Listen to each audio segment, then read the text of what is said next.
Hello, hello, hello. Good morning, good evening, good night, or whatever. It's, I guess it's 2 p.m. for me, and I am so cozy. It's all dark outside, it's drizzling. Hello, Mom. Hi, Paul. What's going on? Are you enjoying anything in particular today? Have you had a resting, relaxing, chill as fuck Saturday? I certainly have. I went and got some egg breakfast and a nice beer at 11 a.m. No big deal, it's fine. Very responsible. And then I got all bundled up and am enjoying a nice cup of coffee. Stardew Valley, oh my gosh, that is so cozy. So cozy, I love it. I am so not ready for the summer to get here. And I know we're fully in spring already. But I'd like it to be dark year round. And I know that that is not everyone's cup of tea. But that's why we have seasons, right? A little something for everyone. Had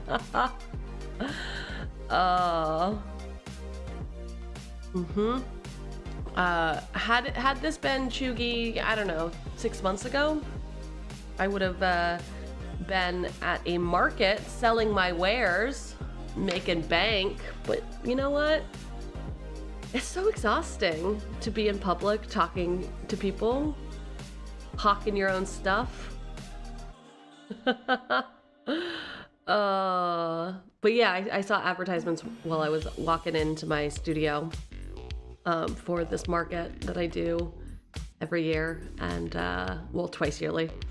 I was like, oh yeah, that's today. Maybe I should stop by and say what's up to everyone. But no, instead, I'm gonna be here talking, screaming into the void. The void that is another capitalist hellscape.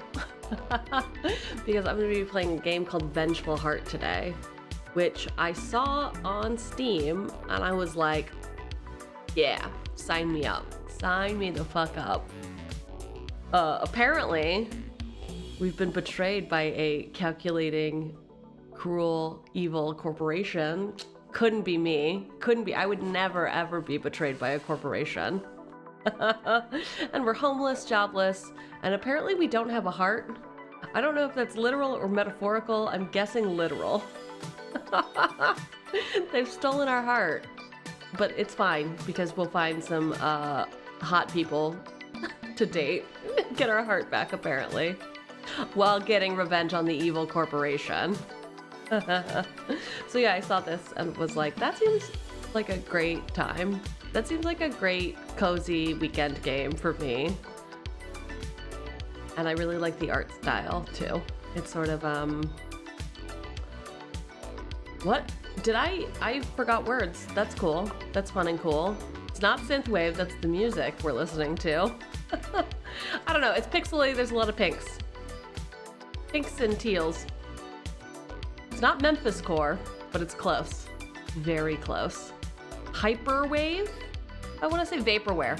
Nailed it. First try, no notes, everyone heard me. So that is how I'm doing, to answer your question. Great, I'm doing great. My memory is intact. And I am cozy. One of those things is true, the other, not so much. Not so much.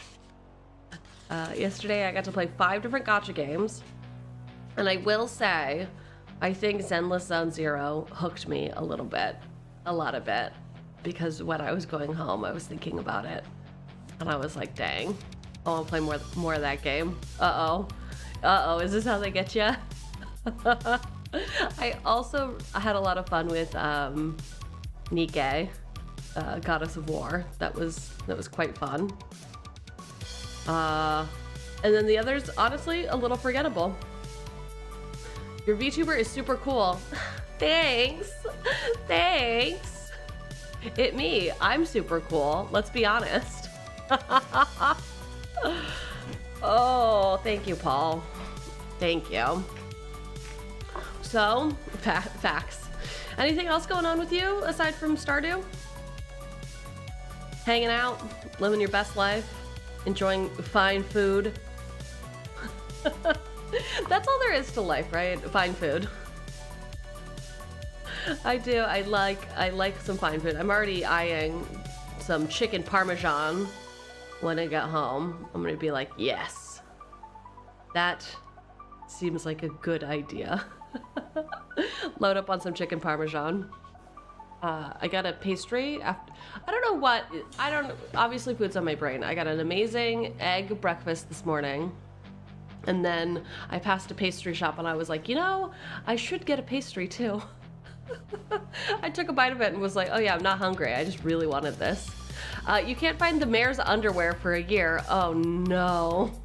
Oh no. You better get on that. It's very, very, very vital. Oh, Monica Lewinsky came out with a new podcast. Speaking of politics, just very, very interesting. I wonder, I think that she's interviewing people. I'm not quite sure though.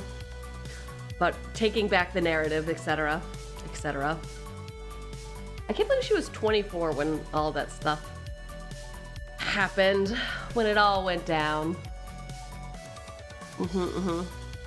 All right, if I keep yapping, we're gonna be here for a million years. Because I don't know how long this game is, but I'm guessing it's not. It's not a demo. It's not the shortest thing in the world. Plus, it's really pretty. So yeah, let's head over to games, and we'll see what we got going on. So, this is the game. I am wondering, does it make sense to do this? Should, instead of this model, should I be using this model? Is this the vibe of today? Paul, I will let you vote. I will let you vote if we want to go with this cutie to play a game. Or if we want the hottie. Do we want the hottie with the rocket body? Or this cutie? Whoa. So yeah, how are we feeling? Hottie with the rocket body or this? Oh.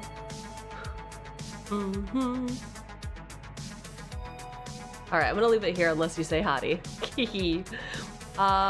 Okay, so I'm gonna actually fix one thing on here. So it's not as clear. Okay. Rotation, head. Right and left. Let's see. Does this do it? Perfect. Great. I always invert the head left and right because my head looks right, but it always looks off screen when I'm looking at my second monitor, which is dumb. That is for dummies and babies. All right. So, Vengeful Heart. I think it's gonna be cozy. I do. I think it's gonna be cozy. What could go wrong? It does look like a retro game, doesn't it? When did it come out? I think I closed the browser tab, but store page, take me to the store. 2020, which is, I think at this point is a retro game. If it came out in 2020, must be a retro game, right? All right. All characters and events depicted in this visual novel are entirely fictitious. Any similarity, you're wrong about, apparently.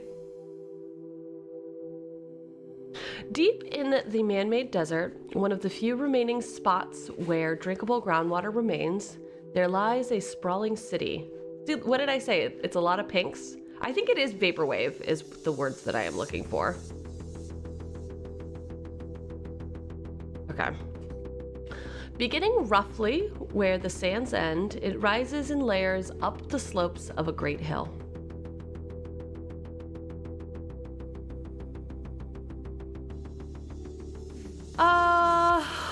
They won't, but I can make them. give me a second to get through these, but lest they autoplay on me. At the peak, skyscrapers jostle and compete for height, while their occupants soar in helicopters above pristine plazas. Thank you for the hype. I appreciate that. At the bottom, the forgotten dress of society scrapes together a pitiful existence.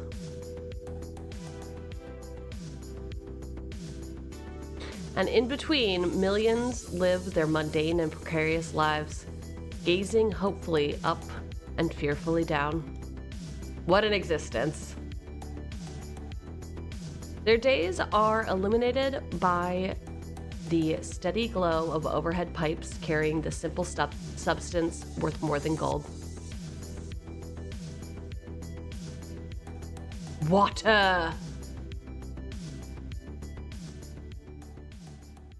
If you have read the demo version, you might want to skip straight to chapter 3. Would you like to do so? No. Instead, I would like to do this. I'm going to come over here. I'm going to turn back on some music for us. Let's see.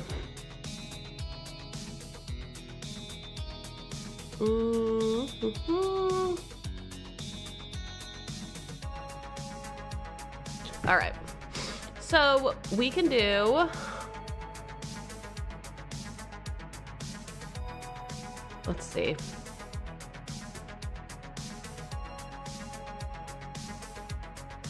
Let me try an item scene.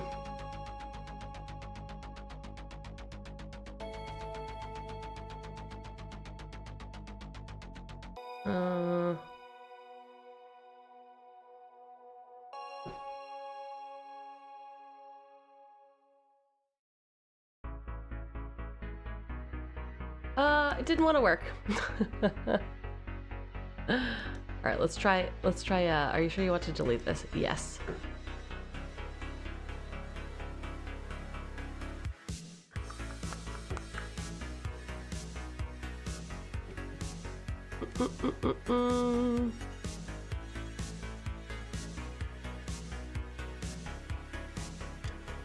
Let's do...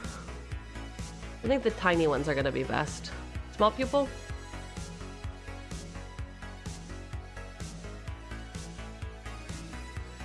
That looks pretty good. Okay, let's get 2 of them. I. Okay.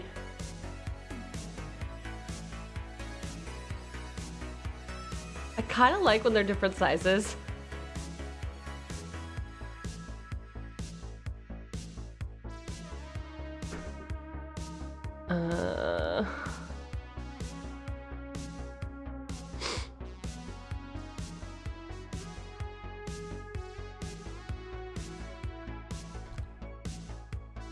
Save.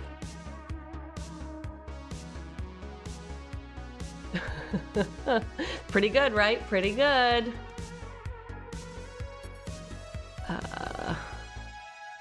This one, and we're gonna say eyes, hotkey, item.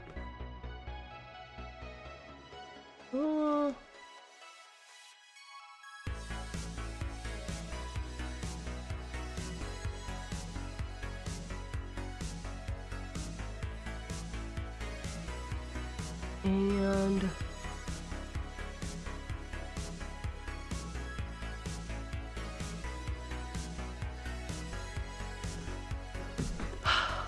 select. Okay.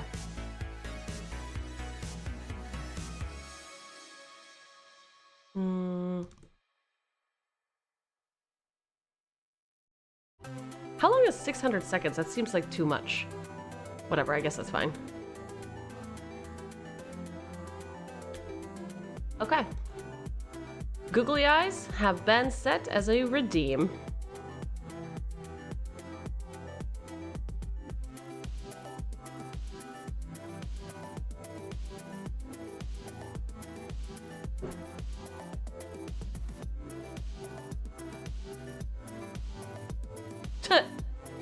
Really? All right, okay, all right. Okay, I see what you did there. Pretty good, right?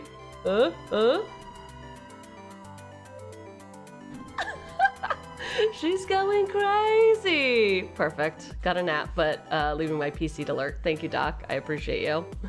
Even though you were trying to head pat me, when you know how these things work, you know I would have to set all that up. Ugh. All right.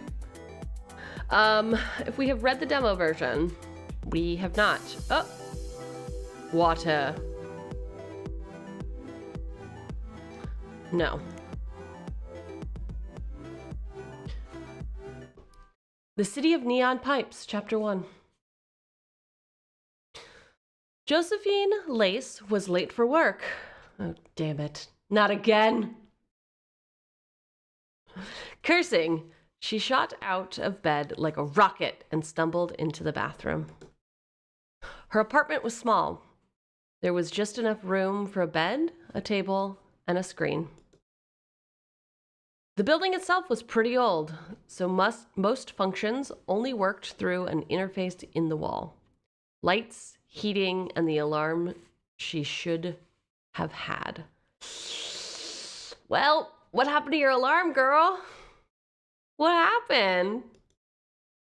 The screen was newish and large enough to nearly cover the walls it was on.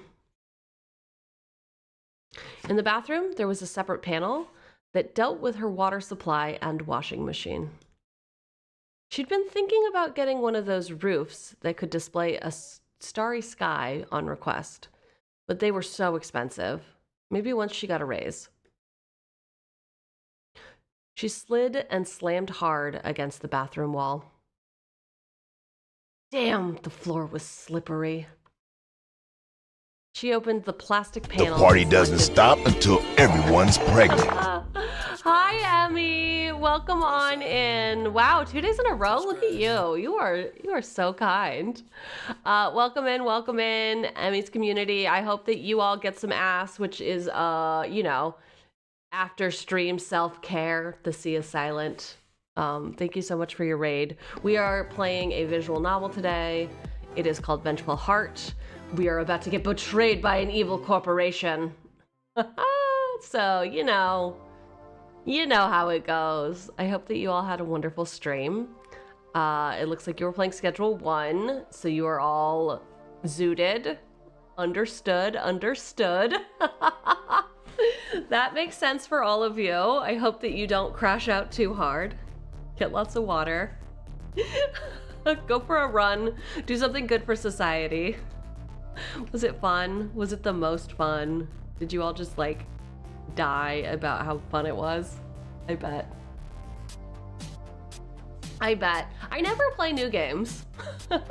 I only play games if, you know, they're from 2020 or earlier, which is when this game is from. Well, yeah, that's what we're doing. It's pretty chill so far. Pretty chill, pretty cool. We just, we woke up late for work. Maybe that's why we got fired. Only time will tell.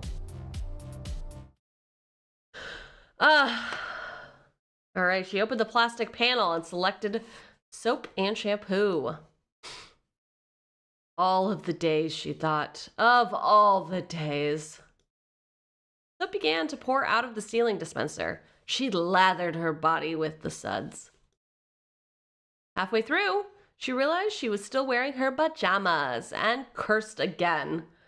Girl, you got in the shower with your PJs on? You can't be doing that. Just as she got them off, she then realized she was still wearing her wristwatch as well. She threw it across the apartment onto the bed just in time for the shampoo to drizzle down from the ceiling.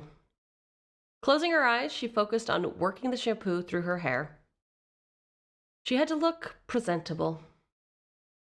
Today, she was going to meet Francis.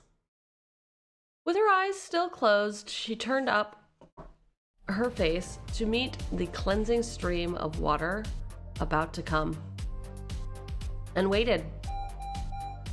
A loud beeping announced to her that something was wrong. She carefully opened one eye and inspected the small screen. Error. Water could not be delivered. Please contact water supplier. What the fuck? Fucking company. Someone had screwed up on the worst possible day. Then she got the shampoo in her eye. Fuck. She had no time to contact anyone. Still half blind, she grasped for a towel and wiped off as much soap and shampoo as possible. She considered her options. If she had more time, she could have stopped at the gym or swimming hall, but she didn't. And those were places where people went to get their clothes stolen. I mean, I don't know that that's why they go there, but sure.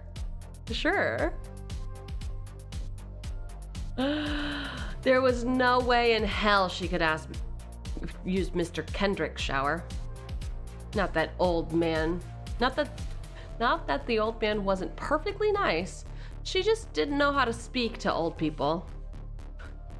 What? What do you mean you don't know how to speak to old people? It's pretty regular. You just talk to them like normal people. Do you not know how to talk to people? Is that what's happening? She knew nothing about her neighbor across the hall, except the sign on the door read Giannis. The only real option was to rush to work, shower there, and do her best with her makeup. Why did this have to happen on the biggest day yet? Maybe that's just how things go. Pressing another button, she retracted the thin metal curtain shielding her from the neon storm that was the city, embracing the view. Oh yeah, like get down. The sun was still rising, so she had a chance to appreciate the relentless cacophony of messages trying to get her attention. She'd seen them so many times, she no longer paid them any mind. Yet, she knew that if even one of these signs went out, she would notice instantly. She turned her gaze to admire the pulsing rainbow that was the network of water pipes running above street level. No other city had this feature. She slipped on her best suit and packed a bag with makeup and a few nutrition bars. Cooking was definitely out of the question. In her haste, she almost forgot her ID. Good look, though. I like a high neck with a suit jacket. If it's sleeveless, oh boy. The block she lived on was a gray slab of concrete and steel that anyone would consider ugly as hell. But not Josephine. She liked practical things, and her house was exactly that. There was a small courtyard surrounded by apartments and 4 different doorways that led to 4 different streets. There were 8 floors and 4 sections. Every apartment was identical. She was lucky to have one all to herself. She liked the courtyard. It was small and nothing grew on it, but it was peaceful at least. In the summer, the program that ran the building deployed a massive shade umbrella that kept much of the apartment pleasantly cool. There was electric air conditioning, of course, but it didn't always work. In the hallway, she ran into Mr. Kendrick, the old guy. Uh-oh. Are we gonna be able to talk to him? What do we think? The old man was wearing his morning robe, agitated and milling about as if something was deeply wrong. Miss Lace, can you help me? My apartment doesn't work. I want to be in a society in which you can say, my apartment doesn't work. Excellent.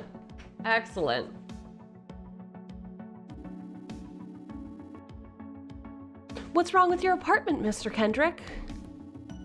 Well, you see, this morning I awoke to the sound of the traffic a full 15 minutes earlier than usual. Mr. Kendrick, please, I'm late for work. Oh, I'm sorry. As I was saying, I read the paper and then slept for a bit more. Mr. Kendrick, cut to the chase, please. What's wrong? Oh, yes. You see, when I woke up, I tried to shower, but there was no water. I couldn't even make coffee. So, I came out to see if someone would know about the pipes. Don't you work with the pipes, miss? Not really, Mr. Kendrick.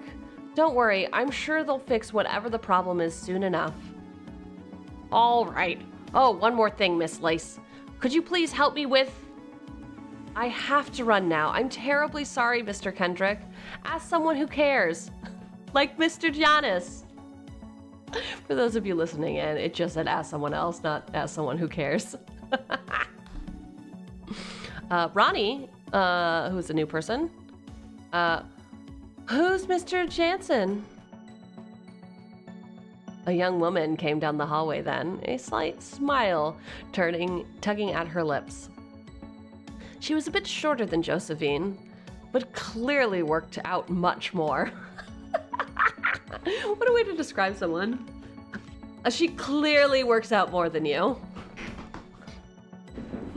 Josephine felt a sting of guilt as she tried to remember the last time she'd gone jogging. The young woman had short hair, rough hands, and plain clothes, designed for comfort and practicality, and worn for many years. She seemed simultaneously relaxed and on high alert. Her demeanor couldn't have been calmer as she walked along the corridor, but her eyes were constantly moving, assessing. Her most memorable feature, however, was the amused smile resting so naturally on her face that Josephine was sure it had never left. Wherever her eyes looked, they seemed to find something inherently funny in everything and everyone. Josephine says, I take it you're Miss Janice? Ranny says, call me Ranny. What's all the fuss about? Well, you see, I woke up to the sound of traffic. The water isn't working. Look, Mr. Kendrick, I really need to go now. I have a meeting. With that, Josephine rushed to the elevator and closed the doors. Must be some meeting. Miss Janice, please, I locked myself out of my apartment. Oh, I guess that's my problem now. Huh. Would you like a cup of tea?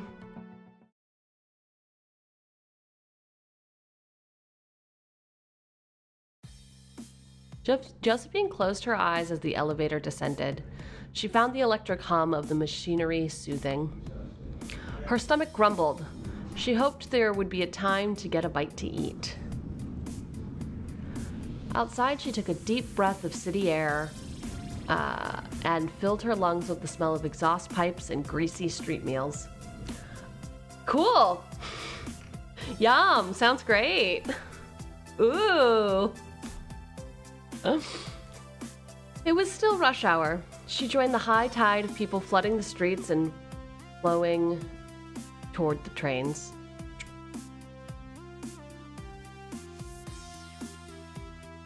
It was still rush hour. She joined the high tide of people flooding the street. We just said that. Come on. I'm on my shit. I'm on top of things. Usually, she tried to get up early and bypass the endless ocean of grumpy, tired, and busy people operating on their first cup of coffee. Today, she was somewhat glad there were so many people. No one had the time or the energy to focus on her. Remember, she has not showered. No one would see her shower hair. Her shower hair disaster or notice yesterday's clothes. Adrift in the sea of people, she was invisible. She stepped into a puddle, cold, filthy water instantly soaked through her shoes and socks, chilling her toes. There's truly nothing worse than stepping in a puddle that you did not mean to, and then like it instantly seeping in, and you're like, gosh darn it, what the heck? Now my sock is wet, and my shoe is wet, and I also have places to be. Ugh. Crap. A trickle of water fell on her head. She looked up. There was a water pipe above her. It was leaking badly. The pipe was too high to make out the company name, but she knew it was 𝕃𝕚𝕟𝕜𝕤. The colors had been Francis's idea. Water pipes in the city had long ago been rebuilt to run high above the street. It was too easy to drill and steal from underground lines. But the black metal tubing running in rows above the major streets weren't very pretty to look at. Francis had come up with the idea to replace them with transparent plastic. Then he'd added glowing chemicals to the water so that as it flowed, it pulsed in vibrant hues. Okay, do I want chemicals in my water supply though? Is that what I want? I don't know. I don't think so. Brand approval had skyrocketed, and the claims of potential health hazards were tenuous at best. Now, the pipes were a symbol of the city that no one would want to remove. Francis was a genius. And the pipes were everywhere. It was impossible not to notice them. For the last few years, the entire city had lived in the warm glow of neon lights, safe from the rain under the blanket of pipes. It had led to some interesting incidents. For one, advertisers had complained about people no longer being able to see their ads. This is the real ad apocalypse. The solution had been devilishly simple. For a price, 𝕃𝕚𝕚𝕜𝕤𝕤 installed a device that turned off the glow on certain sections, giving people a better view of the huge billboards. Last year, it had been decided that the city would no longer maintain streetlights. Why would it? 𝕃𝕚𝕚𝕜𝕤𝕤 was providing plenty of light on its own and asked only for a modest fee in return. Everybody won. Suddenly, she noticed someone standing still next to her. It was an old woman. Oh no, not more old people. We don't know how to deal with them. Clearly too poor to have an apartment in this district. She was holding a plastic canister. You shouldn't steal. The old woman shrugged. Josephine didn't have time to argue. She continued towards the station. The old woman wasn't alone. There were at least half a dozen others, all with bottles or pots. The police would show up soon, and it was smarter not to be around when they did.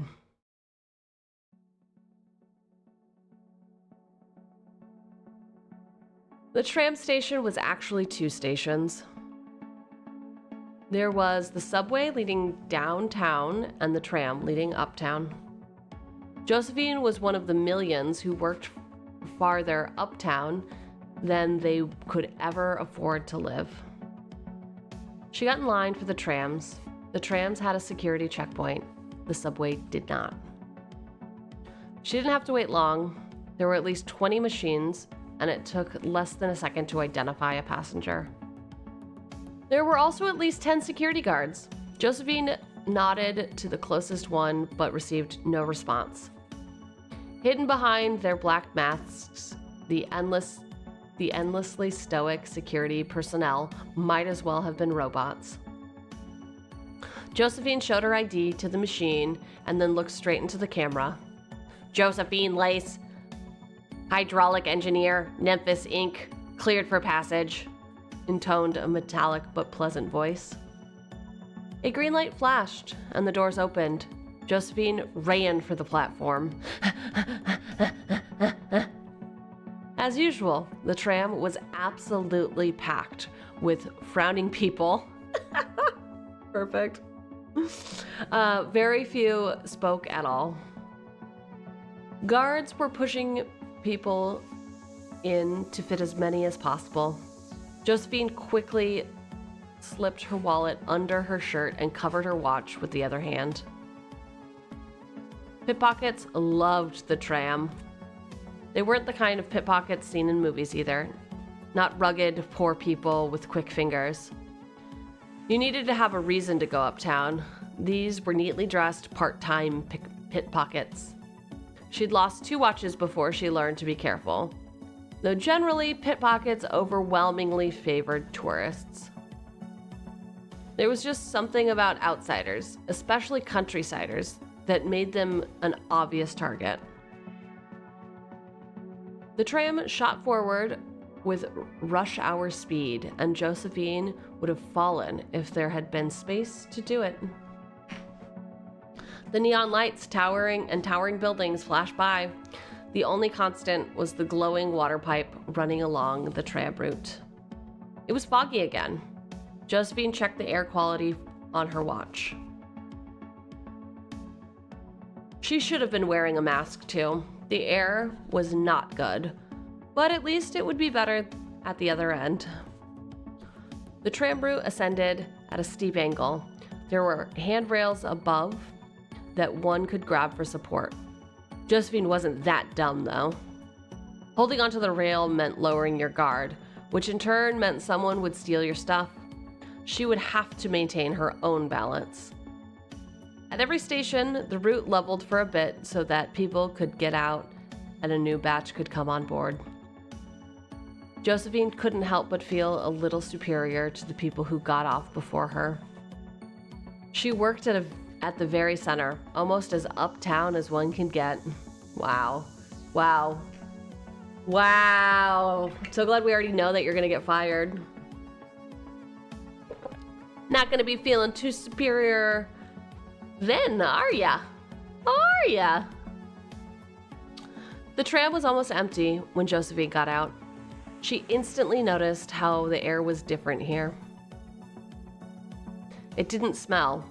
There was no smog. Instead, the rising sun shone brightly on the white and glass building. Even the water pipes had stopped glowing. Up here, the water was clear. She didn't have time to ponder it. She bolted and ran as fast as she could. Down where she lived, which was comfortably near the middle, the streets were crowded and narrow.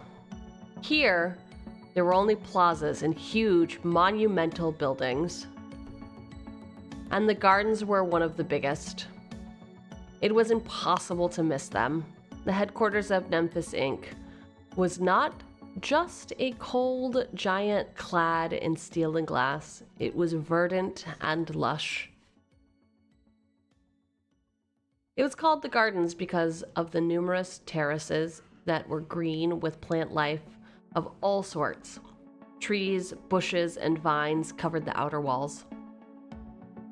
Between the terraces, thin screens of water fell from one level to the next, giving some privacy to the people working within.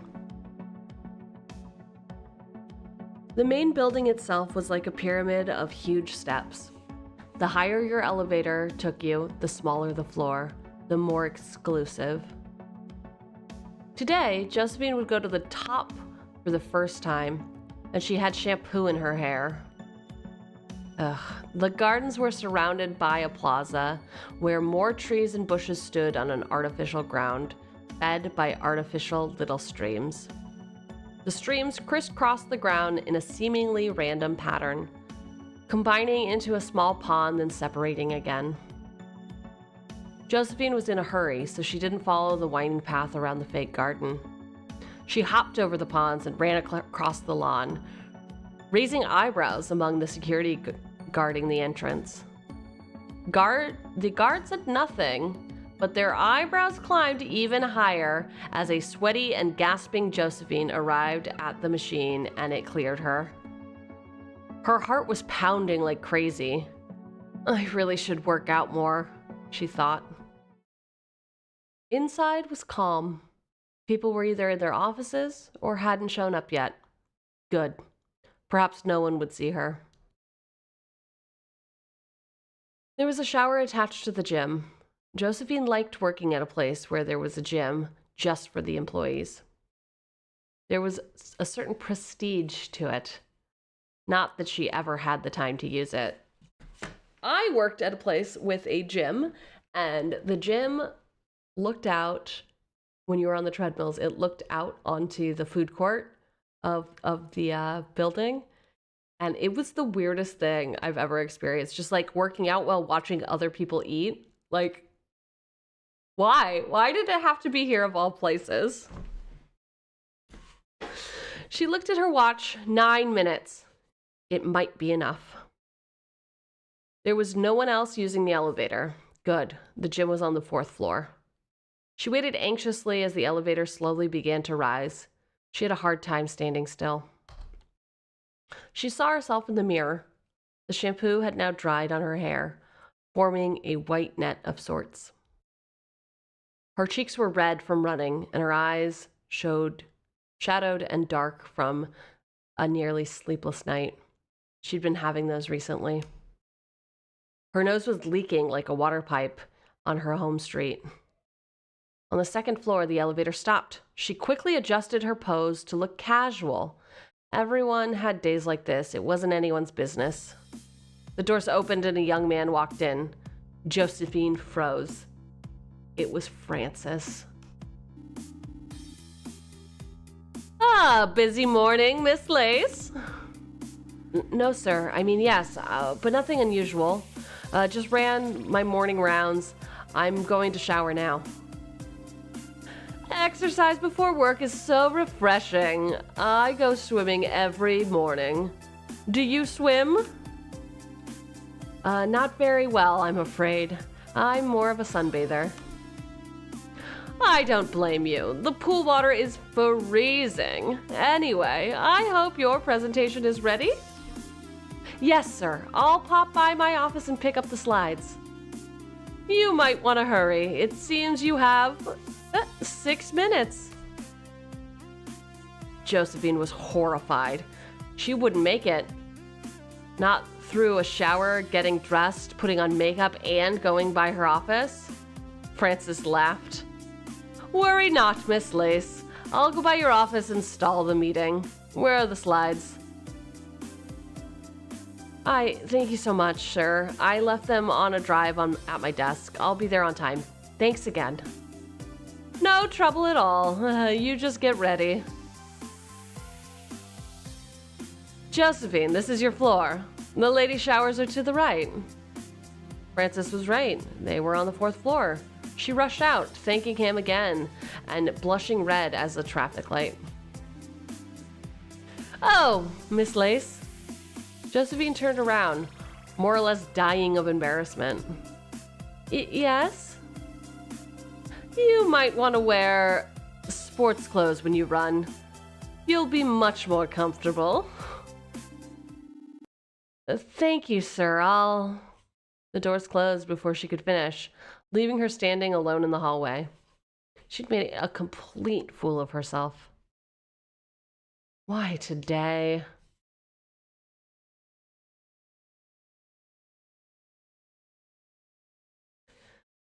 As she finally showered, she couldn't stop thinking about Francis. Francis Barabek was a celebrity among businessmen. He was young, he was ambitious, and he seemingly never made a mistake. In just 6 years, he'd made Memphis the largest water provider in the world. By all accounts, he should have been a huge dick. And yet, here he was, a billionaire boss, offering to help a subordinate out of sheer goodwill at the cost of working time. I'm sure it'll go so well for her. And damn, was he handsome. Awooga. Josephine toweled herself off and got dressed. She didn't have time to dry her hair. She hastily put on some makeup in the elevator. She was late. There was a security check in the elevator before anyone could get to the highest floor. Josephine's ID had been temporarily updated to allow access. She arrived 2 minutes late, but no one seemed to mind. She realized that they were the kind of people who were never in a hurry. They knew others would wait. The men and women in the room, all wearing neat suits, were chatting and having coffee. Francis was among them, clearly mid-joke. Miss Lace, good, you've arrived. It's time to start, I think.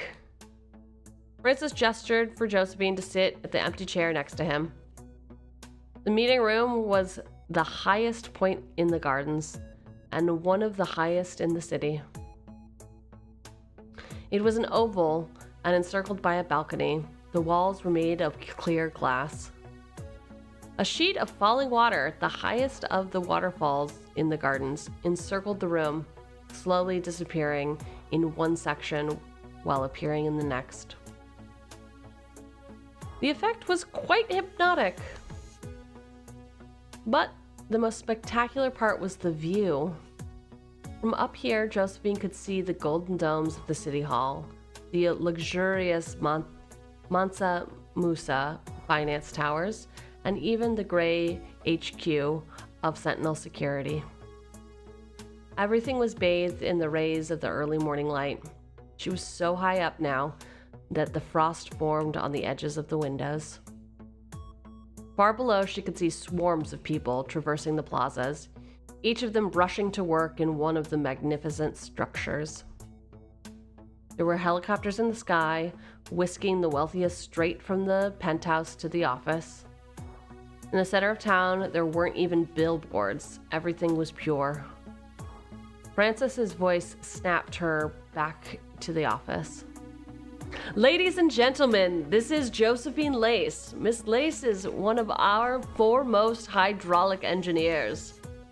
Josephine smiled and nodded to the audience of 24 business sharks. Arr, arr, arr, arr, arr, sharks. All of them looked friendly, but in the way a carnivorous plant might look beautiful. Josephine is going to explain our new discoveries regarding groundwater. But before that, let's take a step back. I want to ask you all, what is the greatest weapon a dictator can possess? The room was both baffled and annoyed. Clearly, political theory was not worth the time for these people. The obvious answer would be nukes or gas or some other horrific contraption.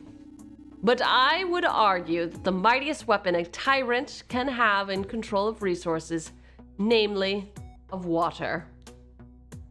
There were more confused faces now, including Josephine's. Being able to decide who gets to drink, who gets to wash, who gets to water their crops, etc., is absolute power. Starvation and disease can subdue populations far more efficiently than bombs. In times past, this meant filling up wells, damming rivers, and destroying irrigation. Today, all one has to do is press a button. Now I ask you, is that a power you want the state to have? Some in the audience began nodding approvingly. Me neither. It is the great task of our generation to liberate water from the control of governments. Oh God, oh God. Water is a human right. The only way to protect the people from abuse is to put the water in the hands of the people. Fortunately, we live in a democracy, and our leaders understand that it is their responsibility to give up this power for everyone's sake. Which is why, starting yesterday, Nenthis will begin the process of transferring control of the groundwater from the state to the people. And who can distribute the water more efficiently to everyone than those who are already doing it? Well, no one.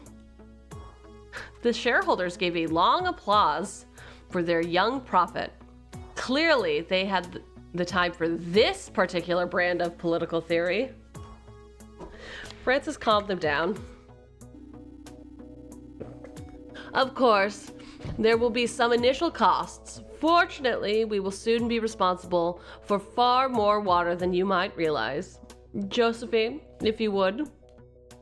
Josephine stood up and nodded to the audience. Her graphs appeared on one of the windows. Thank you, Francis. I mean, Mr. Barbeck.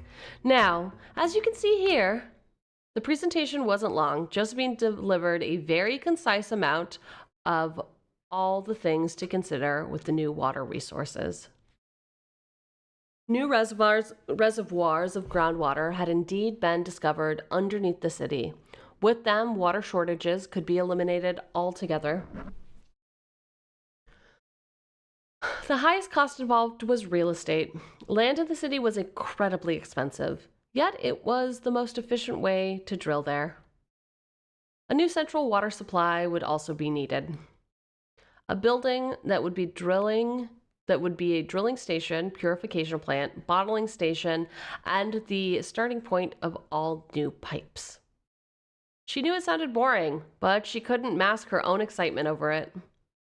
How the city got its water would be changed forever, and she would be the one designing it. When she'd been given the task a year ago, it had seemed impossible. She wasn't even 30 yet. How was she in charge? But she pulled it off. No one could take that pride from her, even though no one else in the world probably cared. The board, for one, seemed only interested in the last section, which wasn't even Josephine's work, but a cost-benefit analysis from someone in finance. They were happy enough to applaud her as well. As the audience was leaving, satisfied that their money was being used adequately well, Frances approached her. Well done, Josephine. Few could have kept their cool when meeting people this important.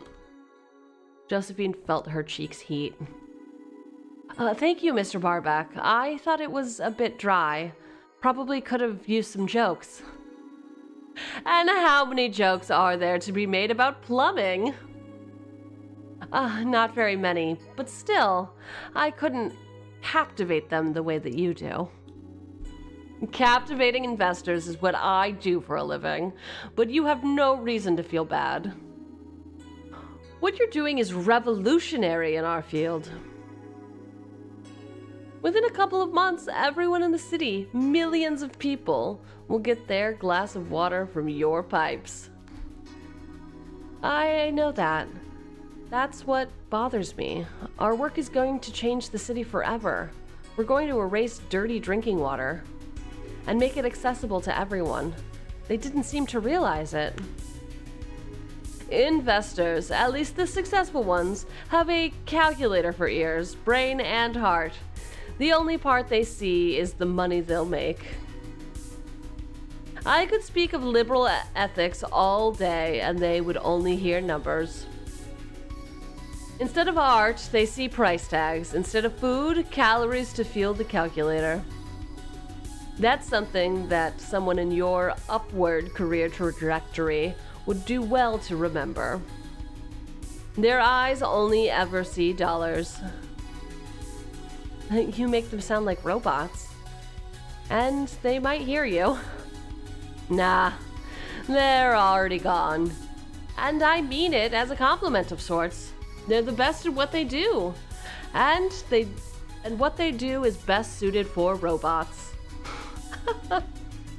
You speak like you have nothing in common with them, Mr. I have a degree in finance. Corporate slave or not, I can still enjoy a good meal. Speaking of which, would you like to have dinner sometime? Oh, bang chicka bow wow.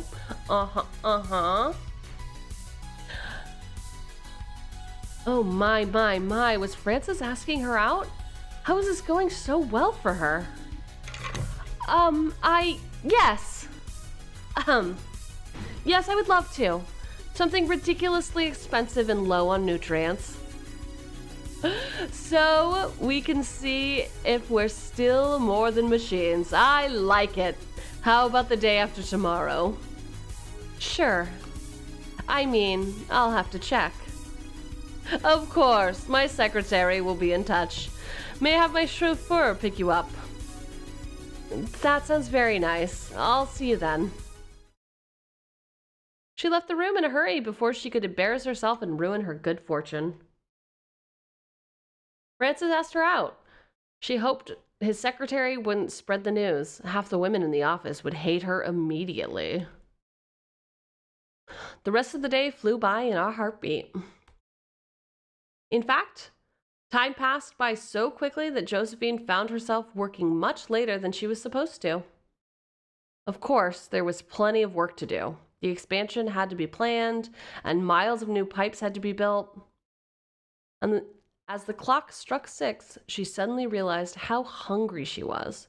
She hadn't eaten anything after her very abrupt breakfast. She ordered food to the office and kept working until dark. By the time she left, there was no one else on her floor. Hey Biz, what's happening? What's happening with you? Happy Saturday.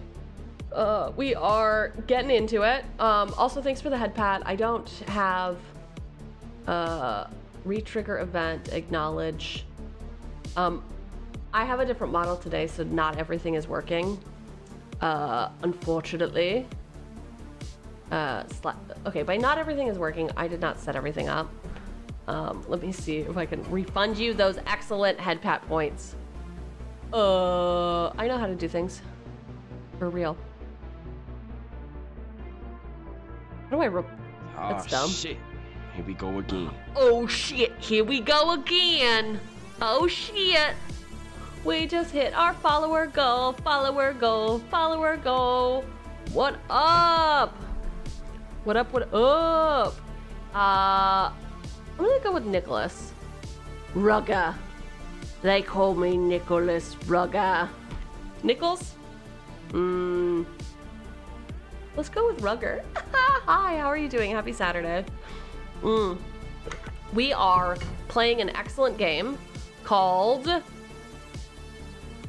it's called something cool. It's called Vengeful Heart. We work for the city's water supply. It just got moved from government run to corporation run. What could possibly go wrong?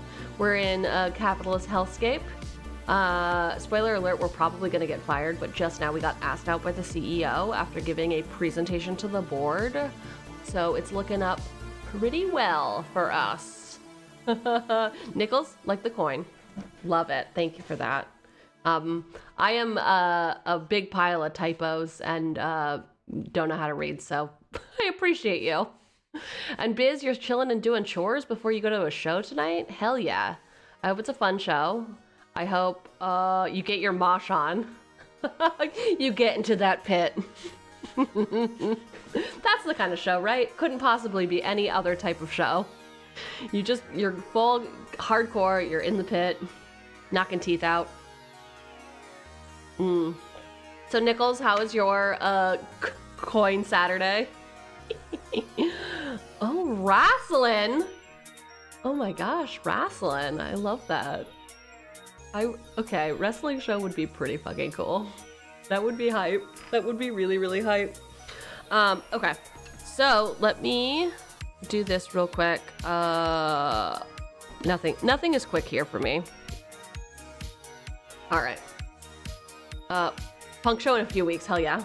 Okay, so, here's this. I'm gonna re-trigger. Head pat. Huh? Huh? Do we do it? Did we do it? No, it didn't do it. Whatever, I'll re-trigger it manually.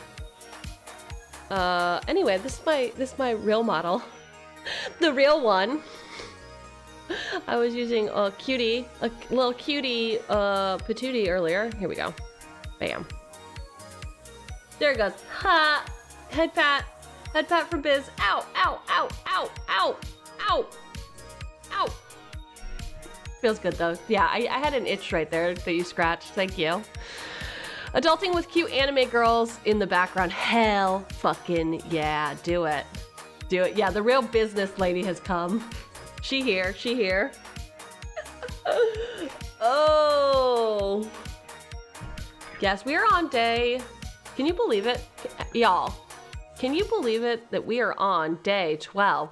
I don't know why I keep trying to count. I started this 30-day sprint on the 1st. I can just look at the date. We're on day 12. I don't need to do any math. Yeah.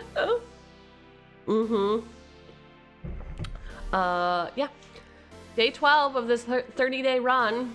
It's been great so far. I'm not at all addicted to Gambas or Red Bulls. Am I a real streamer yet? Oh, so many hot anime waifus. I played 𝕃𝕚𝕚𝕜, Goddess of Victory, yesterday. So many hot waifus. I also played Zenless Zone Zero. Not a ton of waifus, but pretty fun. And then 3 other games. 3 other games. I did 5 Gambas yesterday. Can you even believe it? What was I thinking? Now we must overthrow the government. Absolutely demolish it. Well, thanks for hanging out. Get all of your chores done. Get your adulting done. Etc. etc. All right. Ba ba ba ba. What do we think? Do we like Real Girl? Do we want Pixel Chibi? You know what I can do? Here we go. Channel rewards. New channel reward. Pixel Chibi. Change Cheugy model. Cost 100 for now.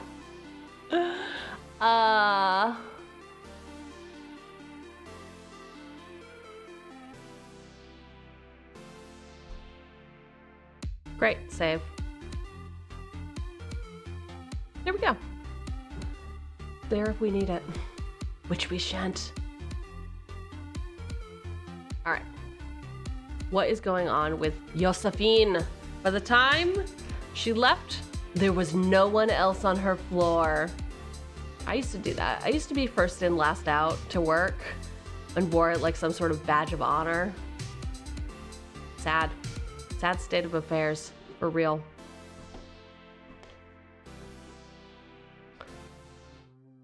The last tram bringing people had already come.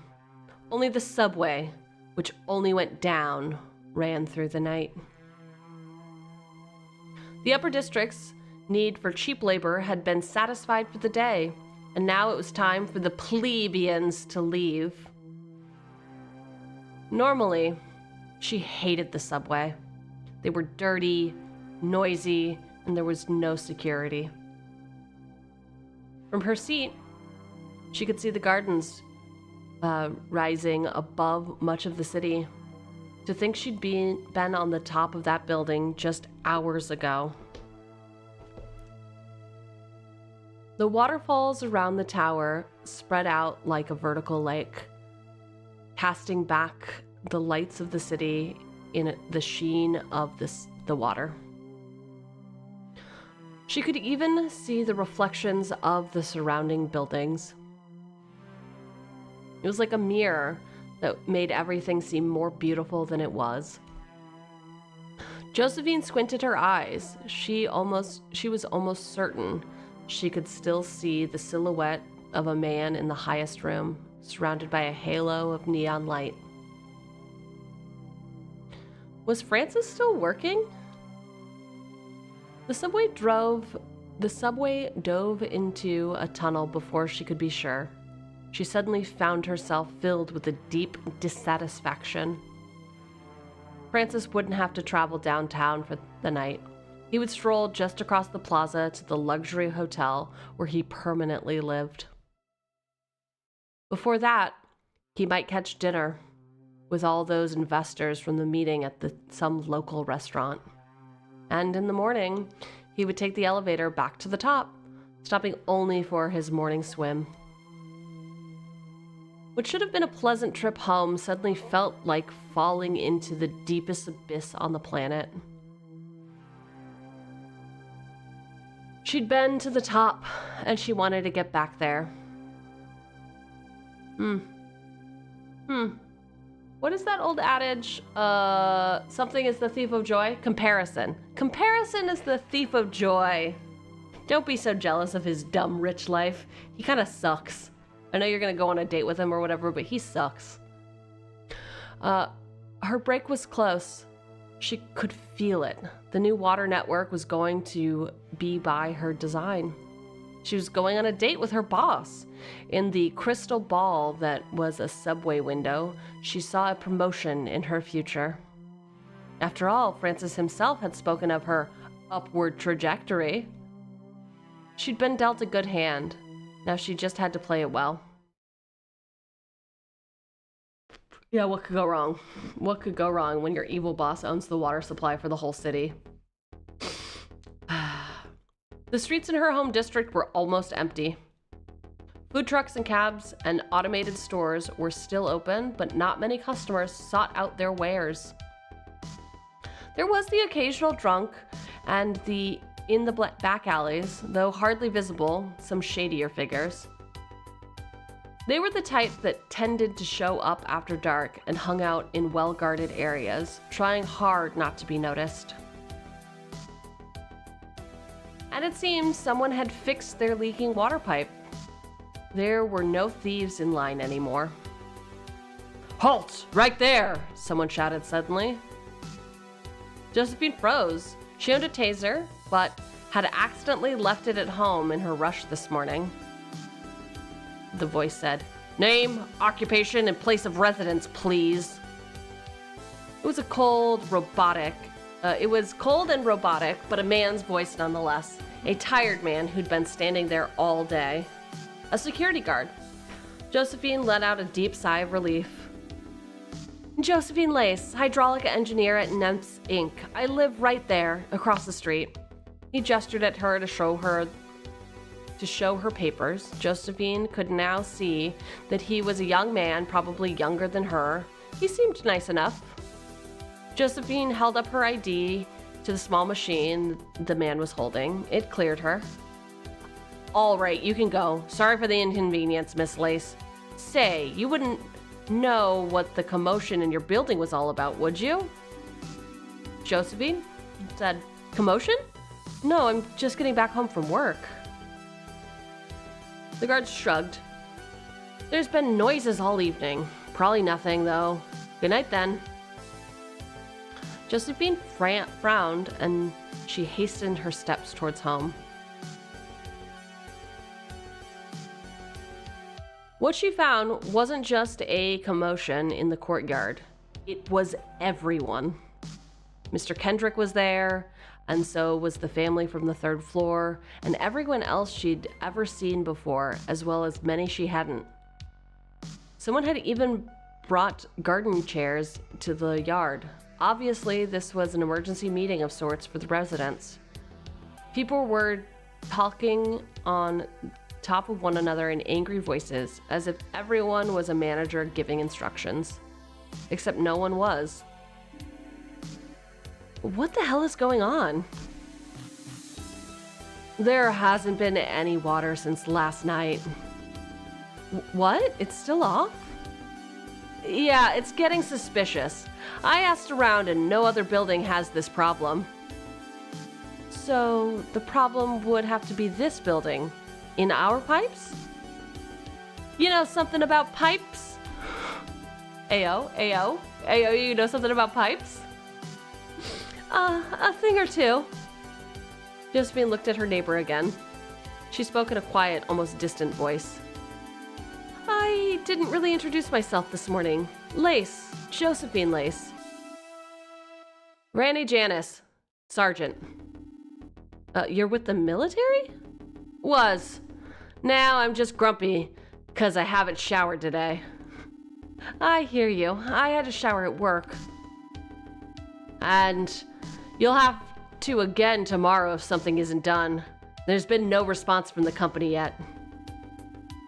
"Well, the most likely reason is a failure in one of the contamination seals." "A what?" "It's a door that closes if it detects something that shouldn't be in the drinking water. The seal closes and the water in the pipes is pulled back to be sanitized." "Okay, so what's the deal with you and the pipes?" "No one knows that much about water ducts." "I'm a hydraulic engineer. I designed the pipes." "I see. So would you be able to fix the problem if you saw it?" No way. I mean, I could probably, but I'm not going into the maintenance shaft. Why not? Seems like there's a job to be done. I don't like tight spaces. I'm claustrophobic. You mean like elevators? Elevators are fine. Anything smaller and I can't breathe. Why don't we go together? I can hold your hand if you like. Can you also carry me out if I hyperventilate? You bet I can. Aw. Josephine shuddered at the idea. The only way to access the pipes in the building was through a maintenance walkway between the walls, which was dark, damp, and most of all, cramped. Josephine looked around. She could feel the tension in the courtyard. The residents were really on edge, and they'd had to deal with and all they'd had to deal with was not showering for a day. Well, it doesn't look like they're going to achieve anything here. I get they're pissed off, but why are they yelling? They're scared. People are so used to comfort, they sometimes forget how artificial it is.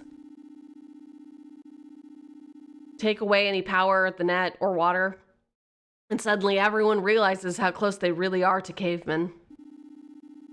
They get doubly scared when no one in the system seems to care. Should we check the pipes and bring them some comfort? In a moment. She climbed atop the trash can and clapped her hands. It had no effect.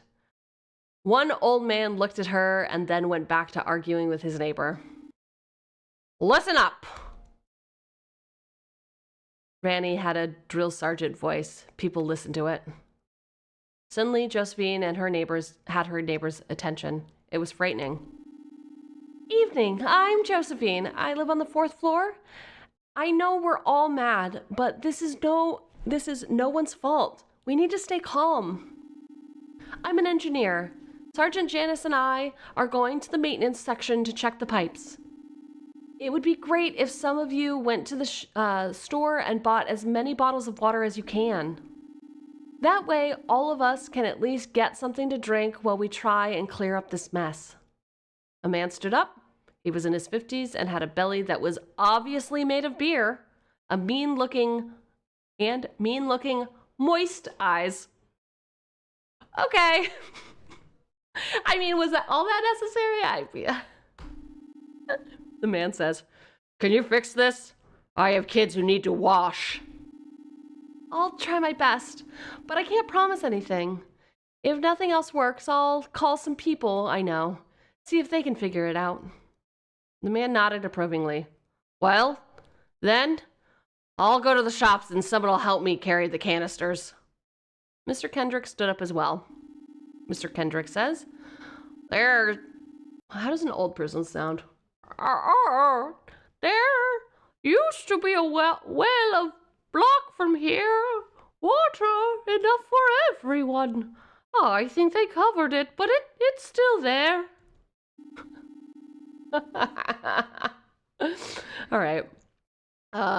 Ranny, great. We'll open the well and carry us back some water. No, don't open the well. Why not? It's a public well. It's a Memphis well. We can't go stealing. Since when can you own a well? The water comes from the ground. Since yesterday. Uh-oh. Don't let your corporations own water. Moral of the story, I suppose.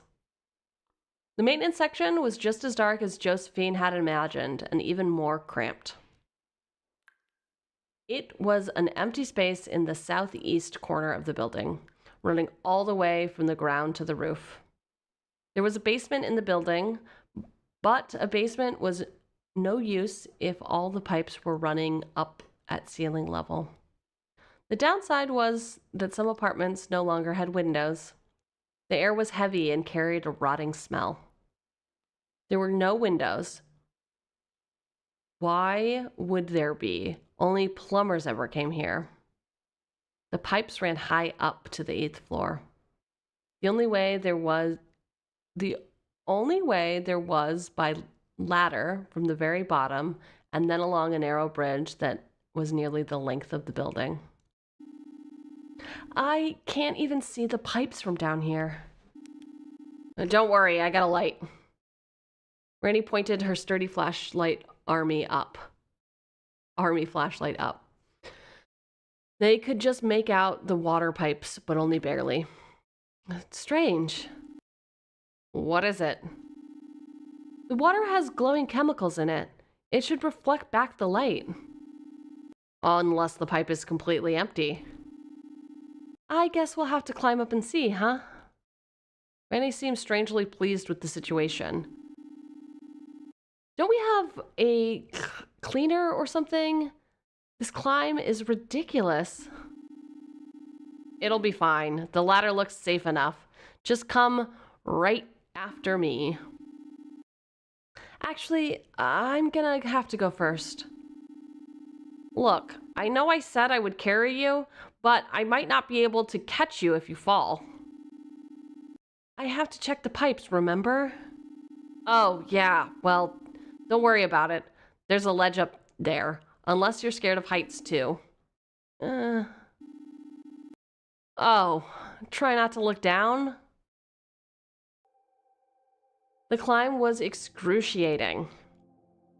Randy couldn't use her flashlight when climbing, so they just had to feel their way up.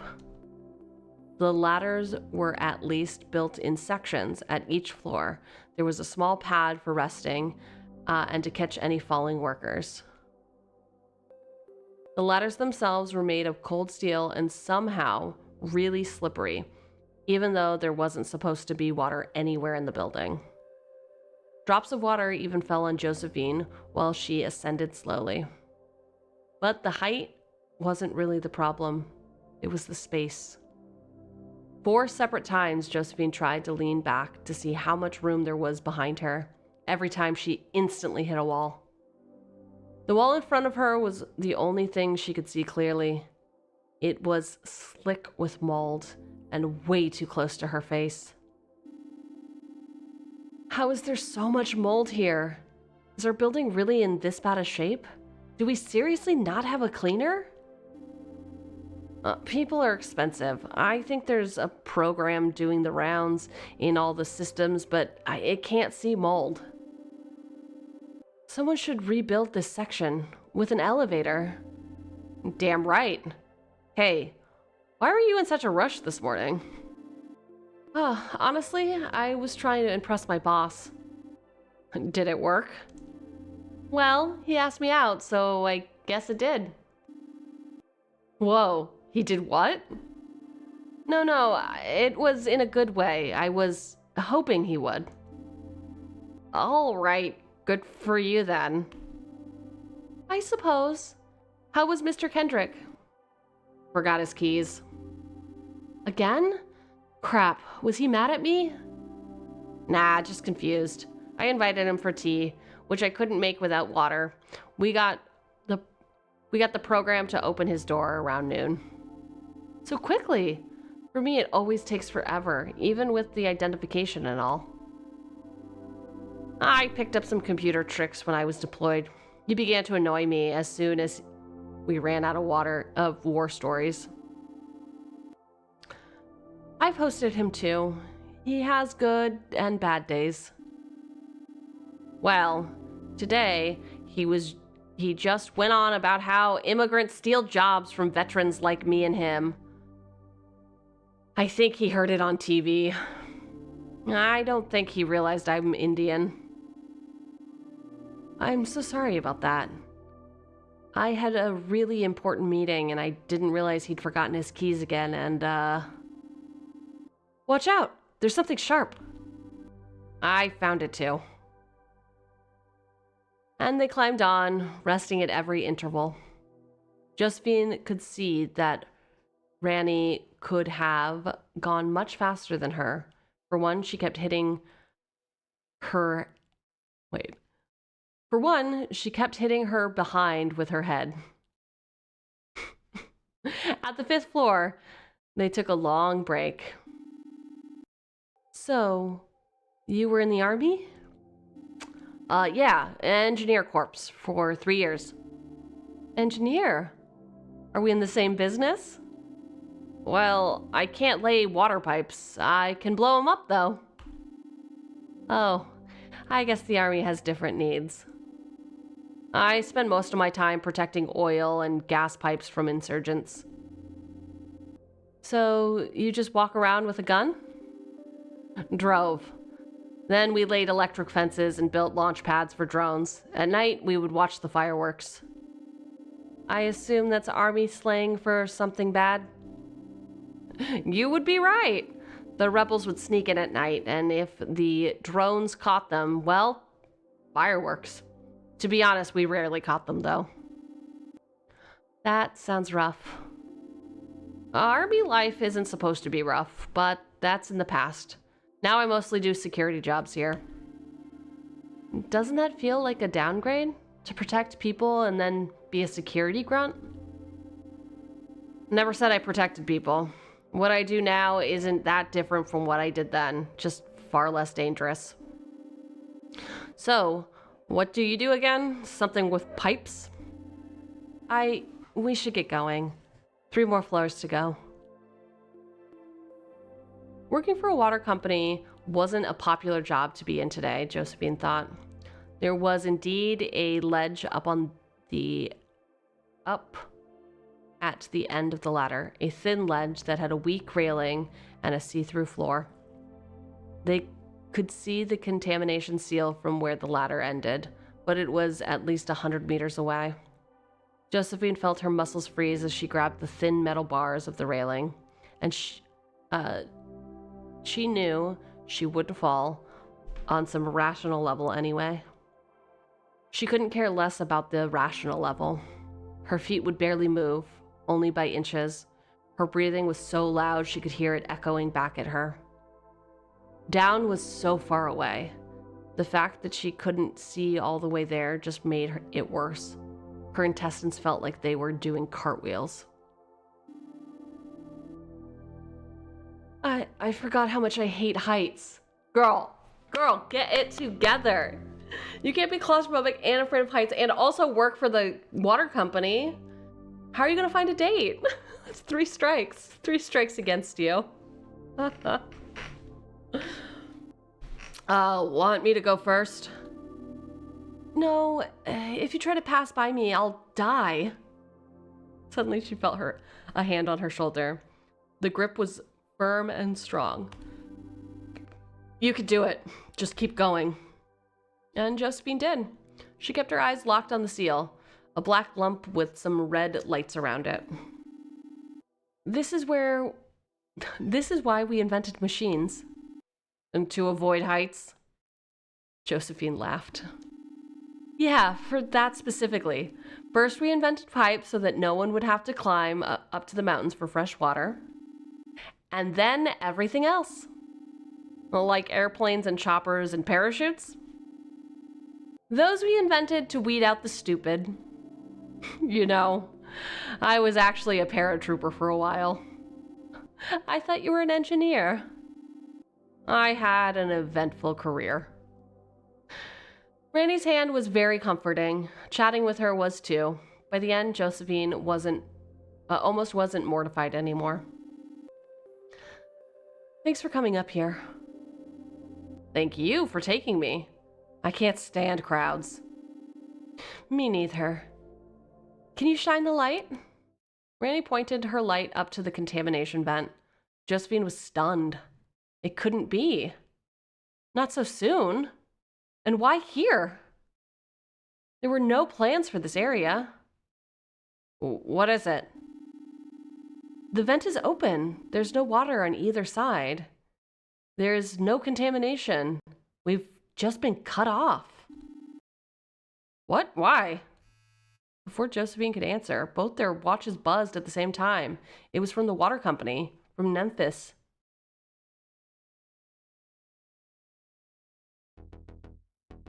They climbed down in silence and went back to the yard where everyone was still gathered. Water had been bought, but nobody was in an especially cheerful mood. Many had returned to their homes. The message sent had been brief. Nothing but an automated update from a bot. Dear resident, your water supply has been temporarily suspended until the company standards are met. We regret the inconvenience. Yours, Memphis Inc. Dear resident, the conditions of your water contract have been updated to match company standards. You can view your new contract at mywater.com. Yours, Memphis. It was ridiculous. The new company standards were customized according to a customer's credit rating, water consumption, and other relevant factors? Soon enough, it became evident what those relevant factors were. Every single resident in the building failed to meet one condition. Owner not reliable. Property must be owned by an insured and certified entity. See link for options. I checked the list. All of them are subsidiaries of Memphis. Nymphes. Is the water company trying to buy the city? Not the city, just this building. The residents were getting riled up again, this time faster. This is criminal. We can sue them. I know why they don't trust us. It's because of that slut in 14B who spends hours in the shower. No, it's that old Thatcher and her bloody 15 dogs. Oh, poor Thatcher. Don't blame my dogs. At least they shower. Can you make them shut up again? Sure thing. Shut up! Let Miss Lace explain. Josephine found herself on top of the trash cans once again. Stay calm, everyone. I know why they're doing this. They want to buy the whole building. Someone stood up. Should we just sell? I know a site where you can sell your home in just 3... Not if we want to live here. They want this location, not the building. They're going to tear it down and build a central water supply here. This shouldn't be happening. There has to be some kind of mistake. There must be something we can do. If we can just get Memphis to negotiate. Can't we just get another water supplier? A competitor! What's that Mexican company? Taloc? Ask them for an offer. People began nodding approvingly. No good. Memphis owns Taloc, and Onde, and Welly. They own every water supplier there is. How do you know so much about water companies? Because I work at Memphis. Aside from the predictable gasps, there was a disturbing silence. People looked at her the way you'd look at someone who maybe just made a bad joke, but it's hard to be sure. As I said before, I'm a hydraulic engineer for Memphis. They just bought all the groundwater and every water distribution channel in the city. They're drilling new wells. So, you knew this was going to happen. No, I mean, not here. This wasn't supposed to happen anywhere even close to here. But it was gonna happen somewhere, to someone. You're not listening. We can't sell the building to them. We'll all be homeless. I don't know about you, but I can't afford another place. Maybe you should have thought about that before you let them do this. I didn't make this call. Though I did drop the plans for it and was proud of them, Josephine thought to herself. I honestly don't know what to tell you. Memphis isn't a bad company. This shouldn't be happening. If we sell, I'll be homeless too. But you know these people, right? Could we use that? I don't think so. Memphis is run by good people, but their investors only care about dollars and reputation. My niece is a reporter at Horse and Hound magazine. She can make a story about us. Strike a blow to their reputation. She might not have the clout to make our situation get enough notice. Oh, yes, she does. She won an award this year for Best Crossword. I'm sure she's a great reporter, Mr. Kendrick, and I like your idea even more. We can make this public. Why would we want to hear your ideas? Someone shouted. Well, she's definitely smarter than you are, someone else shot back. Listen, if we can get water from elsewhere and make the press take an interest, they might back down and look for another place. At the very least, they'll realize they can't pressure us and will offer us a decent price. You said yourself that that would be stealing. Not if we collect rainwater. Nobody owns rainwater. And how would we do that? Place buckets outside for the night? Josephine thought for a moment. In retrospect, she probably shouldn't have come up with a plan before she opened her mouth. She looked up. The shade umbrella. If we hack it, we can use it to direct water down into the yard. Into buckets? If we disinfect the trash containers, we can use them as water tanks. And if it doesn't rain? Yeah, it hasn't rained in 6 months. It would be a miracle if that happened now. We'll buy water in bottles until it does rain. Someone else stood up. This is stupid. If we break the building and then give more money for the company that's trying to screw us over? Yeah, how do we know you're not just trying to get us to go thirsty and we'll have to sell our place cheap? Josephine had seen it coming. She needed to make them trust her. There really wasn't another way. If they stole water, the company could call the police. If they submitted, they would all be on the streets, still without water. Josephine thought about the water thieves she'd seen that morning and shuddered. Tomorrow, she could be one of them. Her neighbors were clearly waiting for an answer. I know this is difficult. I don't know what will make you trust me, but what choice do we have? If we sell now, we'll all have to move downtown or live in the streets. I don't know who at Memphis made this call, but if we stick together, we can make that jerk lose their job. Memphis will realize their mistake sooner or later. But we have to pull together. We have to make a call, and everyone has to abide by it. They only need half of us and one to sell, and then they can just evict the others. Please trust me. I've known Miss Lace since she moved in. I trust her. Mr. Kendrick sat back down with a very determined look on his face. The others, however, did not seem very impressed. Josephine looked at Ranny.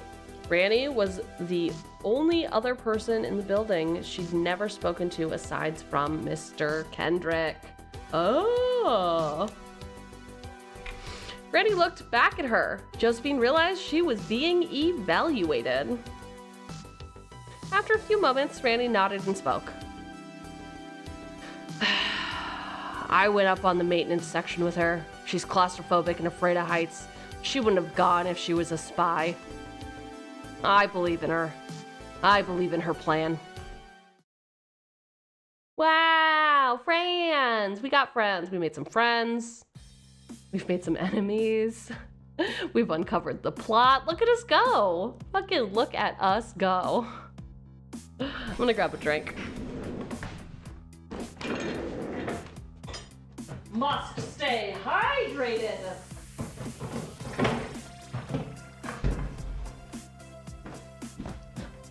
Must stay hydrated. I like that. I think I did a great job. Okay.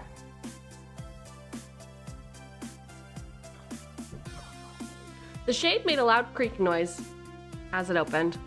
Josephine had always thought it looked terrifying from below. Yeah, believe in the power of friendship and alcohol. You know me so well. You know me so well. We've made some friends and we've made some drinks. What could go wrong? I guess, yeah, maybe we should be playing Valhalla instead. Similar vibes. But now with more alcohol. Okay. The shade made a loud creaking noise as it opened. Josephine had always thought it looked terrifying from below. She was scared of an umbrella? Girl. She was down with the others, disinfecting the trash cans. The garbage had been dumped against a wall. Water disposal was not a priority. Waste disposal, excuse me, obviously water disposal. Top priority. At least not that kind of waste disposal. Many people had come to ask her how they would flush their toilets. Ay caramba, Josephine had no answer yet. If it's yellow, let it mellow. So far, the easiest way was just to find a restaurant and use the toilet there. Randy was up on the roof. She had hacked the building easily enough, getting the shade to open despite the cold weather and dark clouds. Josephine wasn't sure she actually had to be up there, but Randy seemed to enjoy a whiff of danger. With great moaning and complaining, the shade opened at last, spreading out over the darkness like a black curtain. Only as the shade covered the sky did Josephine realize how late it actually was. She wasn't sure, but it was definitely past midnight. And yet, almost everyone was still up working. Even Mr. Kendrick was there, though he couldn't actually do much. But the spirit of resistance seemed unbroken. The residents were determined to stay and fight for their moldy concrete home. Josephine watched. Josephine's watch buzzed. Randy, what's up? The shade's up, that's what. But it's tilted the wrong way. What? It doesn't direct the water into the yard, but on the roof and into the drain. Crap, can it be adjusted? Not without breaking something. Permission to break something? Are you sure it won't just crash down on top of us? Nope. Could you evacuate the yard real quick? Just for a bit. I'm not sure I like this plan. Any other suggestions? Could we move the trash cans to the roof? Collect the water from there? It would be much less efficient. We would have to spread them. A lot of water could get wasted. You're right. Fine, give me a sec. She hung up and clapped her hands. People, Sergeant Janice is going to tilt the shade. Let's move out of the way.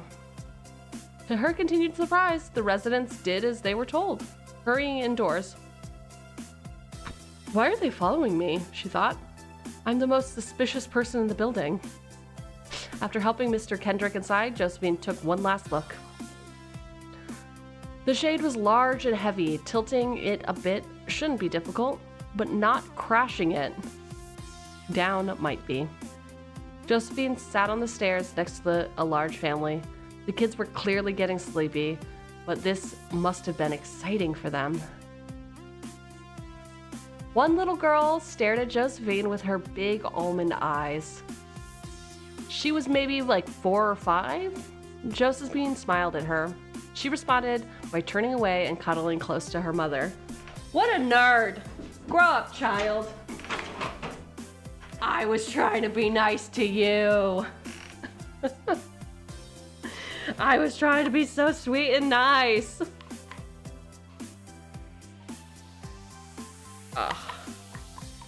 I saw this kid, 2 kids and their dad walking. I assume it was their dad. Some paternal figure, it seemed. Walking down the street, and they were maybe like I want to say like 4 and 6 were their ages. The 6-year-old had the dog and was like just having a great time, laughing hysterically, and the dad kept being like, well, like, you want to hold it close, hold it closer. And he was like kind of getting a little worked up, but it was like kind of fine. And then I walked past them and I had to like pass them where there was also like a tree on the sidewalk. So I had to like kind of move closer to them. And then the dog kind of like acted like it was going to jump on me, but it didn't actually get close enough to do anything. And then the kids started laughing and I also started like kind of chuckling as I walked past.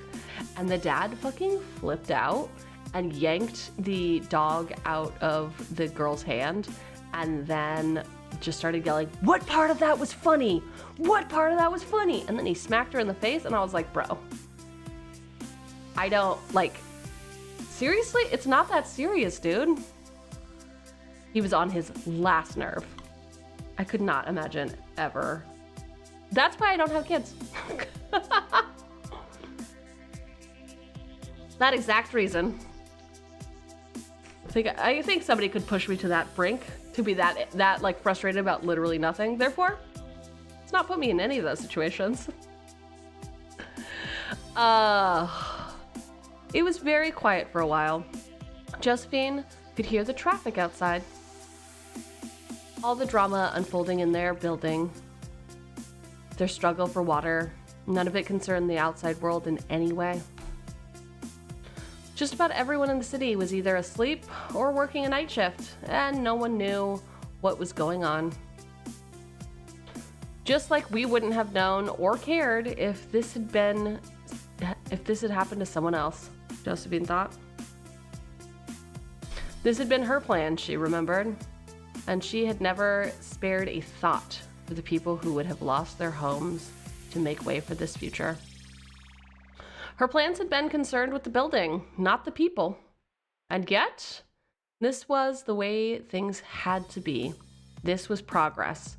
But did progress always come with such a steep cost? And did it have to?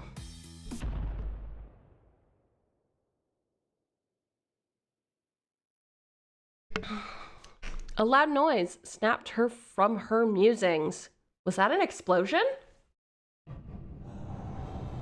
The noise was immediately followed by a shrieking creak that made her cover her ears and cringe. The children began sobbing. The creak came together with a gust of wind that shook the windows and the glass doors. An old poster on the entrance came loose and flew away. The shade was tilting and pushing down air as it went. Her watch buzzed again. It was rainy. Come out and play, kids. The shade's been tilted. Is it safe? Quite possibly. What a shit. What a little shit. Rainy. Just kidding. I think it should be okay. I'll go round the roof and make sure it's not broken anymore than we need it to be. All right. Thank you, Rainy. Thank you for coming up with this plan. What's the next step? Next, we pray for rain. They had to pray for a while. Though the sky was covered in dark clouds, there was no visible signs of any rain. As the night went on, the residents slowly went back to their homes. Oh, dear God, please give us rain, Josephine thought. And yet, she couldn't pray? She couldn't pray? She just had to think it? Girl, come on. You are dropping the ball left and right. Is it safe? Questions asked before 18-year accidents. So true, Biz. So true. Is it safe? Is it safe? Did it hurt when you fell from heaven? Classic. A classic pickup line. She was wandering alone in the yard, watching the newly cleaned trash containers as they sat in the center, waiting for water to pour down and fill them. She's gonna be waiting a while. A good long while. All right. Here we go. Another one. This has been the one weakness of her plan. Collecting rainwater only works when it rains. Take notes. Billions were spent to collect moisture above the city and its farmland. Every now and then, the system worked, sending a downpour that could last days.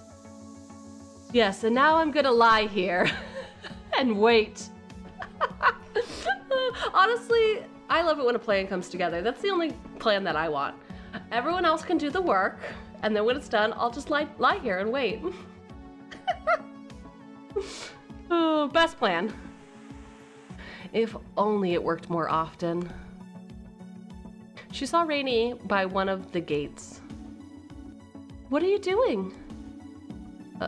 Sealing the doors. If the water thing works, who knows how 𝕃𝕚𝕤𝕤 will react. Come on, they're not gonna bust in. We're not under siege, just under pressure. Why can't there be a Princess Charming? Huh? Don't worry, her boss is gonna pick her up for this date. I'm sure he's gonna have just fucking love that she's doing this. Rainey gave her a look that mocked her naivety. I tried ordering a car full of water canisters from a market. They wouldn't sell. What was their excuse? They didn't make any, just said that they aren't allowed to sell any drinkable liquids to suspicious individuals. So now they're embargoing us. Great. Seems that way.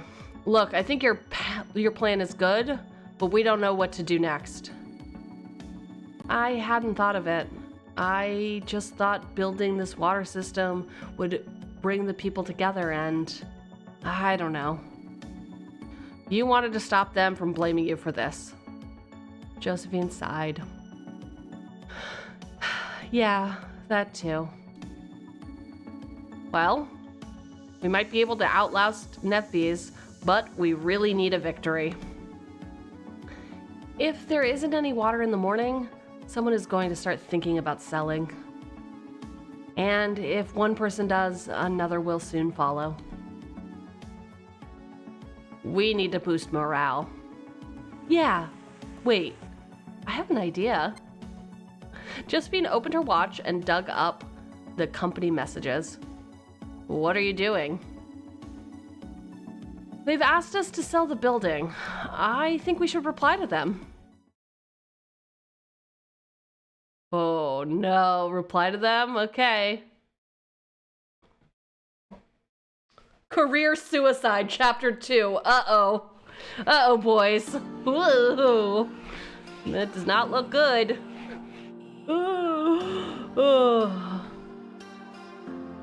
Big cities are amazingly fast. The police showed up within half an hour.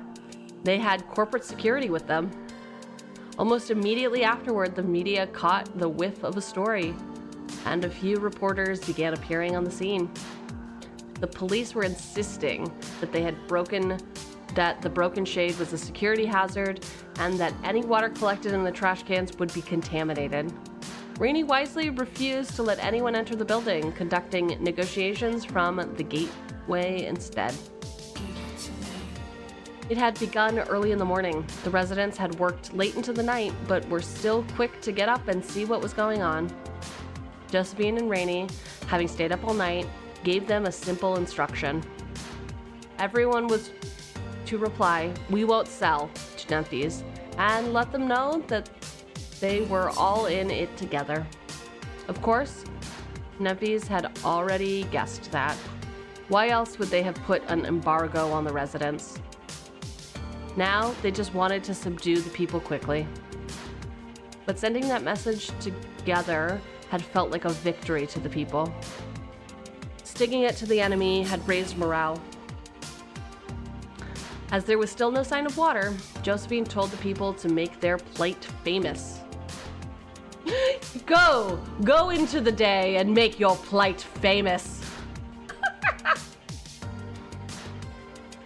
The residents used every media tool at their disposal, as well as going old school, making banners and turning screens into neon signs that hung from the walls. Over the course of the morning, the residential building turned into a residence fortress. The walls were covered in bright colors and sported slogans against corporate tyranny. Really? Against corporate tyranny, huh?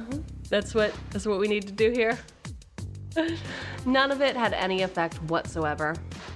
Aside from a few curious onlookers, no one seemed to notice. People walked right on by. After all, it wasn't their problem, and they had places to be. But all the fuss did catch one group's attention: the police. At first, they came with just one armored vehicle and observed the building. Then, not long after, private security units began showing up as well, surrounding the building with large armored vans. Bright neon warning signs appeared and traffic was directed away from the scene. Masked security guards with guns scared away the curious onlookers. But they also attracted the press. No, not our plight! Not our plight! From the window, Josephine could see shivering figures who seemed incredibly out of place with their cameras and recorders. They were looking for someone to interview, but the security guards wouldn't speak, and the besieged residents couldn't, and the police were absolutely clueless. All the reporters could do was wait. Wait for someone from 𝕃𝕚𝕟𝕜𝕤's PR to show up, Josephine realized. As long as it didn't rain, time was on 𝕃𝕚𝕟𝕜𝕤's side. What was it that Francis had said? Control of water is the most effective way to subdue a population. Josephine was beginning to see what it meant in practice. People who cannot wash or drink will yield eventually. The thirst was already getting to the residents. They were talking less and bickering more. Rainey was making them cover windows and blockade the doors. It was mostly to keep them busy. Someone should speak to the press. Yeah, but how? They won't let us. We could at least give them a face. Give them a megaphone and speak out of a window. I take it you don't want it to be the face of this. I'd rather disappear entirely. You could do it. Yeah, but I work in the water industry. This'll kill my career. If your career is to make people homeless, maybe you should reconsider. Your career was to kill people and call it fireworks. Oh, burn! You're so burnt. Fucking. Hey, whoa. No need to lash out. We're in this together. Sorry, I'm just really thirsty. Yeah, me too. My mouth is dry, and this headache's a bitch. Dehydration sucks. Hear, hear. Dehydration sucks. Hey, let's use that. Use what? Us. Film everyone, the children and the elderly. Put it up somewhere and show that we're suffering. Oh, I like that. I'll ask around to see if someone has a camera. Thanks. I think I'll go lay down for a bit. Staying up all night was a bad idea. Do that. I'll get someone to handle the filming. Josephine scoured her fridge for something to relieve her thirst. Finally, she found ice cubes. Sucking on them made her feel better. Then, she fell asleep.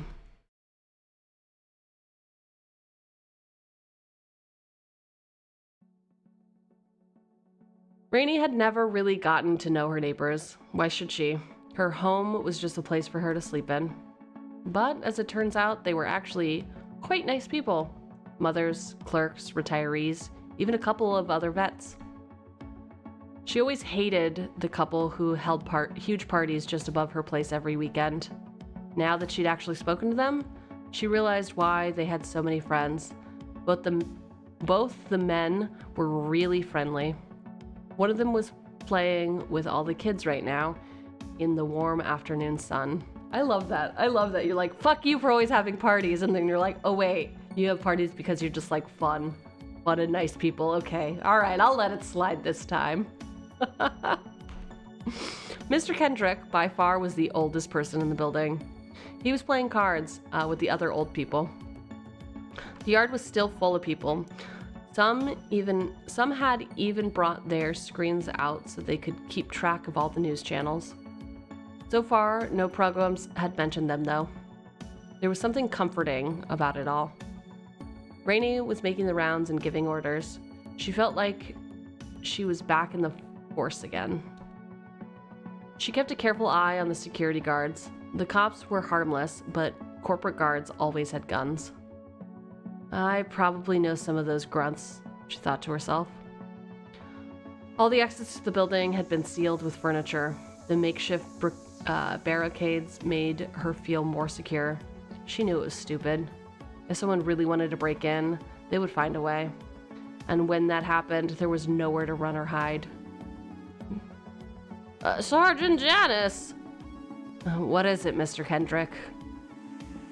Who is that pretty young engineer again? You mean Miss Lace? Josephine? Oh yes, her. What about her? Well, could you find her? She's resting right now. Is there something I can help you with? No, I'm quite comfortable. It's just that she's on the news and she might be interested in that. Wait, what? Rainey rushed to the nearest screen and frantically turned up the volume. Uh-oh. Career suicide. Josephine woke up to the sound of water. At first, she thought she was dreaming.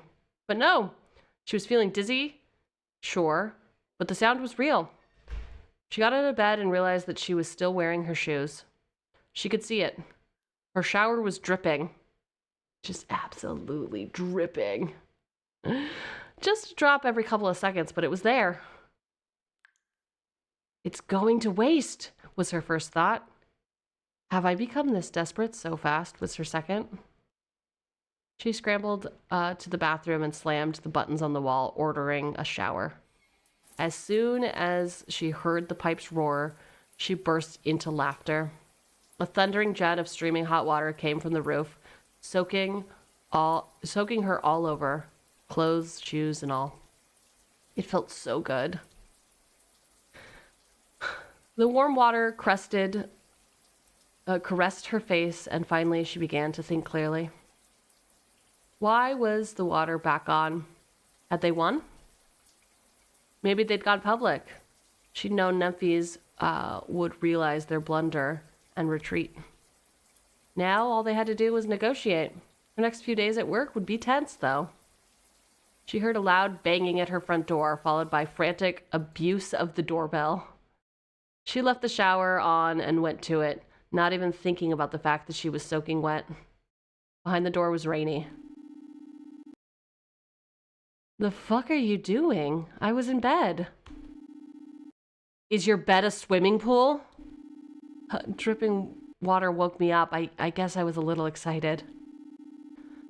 That does look like fun. Well, that aside, Josephine, they promoted you. What? Rainey didn't bother to explain. She just turned on Josephine's TV. Good evening, Channel 411 Metro News. I'm Chris Rivers. And I'm Tina McAllister. Good evening. First on the agenda tonight, do you know who brings the water to your glass? Nemphis Incorporated, the company that made our showers run, is launching a new department. The city's water supply, which has been struggling to deliver for several years, was transferred to Nemphis only 2 days ago. In an exclusive video interview with CEO Francis Barbeck, we're asking, how will they manage? Good evening, Mr. Barbeck. Good evening, Chris. The acquisition 2 days past marks an watershed moment in how we get our water. What drove Nemphis to make this decision? Pun intended, Chris. You bet it was, Tina. Thank you, Chris. Like all things in a market economy, this process began with demand. The people of the city needed clean water, and they need more of it than the city can provide. Water is a basic requirement of life, and we cannot watch from the sidelines as people go without it due to a bloated bureaucracy. Efficiency has always been our trademark, and we want to improve the lives of everyone. You have referred to the purchase multiple times as democratization of water. Could you explain the term to us? But of course, Tina. The way I see it, what happened 2 days ago was that the people want back the control of water from the government. What could be more democratic than that? Well, some activists have argued that privatizing public property erodes democracy rather than increasing it. I have heard these claims, Tina, and my understanding is that they have been made by a small, radical minority. Most of them seem to be politically active students who oppose progress and innovation on ideological grounds. However, I understand their reservations. But the people they should be concerned with are the bureaucrats who care more about keeping their well-paying jobs than actually doing them. If the control of water is in the hands of politicians, it can be used to further their agendas. We have no agenda. I mean, except to make money, but whatever. There is a demand and we supply. It is never in our interest to deny water to anyone. Okay, I'm gonna pause to just read this ticker. Seashells sold at record numbers on the seashore. Classic. Advanced AI works at telemarketing for 1 day. Commit suicide. Okay, all right. 50 Hues of Grey wins lawsuit. Returns to English curriculum. Okay. More news at 11. Great ticker tape. Especially about AI committing suicide. Come on. Come on. All right. But just to play devil's advocate,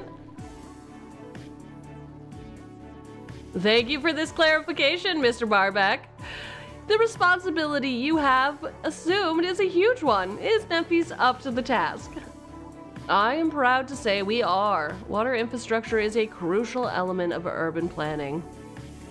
It is our top priority to not repeat the mistakes of the public sector. To that end, I am pleased to announce the creation of our new humane water department, which is tasked with ensuring that our distribution system is fair to everyone. And heading up the new department is one of our rising stars and an expert in ethical business practices, Miss Josephine Lace. Miss Lace is known for her strict commitment to the highest principles. In that way, she represents a new wave in corporate culture. Pun intended.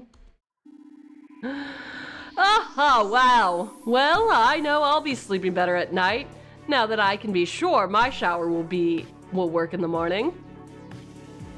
Congratulations to Josephine Lace for her big promotion, and thank you for this interview. Thank you, Chris and Tina. It's always a pleasure. Likewise, Mr. Barbeck. Likewise. On to our next story. Could this new innovation costing just $100 change your life? Stay tuned to find out. News at 11.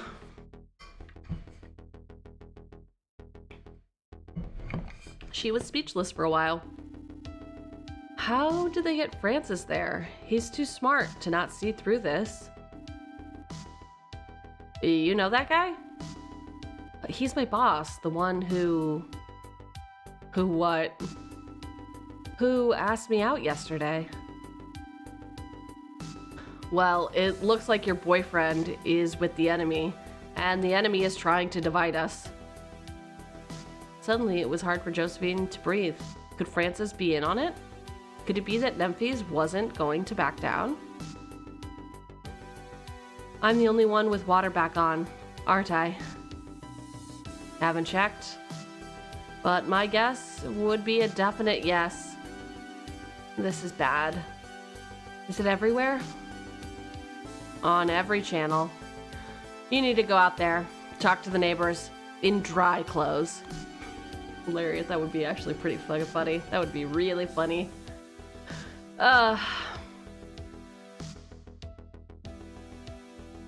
No, there's no hiding that my water works, but they may have made a mistake. How? This is genius. Now everyone thinks you're still with Nemphis. Well, I haven't been fired yet. Trust me, no matter how this ends, you will be. They realize you're leading the resistance. Yeah, anyhow, as part of their genius plan, they've given us water. Do we have garden hoses? Yeah. Spray some on the yard. They're thirsty. Water will get their attention. We have to start storing this. I bet it won't last long. Rainy's watch buzzed. Wait a sec. Oh crap. What is it? Happy Veterans Day! In honor of those who have served the nation, we have launched our program to help veterans reintegrate. You are eligible for applying. We salute you. Nemphis. Today isn't Veterans Day. They're offering you a better deal for the apartment? Yeah, I bet they also have special offers for the elderly and big families and whatnot. They only need half of us and one to sell. Then they'll have a majority in shares and they can evict everyone else. We need to hurry. No, I need to hurry. You need to take a tall glass from my kitchen and get a drink of cold water. Then go get the hose. Oh, and one more thing. Thank you for not thinking I was a mole. If you really were, they wouldn't tell us. So fucking true. So fucking true. Josephine stormed out, leaving Rainy standing in her apartment. Oh.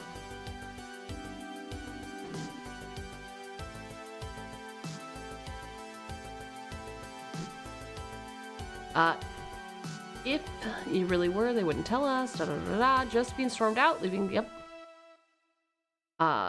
She shrugged and went to the sink. Why are you so wet? Is it true your water's back on? Someone asked as soon as Josephine got into the yard. It is, but listen, the promotion is fake. They're trying to divide us. Or maybe you're really the one behind this. You and that mercenary. An old woman yelled. You mean Rainy? She's retired from the service, and she worked hard to keep us together and safe. Well, if you're not a traitor, then tell me why I shouldn't sell. I'm a single parent with 4 kids. They have an amazing offer. I could move uptown. They're trying to get some of us to sell so that they can throw the others on the street. What about the other families? They would be homeless. Not if we all sell. Josephine bit her lip in frustration. She couldn't believe the residents would fall for such an old trick. Everything Nemphis had done suggested that they would only buy the apartments they had to in order to gain their majority. To many, that just sounded like there was no time to waste, especially now that there was a much better price to be gained. She would be on the streets no matter what.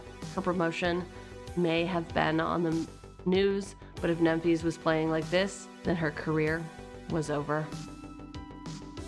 Don't you see? They're trying to divide us because they're afraid. They can only keep the building under siege for so long before someone begins to ask serious questions. And when that happens, Nemphis will have lost. They can't afford to screw up the water reform. They've made too big a deal out of this. How are we supposed to believe you? Just trust me. We're winning this. We just have to My children are thirsty. Your plan failed. There will be rain eventually. What if it comes too late? And then water began falling down upon them. It wasn't rain, of course, it was rainy, spraying the water from Josephine's apartment with a hose that ran through her own. Rainy hosed the entire yard, soaking anyone close with ice-cold water. Their screams turned people around. And in their urgent need to make us die of dehydration, 𝕃𝕚𝕦 has chosen to give us water. Come up and drink. Someone laughed, and soon others joined in. The situation began to diffuse as the people now focused on the suddenly available water. A thirsty mass of them began to flood toward the stairs. Rainy continued spraying with the hose, smiling all the time. The kids loved it, and their parents hoisted them on their shoulders so they could get wetter. The wetter, the better.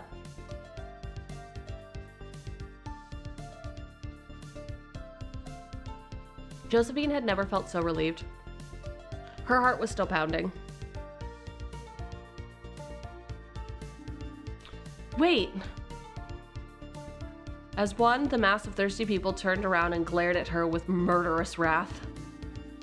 Stop by your own homes first and bring all of your bottles, buckets, and kettles. Take as much as you can store and make many rounds if you must. If you have freezers, fill them with ice. The children will drink first. A thunderous cheer followed by laughter filled the yard. Then everyone scrambled for their apartments. Very soon, Josephine was the only one standing on the ground. She had won this round. If 𝕃𝕚𝕦 hadn't made the mistake of turning her water back on to make her look suspicious, she would not have. She was about to go to her place and help organize when someone tugged her sleeve. It was a small, elderly woman, dressed in warm furs and wearing pearl earrings. Everything about her suggested that she used to have wealth. Her clothes must have been expensive when she bought them, but they were clearly old. She carried no new technology. What is it? I'd hate to lose my apartment. I've been renting it to make money. I'm not even supposed to be here. I was just cleaning it up when this started. That's what we're trying to avoid. Could you put a good word in for me at the company? Says the old lady, I'm sure. What company? 𝕃𝕚𝕦𝕃𝕚𝕦, I sold my home, just like they asked, but I want to keep renting it. It's my only income. Tell them I'm a decent woman, will you? You did what? Not so loud, Miss Lace. We have to keep this secret. You fucking idiot. Calm down, I got a good price. Listen, my son is in business school. Could you perhaps arrange an interview for him at 𝕃𝕚𝕦𝕃𝕚𝕃 when this anarchy is over?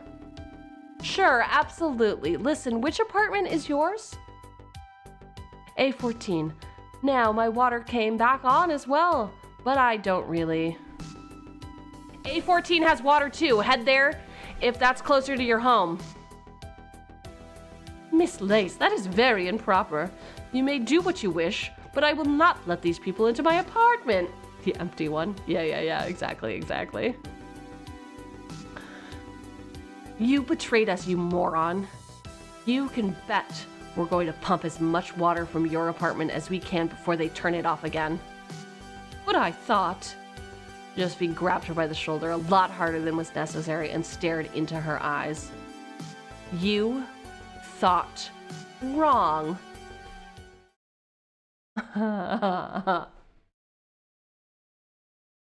Wow.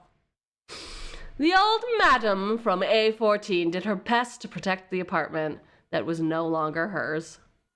But she was just one old woman and was quite literally carried out of the way, and not in an excessively friendly way. As she couldn't exactly be expelled from the compound, Rainy guarded her on the yard. She was smart enough to wait in silence. Meanwhile, the rest of the residents formed lines at the door of the two apartments. First, they waited with bottles and buckets, then with kettles, boxes, and eventually even plastic bags. People ran between their own apartments and the two water sources, carrying either full or empty containers. As Josephine had suggested, freezers were filled with water that would be frozen by morning. Some put in buckets in there, others just poured straight in. Poured straight into the freezer? How? The division had been overcome. People were much better inclined to trust each other now that they were no longer thirsty. It took more than 3 hours for 𝕃𝕚𝕟𝕜 to realize that what was going on and cut both water sources. But by that point, the spirit of cooperation had prevailed, and as good neighbors do,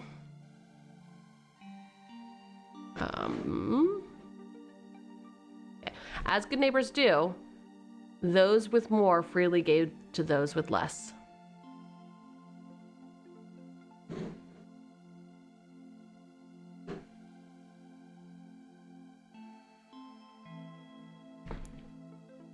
By the time the old woman could go back to her apartment, it had been vandalized. Josephine was not happy to see the graffiti on the walls, or the broken furniture, or the fact that most of her stuff had been nicked. It was a shame. E14 had been a nice apartment on the second floor, with windows looking out into the street. Now it was a ransacked mess. But it did feel sort of justified. And in any case, the shared crime tightened the group. It was a very school bully, in a very school bully's fashion, Josephine reminded herself. By nightfall, everyone had their share to drink and had at least something in reserve for the next few days. As there wasn't much food left in the building, the residents formed small groups that cooked together using whatever they had in store. Josephine ate together with Rainey and Mr. Kendrick. It turned out Rainey could make incredible, albeit very spicy, food.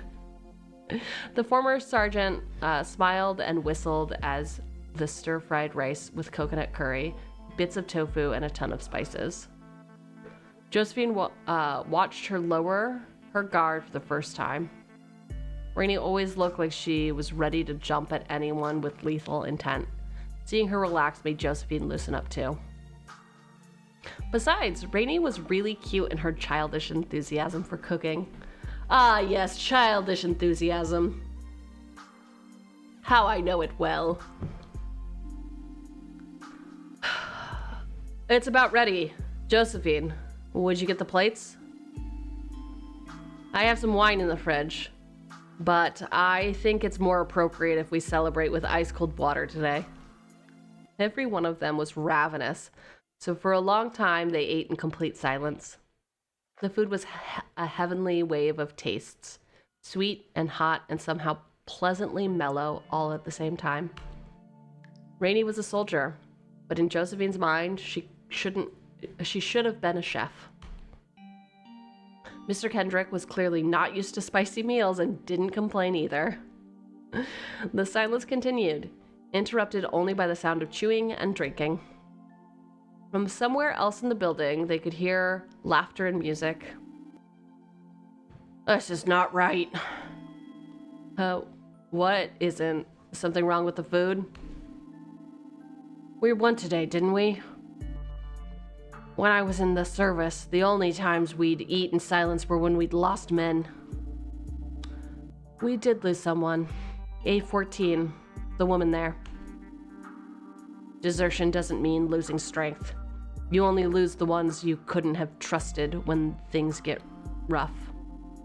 Agreed, Miss Lace. I must commend you on this victory. This siege is going better than any of the ones I was ever in. Where did you serve? Metropolitan Guards.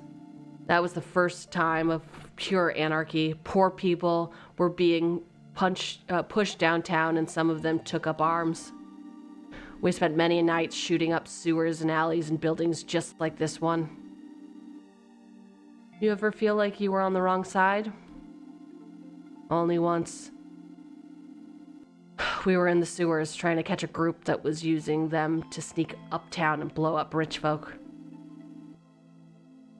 You didn't think they needed to be caught? Oh, I did, without a doubt, but there was more to it. There were refugees in the sewers, people who were to be evicted down from the hill. We tried everything, infiltration, denying them food and drink, divide and conquer. Their leaders beat us every time. Must have been some man. It was a woman! And a young one at that. She reminded me of you, Miss Lace. Me? I don't blow up rich people. I'm really hoping to get rich one day. She said the quiet part out loud, didn't she? Didn't she? And I'm fighting so that I don't have to live in the sewer. But you inspired them. Even when everything points to you being a traitor, you've kept them on your side. I got lucky. Trust me, it isn't just luck. Your plan has given us hope. And now, we have water to last us for days. Mr. Kendrick isn't wrong, Joe. It's a miracle that only one person so far has given in. Josephine had never been called Joe before. It seemed way too casual for her, but she liked it. All the flattery made her squeamish, though. How did you beat the rebels in the sewers? Oh, we flooded them with tear gas and shot them as they got to the surface. That is the part I'm not proud of. I'm sorry I asked. No need to apologize, my dear. A man should stand by what he's done. I couldn't, so I left the army. Rainey stared at her plate like it was the most hypnotic thing in the world. Then she looked at Josephine for a while, as though she was desperately trying to come up with a new subject. What are you gonna do after this? I take it you'll be without a job? Well, I thought I wouldn't be until I saw my face in the news. They've targeted me. Guess I'll look for another engineering job? That's what I was trained to do. There are other water companies. Where, though? In other cities, mostly. I was fired this afternoon. Security officers are expected to show up to work in the morning. You know, if this siege was in any other building, I might be down there outside carrying a gun and wearing a mask. I take it you would be doing what you're trained to do as well? Yeah, I guess I would. If I don't find another security job, I can always join the army again. They never stop needing people with my training.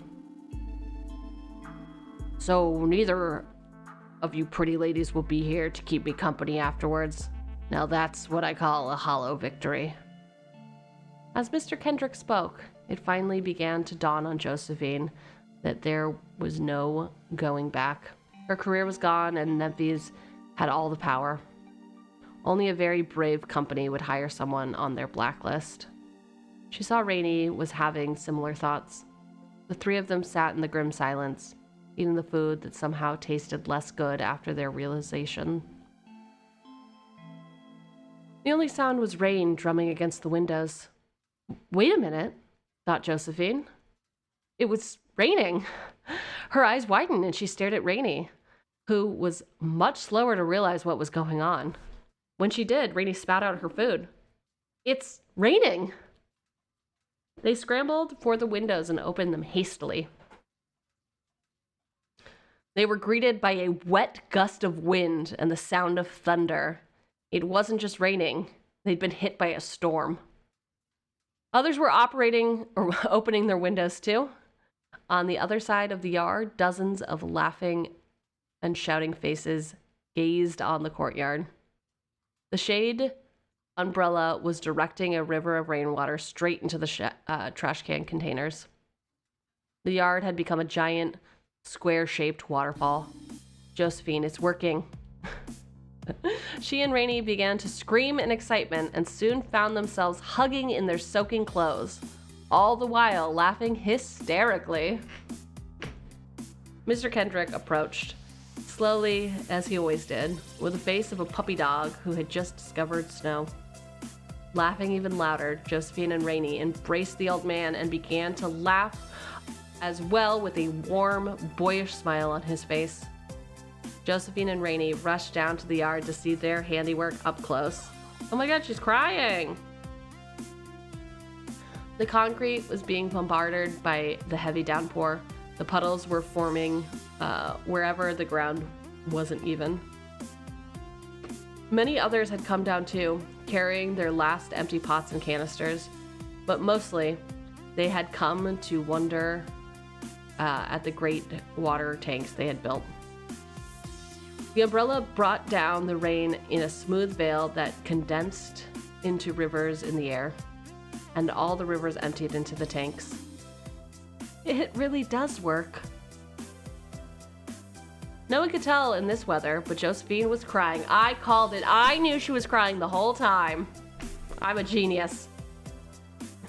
She had studied engineering for years. She knew all about how water could be harvested, transported, stored, and used. She knew how Roman aqueducts worked. She'd studied Mayan cisterns as well as the sewers of London and Chicago, and the great baths of Mohenjo-Daro. After graduation, she had designed mining operations, irrigation systems, and water pipes of skyscrapers, and finally, an entire city's water supply. But this simple contraption that only needed gravity to work was without a doubt her masterpiece.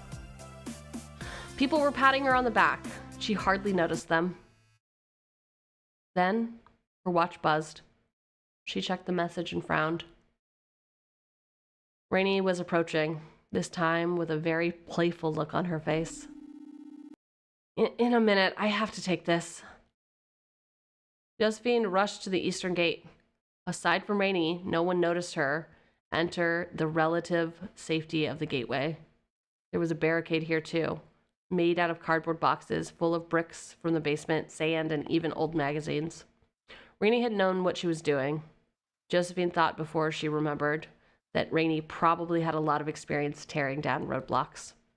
The barricade was built almost to the ceiling, but there were gaps in it for poking curious eyes and sharp sticks, as Rainey had put it. Behind the barricade, there was a man. Oh god, he showed up? You fucking showed up at your door? Dude. Miss Lance, I'm glad you came. I have to say, this is not how I imagined our first date. Me neither, Francis. You have to make this stop. These are good people. They don't deserve this. I thought we agreed on the plans, Miss Lace. You knew someone was going to lose their home because of them. This is a megacity. There aren't any free spots of real estate to be used. It's progress. Have you lost faith in what we do? This isn't what we were supposed to be doing. Do you know the saying about making an omelet? This building is the eggs. You should come with me. Where to? Uptown to your new job. Didn't you see the news? Of course I did. That little announcement could have gotten me lynched. Josephine, have they threatened you? If that's the case, you must come with me. How could I leave them now? They believe we can win. You wouldn't be leaving them. The promotion was real, Josephine. The board wants to avoid things like this. I want to make sure our company stays on the right track. Think of how much more good you could do in the gardens. We've already set up your new office. It's just across from mine. On the top floor? And just like all the other department heads, your new salary would let you live right next to the gardens, and you could help people, including your neighbors. How? The board realized cutting the water was a mistake. We can offer the residents generous rents in our other properties. All they have to do is sign a non-disclosure agreement. No. All they have to do is move downtown and promise not to sue. We've just brought some new apartment blocks right next to the power plants, and they can apply. I'll take the job. You will? Yes, as you said, water is a human right, and I'll start my work here, helping these people. It is immoral that you would cut their water to pressure them. Everyone here must have the chance to negotiate the sale of their home without pressure or extortion, and we must buy every apartment. Every apartment? But the law only requires 51%. Then the law sucks. You want nephews to act morally, don't you? Of course, but in a business sense, it is good to be known as the kind of company that doesn't throw people to the streets. Josephine, I'm not a dictator. I can't just walk over the board and make deals that hurt our profits.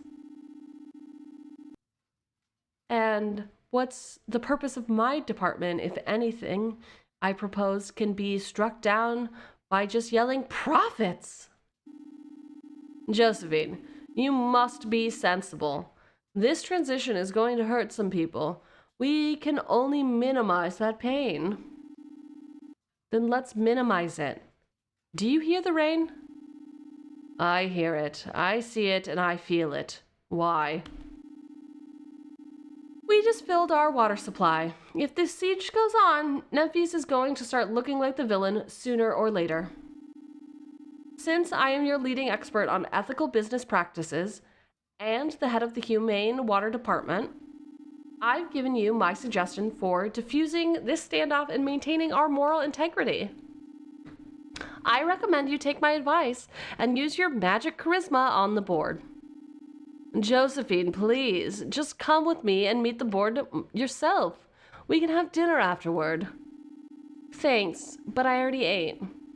This situation is pretty critical considering my job, so I think I'll remain on the field for now. She gave him a defiant look, and then the most innocent smile she could muster. I'll gladly dine with you when my workload eases a little. Can I get a rain check on our date until then? Fucking, wow, she really showed him. She really fucking showed him. Francis said nothing. His expensive suit had been ruined by the weather. The rain was battering the street behind him. A pun intended, of course. He's a skis. He's such a skis. All right. And then she walked away, dizzy with her newfound confidence. Oh dear, she thought. Am I really a rebel leader now? Wow.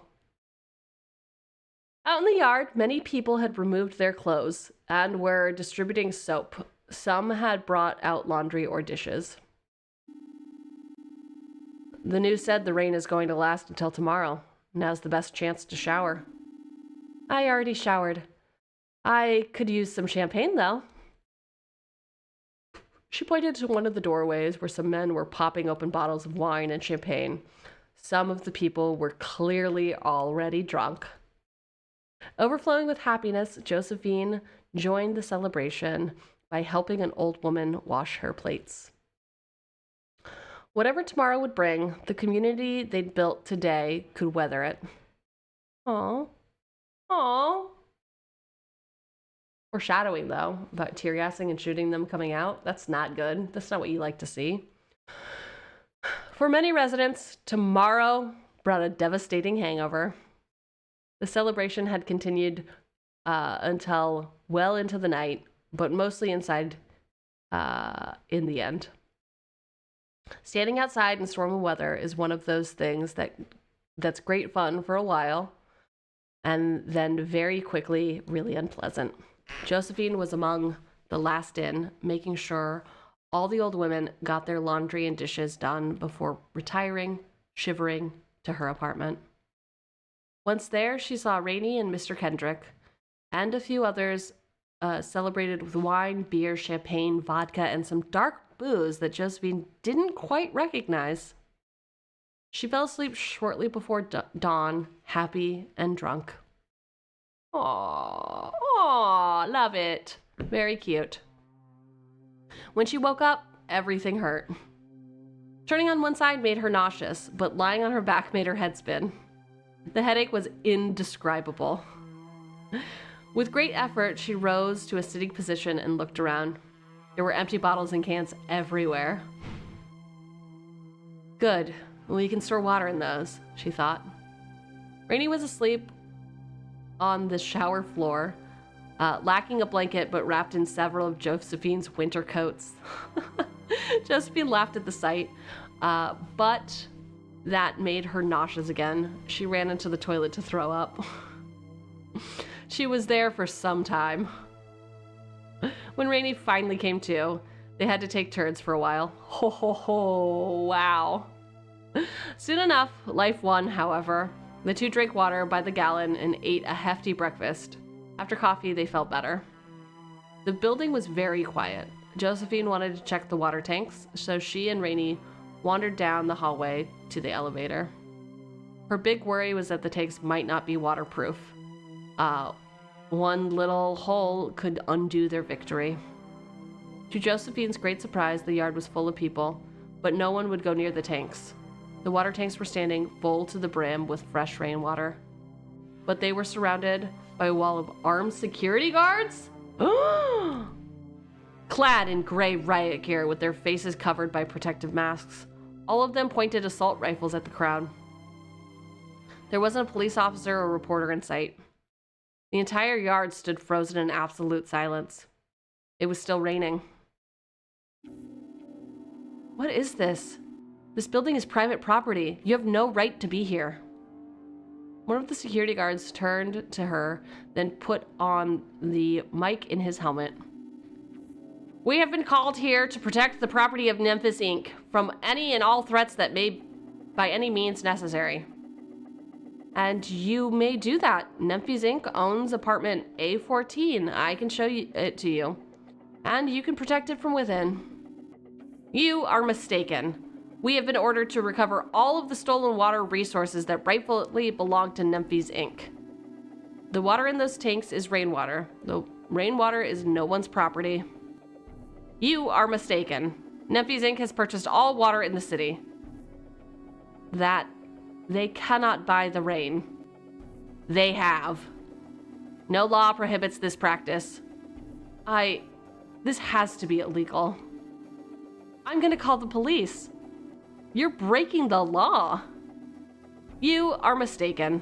Our unit has been deputized to aid the police department in its efforts to end the rampant rioting and vandalism in this district. Wait, so you're the police effectively? Correct, miss. Please stand further back. The security officer turned up the volume on his mic. A loudspeaker somewhere relayed his words. Residents, please return to your homes. Officers of the law will now proceed to demolish all roadblocks. Then we will visit every apartment to confiscate any stolen water and arrest all suspected thieves. Anyone found guilty will be subject to eviction. Are you fucking kidding me right now? Really? Really? Rainey pulled Josephine back. How are we this hungover? How is that your primary concern? Yesterday there was nothing to drink in the building, and this morning everyone has a headache. Think. Are you saying someone brought the booze here? Yes, and there's more. I don't recognize everyone here. How is that important? Hundreds of people live here. I mean, there are faces I've never seen before. Anyone could have snuck in during the Anyone could have snuck in during the showering and celebrating. How? We blocked all the exits. Then it hit her. A14 has a window to the street. And a resident who hates us. I think we might be in danger. We'll be fine. There's no way the behavior is going to stand up in a court. These people aren't real police, Joe. I think we could get out through the basement. No way we're leaving now. They've stepped over the line. Mr. Kendrick appeared next to them. I think Sergeant Janice is right, my dear. You two should get out of here. I'm not leaving all of you. Then do it for us. If they arrest you, you can't keep up the fight. Janice can protect you. Old Mr. Kendrick had never seemed so resolute or lucid. Was he somehow no longer senile? Mr. Kendrick, I am Captain Kendrick, and you will pull back now. We've lost this battle, but we need you to win the war. Go, before they take you. There was a gunshot. People screamed and ducked for cover. Josephine turned to the doorway to see a man standing at the entryway to staircase A with a smoking gun in his hand. Death to the police, the man shouted, before firing again in the air and running back inside. Josephine rushed back to the front and waved her hands. This was getting out of control. That man definitely did not live here. The guards instantly released their safety on their guns. Stop! Let the police pass. The shooter fled inside. We don't want any harm to anyone. There's no need for violence. She couldn't see it, but she could have sworn the guard smiled. You are mistaken. The guard shot her in the chest. As he fired, all of the other guards joined in, spraying the yard with bullets.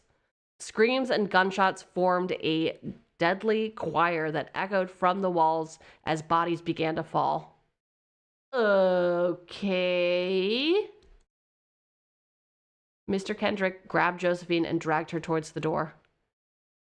He was gunned down halfway. The old man fell on top of Josephine, the last thing she saw before her vision went dark and the guards turning over the water containers. All the water they'd collected washed over the yard and into the sewers. The shooting continued. Some tried to get out of the building.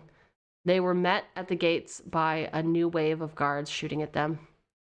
There, the single mother who had 4 children died. 2 of the children didn't. The guards followed the people indoors, keeping up the fire. Mrs. Thatcher was shot in the hallway. All of her 15 dogs were killed later in her apartment. The young woman in the apartment B14 was still in bed when her door was breached. She panicked and ran for the window, but was tased to the floor. She was among the lucky few who were just arrested. Out in the yard, bodies piled up around the tanks. An eerie quiet reigned. It was all over in a few minutes. Anyone still alive huddled in the corners, waiting for arrest. There was blood everywhere. It formed puddles where the ground was uneven and filled the cracks in the concrete. It mixed with the rainwater that was still lingering around and clogged up the sewer entrance. Whatever had begun there 2 days ago was now definitely over. Oh. Okay. The room was empty and reeked of chemicals. There was a small window, but almost all light came from the ceiling, which was one huge cold lamp. There were 9 beds in total in the room. Josephine awoke in one of them. She wasn't in pain. That worried her. Her bed was comfortable, but the sheets had a plastic feel to them. Directly across from her was a black screen with green numbers. The last number went up every now and then. Her brain felt like that someone had poured cement all over it. For a while, all she could do was watch the numbers.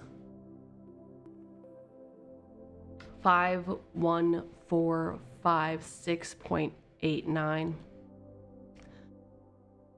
51,456.91. She slowly began to form lines of thought. She realized she was in a hospital and instinctively put her hand to her chest. Cold metal met her fingers where flesh should have been. A slender tube coming out of it and went somewhere. She grabbed it. Norbert. I wouldn't touch that if I were you. That tube is keeping you alive. Josephine turned to see a friendly-looking man lean over her bed. Where am I? How are the others? And who are you? Try to stay calm. It will take you a while to come to completely. You are at the Jenner Private Hospital. You were brought here by an ambulance some 4 months ago. Okay. 4? She didn't finish the sentence. Speaking hurt. Try not to talk much. Here, have some water. Josephine drank from the glass that was offered to her. Somehow drinking water felt like a sacrilege. You might not remember it, but you were caught in an exchange of fire between police and a group of domestic terrorists. You were gravely injured. I remember all of it, just a bit differently. What about the others? I can't give you any names, but from what I saw in the news, fighting was fierce in the crowded yard and the narrow corridors. The police took no casualties, but it is believed that all the terrorists were among the 57 killed. 72 more people were injured, such as yourself. 57. The loss must be pretty heavy. In case you're interested, we offer quality therapy, both private and in group session, at an affordable price. Shut up. I need to think. Is there a list of casualties? I want to know who I lost. I'll see if I can find you one. Now, about your injuries. Who are you? How long do I have to be here? Please, listen. As I was saying, I'm Dr. Norbert, a cybernetics specialist. Cybernetics? Based on your wounds, you were shot in the chest with an automatic weapon at extremely close range. It's a miracle you aren't dead. However, we had to replace part of your lungs, several arteries, bits of your 4 ribs, and your entire heart with cybernetic implants. My heart? Yes, the operation was difficult and had to be completed in multiple stages. We were thus forced to keep you in a coma for the past few months. I'm glad to see that you finally woken up and seem lucid. Now, if you'll let me do some basic tests. Wait, what is that? She pointed at the box with the numbers that she had been watching. Oh, that's a new feature in this section. It shows you your hospital bill in real time. Try not to get stressed out by it. I can also cover it if you want.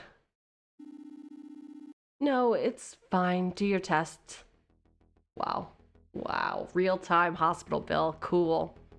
She'd been shot. All her neighbors were either dead, in jail, or out on the streets without homes. She'd spent 4 months in a coma. Nephews had run out of legal ways to fight them. Instead of backing down or paying a bit extra, they decided to kill everyone. Francis must have known this would happen. Francis must have made the call. The man who'd asked her out had ordered her murder 2 days later. The world thought it had been terrorists. She was now a cyborg with no job, no home, and thousands in debt. Relatable, right? Right? All she could do was lie in a bed and stare at the bill as it grew. Huh? Huh? 51,458.2. 0.3.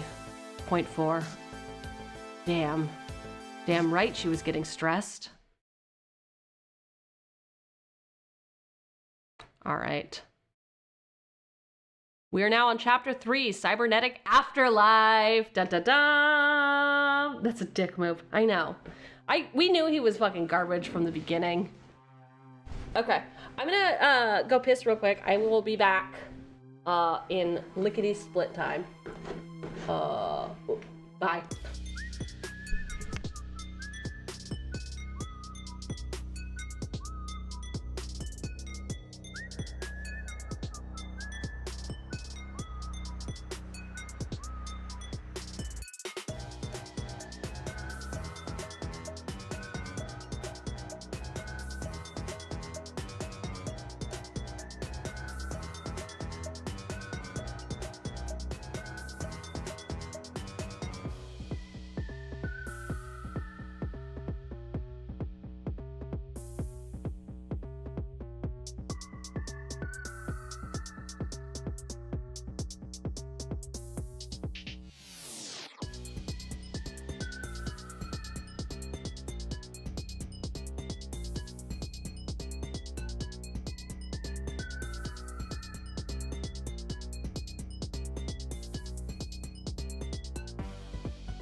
Okay.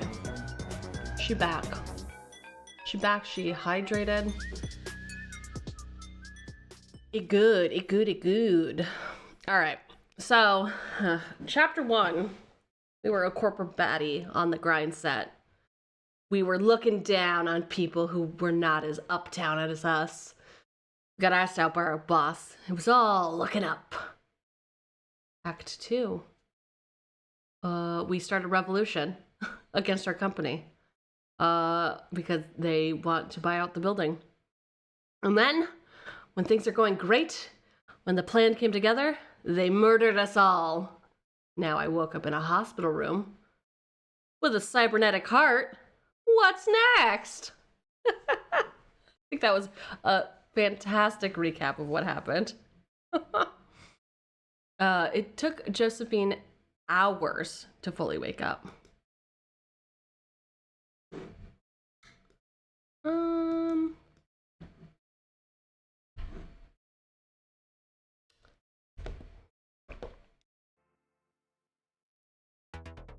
I knew it.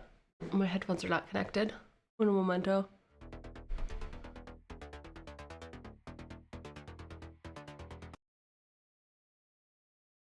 Nailed it. Okay. Uno, dos, tres, cuatro, cinco, cinco, seis. You're getting a tattoo, yeah, you're getting ink done. You asked for a 13, but they drew a 31. They say you're trying too hard and you're not quite hip. I think I got most of those lyrics correct. Done did it. Done did it. Yeah. Offspring. Nice. Yep, I'm pulling out all the hits. All the hits. Back to back. All right. As soon as the meds wore off, the pain kicked in. Oh no, not the pain. You know what they say, no pain, no gain. It was like a fire burning hot. It could be doused and silenced for a bit, but it never really died.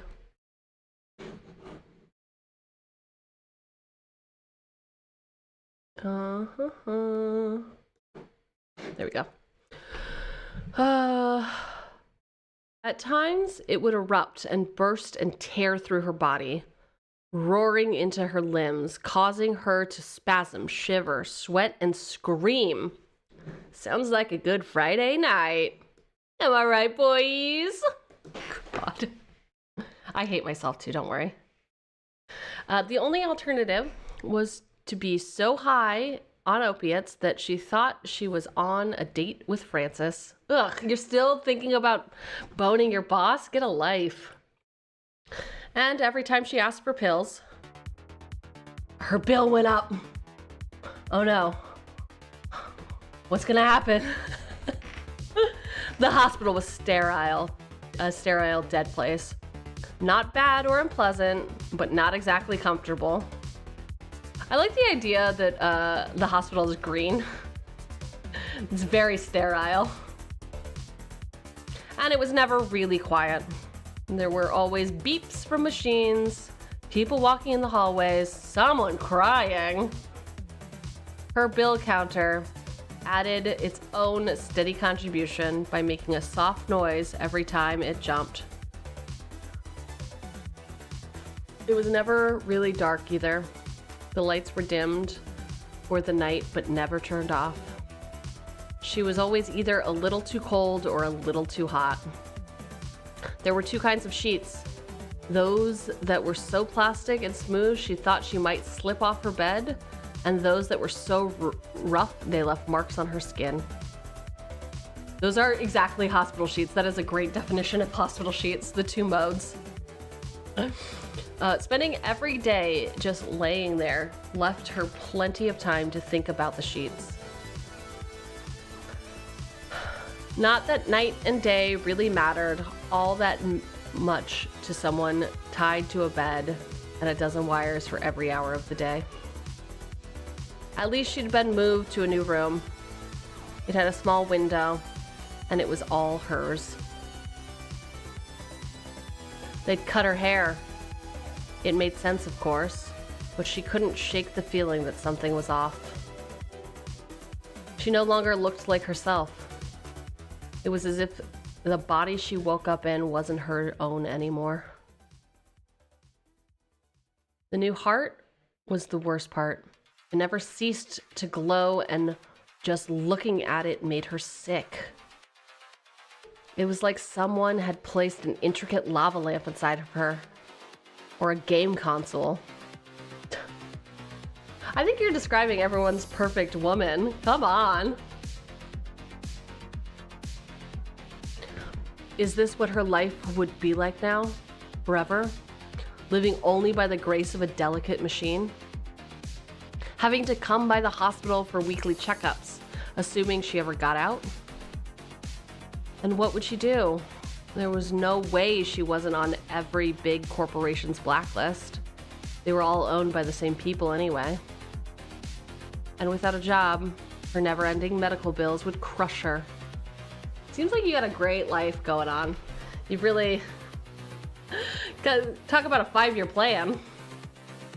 It was beginning to dawn on her there was much more to living than having a heart that could beat. And she'd lost all of it. The only good thing around was Dr. Maturanan? Norbert, as he liked to be called, checked on her daily and sometimes gave her medicine for free. Most importantly, his arrival at 2:52 every day was the only thing she had to look forward to. Afternoon, Miss Lace. How are we doing today?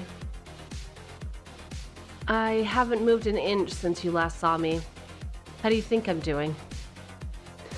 Well, you're talking and breathing, and frankly, that's incredible for someone in your condition. Have you tried using your legs? They won't carry my weight. Unsurprising. You haven't used them in months. I'll get you access to an exercise machine. We'll have you up and walking in no time. How much will the machine cost? A lot less than an automatic wheelchair. And, like I said, we'll get you walking soon enough. I can book you for some light physical therapy tomorrow. Suddenly, the idea horrified Josephine. As boring as her little box was, it felt apart from the world. She didn't want to face the world. No thanks. I think I still need bed rest. Correct, you do, but we need to work on your muscles before they shrink out of existence. Nothing heavy, of course. But the program is quite long, so we should get it started. No rush. I've got nowhere to go. No need to despair. I'm optimistic we can release you within the year, if you begin exercise soon. It'll be good for your heart as well. It needs to get used to the stress. Believe me when I say this heart is going to get used to the stress.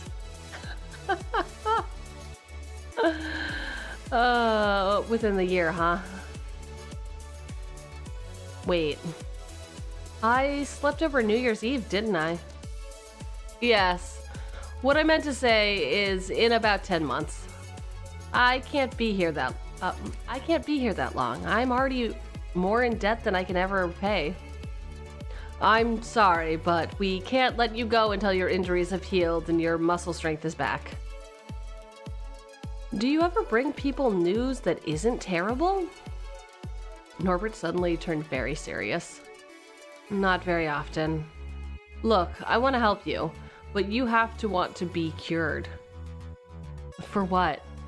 Working shit jobs to pay for bills until one day my heart needs a restart for an update and I die? It's normal to feel repulsed by the new parts of you. Most patients experience some dysphoria. I know I did. For years. Josephine had noticed Norbert's cybernetic arm, of course. She'd even wondered how he'd lost his real one. Asking about it had always seemed too personal, though. Until now. How did you lose your real arm, if you don't mind my asking? Norbert frowned. I don't usually talk about it with patients, but tell you what, I'm going to tell you. When I can see you're determined to heal. That's not much of a prize. I realize this is cheesy, but the real prize is realizing that I never lost my real arm. You never lost your real heart. We just needed spare parts. You're no less because your heart can play Pac-Man. My heart can play Pac-Man? Oh yeah, I tried installing something newer, but it wouldn't work. Your heart kept crashing. Josephine smiled. It felt weird. She hadn't done that in a while. And it didn't last long. It's not the heart. I'll get used to it eventually, maybe. But I won't have a roof over my head when I leave here. I've got nothing. You are alive, Miss Lace. Do not underestimate that. Life is the only thing that you cannot rebuild. Exactly. I can never rebuild the life I had. All I have now is this lump of metal that might shut down and kill me at any time. Miss Lace, I can assure you that the implant is safe and the risk of malfunctioning is virtually non-existent. In fact, would you like me to explain its functions in more detail? Sure, might as well. I won't bore you with the technical details. The heart is cybernetic. Eventually, it would develop a completely symbiotic relationship with your body and brain. Then it will be able to sustain itself. Eventually? Some things can't be rushed. It might take more than a year before you are independent of life support. For now, the implant needs constant power. Is that what the tube is for? Yes, it's fastened quite securely, but just in case, don't ever try to unplug it. Thank you for waiting a week to tell me that.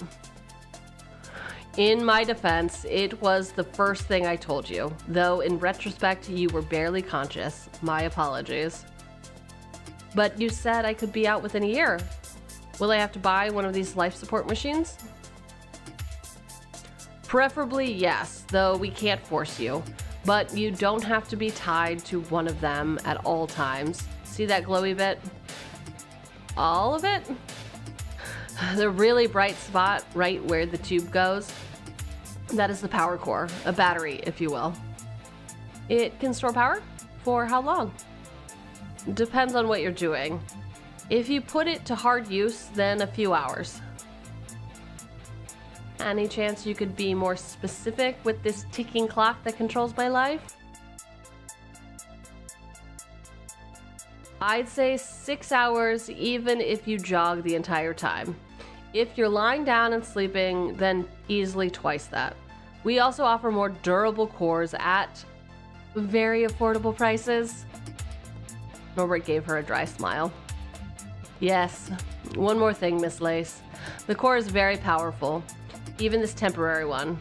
If you tamper with it, it might kill you.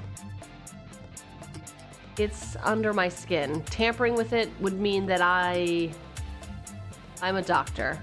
Will you just trust me if I say that some people really are that stupid? Don't worry, I won't do anything dumb. But I will hold you to that promise. You'll tell me about your arm when you think I'm healed. I will. When I can see that you've made progress and found some hope.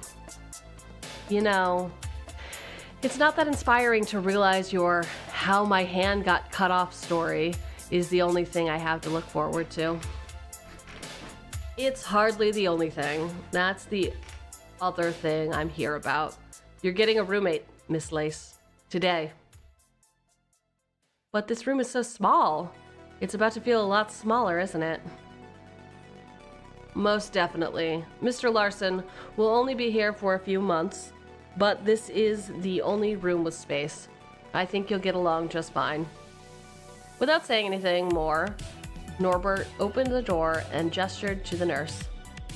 I must be going once Mr. Larson has been set up here. Remember, Anytime you want that exercise, just let me know. But take all the time you need. The doors opened and the two nurses came in with a large device that was somewhat similar to those around Josephine. They alone made her room seem so small. Then a huge bed was pushed in. On it lay an unconscious man. The bed was bigger than Josephine's, but much too small for its occupant. Not that he was obese, just big.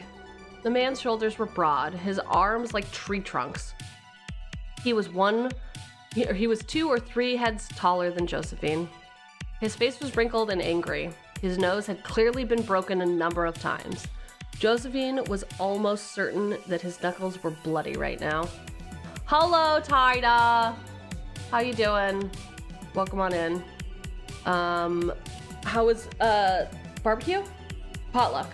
Did they love your pound cake? Did you take them all to Pound Town? Is that how it went down? I hope you had a lot of fun. We're playing a game called Vengeful Heart, Act 1. We were a classy business gal, being a real dick to all the plebes. Our boss asked us out on a date. We were so excited. Act 2.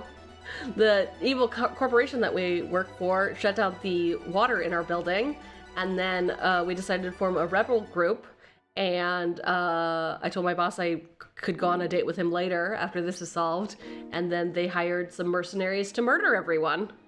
Act 3, I woke up in a hospital with a cybernetic heart. That's where we're at right now. You did not pound anyone.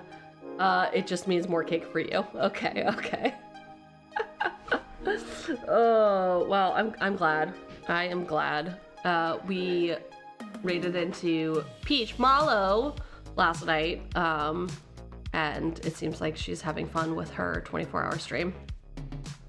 It seems like she's having a lot of fun. Also, I think I might accidentally be obsessed with the 𝕃𝕚𝕟𝕜𝕤. I did a little 𝕃𝕚 last night. I think that was after you left. It was good. A lot of people came in for it, which was interesting, which was cool. That was the tutorial chapter. Yeah, it was a card gaming. Nice. I think it was good. I think it was a good tutorial chapter. I think in comparison, I definitely don't know any of their names and just kept screaming when they would. I cannot wait for auto battle. Of course I didn't get sad. I have no heart. I just was like, I bet that one's gonna die. Yep. And then you held the gun to her head and I was just like, pull the trigger, do it. You didn't get sad about your girl? No. I don't. Is your girl the blue-haired one? Or the one that was all in blue in the tutorial chapter? How is that your girl? Wild. Absolutely wild. No, it was really fun. And then I pulled some gambas and I got a mad scientist. And then I cannot remember what my SSR one was. A child. Some sort of child. Nice. Yeah, it was fun. I think that I was more obsessed with ZZZ though. I really liked it. It was quite a fun little game of the 5 gambas. There. Oh, yeah. Well, I'm just, getting cozy. Visual novel. I had brunch this morning. And then had to come into my art studio, and it's a weekend, and fucking everyone is just everywhere. There's so many kids yelling. It's not great. Not a good time to be alive. The weekend, ugh. But it's good overall. I hope that you are enjoying. Yeah, I know, fucking kids. Ugh. Grow up. Just fucking grow up already. Uh-huh. All right. What's this dude's deal? Oh, wait, did you win at locals? Did you go to locals last night or did you just play online? I think you said you went to locals on Thursday and won, which felt good. But it feels like you play cards a lot. Both in person and online. All right. His face was wrinkled and angry. His nose had clearly been broken a number of times. Josephine was almost certain that his knuckles were bloody right now. When the bed was finally in place next to her, she saw she was right. The man's eye was black and his mouth was visibly swollen. His other hand was bandaged. I thought this was a women's ward. Oh, we don't do that here. Cardiac disease is so much more common with men than women that it would be very inefficient. Can I get transferred to the trauma ward? Afraid not, Miss Lace. And besides, Mr. Larson just had a heart attack. I'm sure he could use some company. And so could you. Being alone is bad for you. He'll wake up later tonight. He might be cranky though. Apparently he was in the middle of a fight when he collapsed. Yeah, you think I'm gonna fucking get along with him great? That's what you think? Come on, Doc, get it together. Suffice it to say, he did not win. With that, Norbert turned to leave. Josephine looked over at the evidently violent, huge man with heart disease. He was well within reach of her. Actually, doctor? Yes.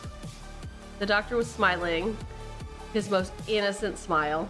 Josephine knew in that instant that he'd done this on purpose. What a flirt. I've changed my mind about the physical therapy. Any chance I could be there when he wakes up? Wow. Just wow.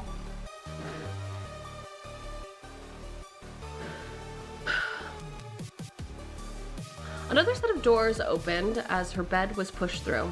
She felt like the whole place was just corridors, lamps, and doors. Most were open just by pushing. Others had electric locks that two nurses had to simultaneously to get through. All the patients' rooms were alike. They all had the same green and white motif with a small window on the door. And there were so many of them. There was also a surprising amount of cameras and nurses with batons and tasers. All the elevators had electric locks. Norbert was a man of his word. Just as soon as Mr. Larson had begun to show signs of waking up, she'd been whisked off to physical therapy. That felt like a while ago. The hospital was huge. Meeting people, even seeing them, was unsettling. After what had happened, she'd only seen a few nurses, the doctor, and now Mr. Larson. It was strange. Her room was like a prison cell. But prison cells are safe in a way. In the room, she'd not thought about the world so much. But now she was out. And the more she saw others, the more it became apparent that the world hadn't stopped for everyone else like it had for her. Everyone else had woken up that same rainy morning, gone to work, read about the horrible attack in the news, maybe even talked about it in the night, and then gone to bed. The storm of violence that seemed to have ended her life had been a storm in a teacup. Even in this city, most people had no connection to it whatsoever. They looked at her face and saw a stranger in a hospital. There was no one to share the pain with her. She was already anxious when she got to the hospital therapy section. There were no hallways there, just a big room full of people. Sounds fun. Sounds like a great fun time. Just a fucking room, no windows, full of people. There were amputees, people with spinal problems, people recovering from knee surgeries, every kind of trauma you could imagine in the same vast hall. Hundreds of patients, all exercising in different ways under the guidance of nurses. She was rolled to a large space where she didn't have to get out of bed. There were a lot of training devices. She used one with her feet and another with her arms. As she pushed against the weights, she wondered if there was anyone here from her building. 72 people had been injured. For all she knew, they might be here. But she saw no one. Once she thought she'd seen Mr. Kendrick, but the label on the man had been Jorgensen. She was ashamed to realize that she hadn't known the old man well enough to remember his face. It was almost time to stop when she saw them. Two men standing, not doing much. Their backs were turned toward her. They were wearing gray uniforms. She didn't really see more than that. She sank as deep into her bed as she could. In her mind's eye, she saw them. A wall of soldiers with guns. Suddenly, she was swimming in sweat. It was hard to breathe. She had to get out of this bed. She rolled over onto the floor. Her vision blurred and her mouth went dry. She tried to get up, but didn't have the muscles for it. She collapsed onto the floor and bumped her head. I have to. She threw up. She had to throw up. That's what happened. Swimming in sweat? Jesus! Yeah, it's almost like she has PTSD from getting mutilated. Hi, Boy Scout. How are you doing? How's your Saturday? What's good? What's new? What's fresh? We're playing Vengeful Heart. More like Vengeful Fart. We're on chapter 3. Chapter 1, we are a classy business gal just trying to do business things. Our boss asked us out on a date. Oh, squee! We're just, you know, fucking grinding. And then Act 2, uh-oh. The company we work for did bad shit. Did really bad shit, so then we had to form some sort of resistance group in our apartment building and barricade ourselves. It was a whole thing. Well then they came and murdered all of us. They broke in and just shot the place up. Act 3, I woke up in a hospital with a cybernetic heart.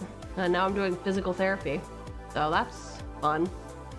That's what's going on with me in this fictitious world. I hope you are good. I hope you are cozy on your Saturday. She was still shivering and gasping for air when she was brought back to her room. You play the loveliest games, Cheugy. I know. Would it be like less of a difficult thing to watch for you if we just had like we're cute and had fun? Is this the better vibe? Does this make you feel more secure and sane? We can try this on for size. Right? So lovely. We're just having fun. No big deal. It's a cute game for little cuties.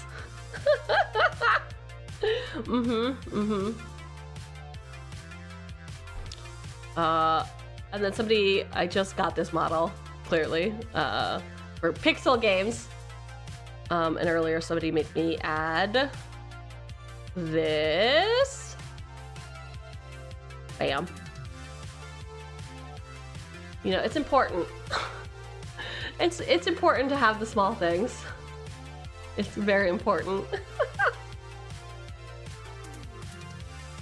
See, it's just a silly little game for silly little guys. And I'm just a silly little guy.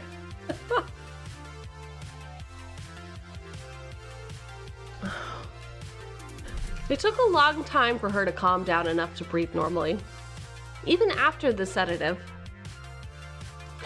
My, how big your eyes are, Cheugy. Do you like that they're also different sizes? Oh, very cute, right?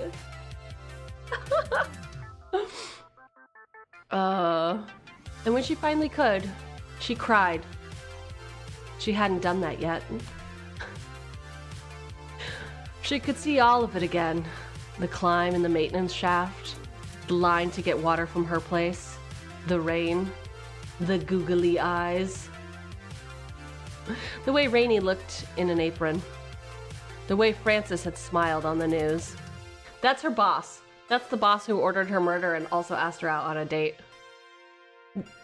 He's kind of scummy. You couldn't tell. She kept asking for her doctor, but his shift had ended. She cried until her face was red, her pillow soaked, and she had a horrible headache.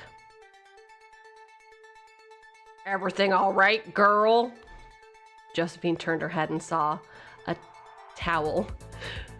She took it, muttered something, and wiped her face clean. Behind the towel was a large head that looked like it had been carved from granite by a drunken sculptor. One eye was black, and the nose was broken. Mr. Larson. He had a heart attack while getting into a fight. Thank you, just something, I don't know. To me, it looked like something happened. You want to talk? Honestly, I'm not sure. I think I had a panic attack or something like that. Know what caused it? I saw someone, a guard, I think. He was wearing gray. And why are you scared of gray guards? One of them hurt you? I thought she puked. She did puke. She can cry and puke all she wants. I don't know, I think I had a panic attack. I guess I also threw up. You could say that. He must have done something pretty fucking horrible to get you to jitter like that. Shot her point blank in the heart. What do you... Yeah. Look, I don't know you. But I know some people that know how to break legs. You want to get back at them? An eye for an eye. Hole in the chest for a hole in the chest sounds pretty good. But I'd rather not think about that right now. She extended her hand. Josephine Lace. Robert Larson. They call me Bob. Can I just say, you look way too scary to be handing out towels to crying women? Good. That's what I aiming for. Don't tell no one. What happened to your face? I was working. Sir? What? Working? And where do you work? Fucking finance. Done a lot of things. Grew up on a farm. Worked at a factory. Cleaned up. The life. Last night I was volunteering. Where? An illegal boxing match? Something like that. Would've won too if my ticker hadn't given up. I see. But nice to meet you, Bob. Nice to meet you too, Cyber Girl. Oh, by the way, that guy in gray clothes? He was a janitor. The guards here are dressed as nurses, all wearing white. Dang, uh-oh. Sinister. Very sinister.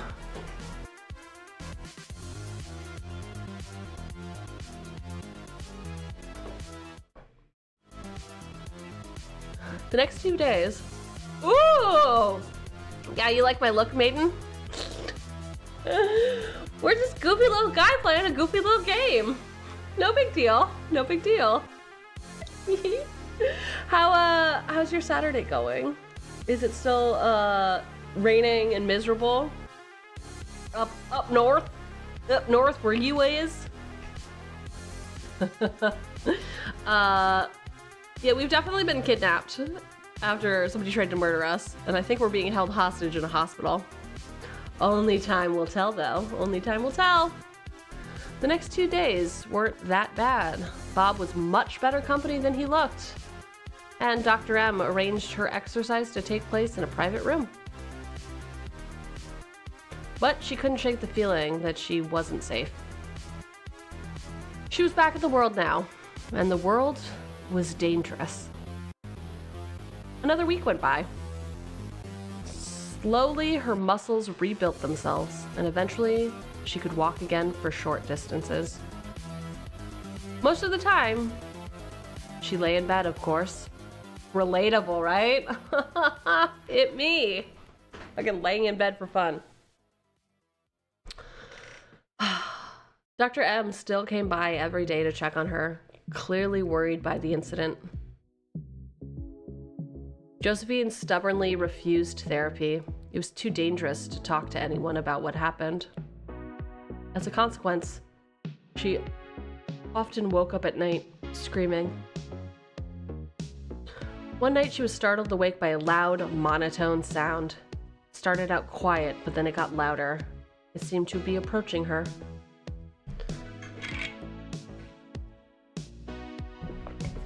A humming so steady and stable, it could only come from a machine, and it kept approaching. What's that noise? Bob woke up, grunting. Noise? Oh, that noise. Sounds like a small drone to me. Probably just security patrolling the window so nobody tries to escape. They don't want you to leave without paying. Go back to sleep.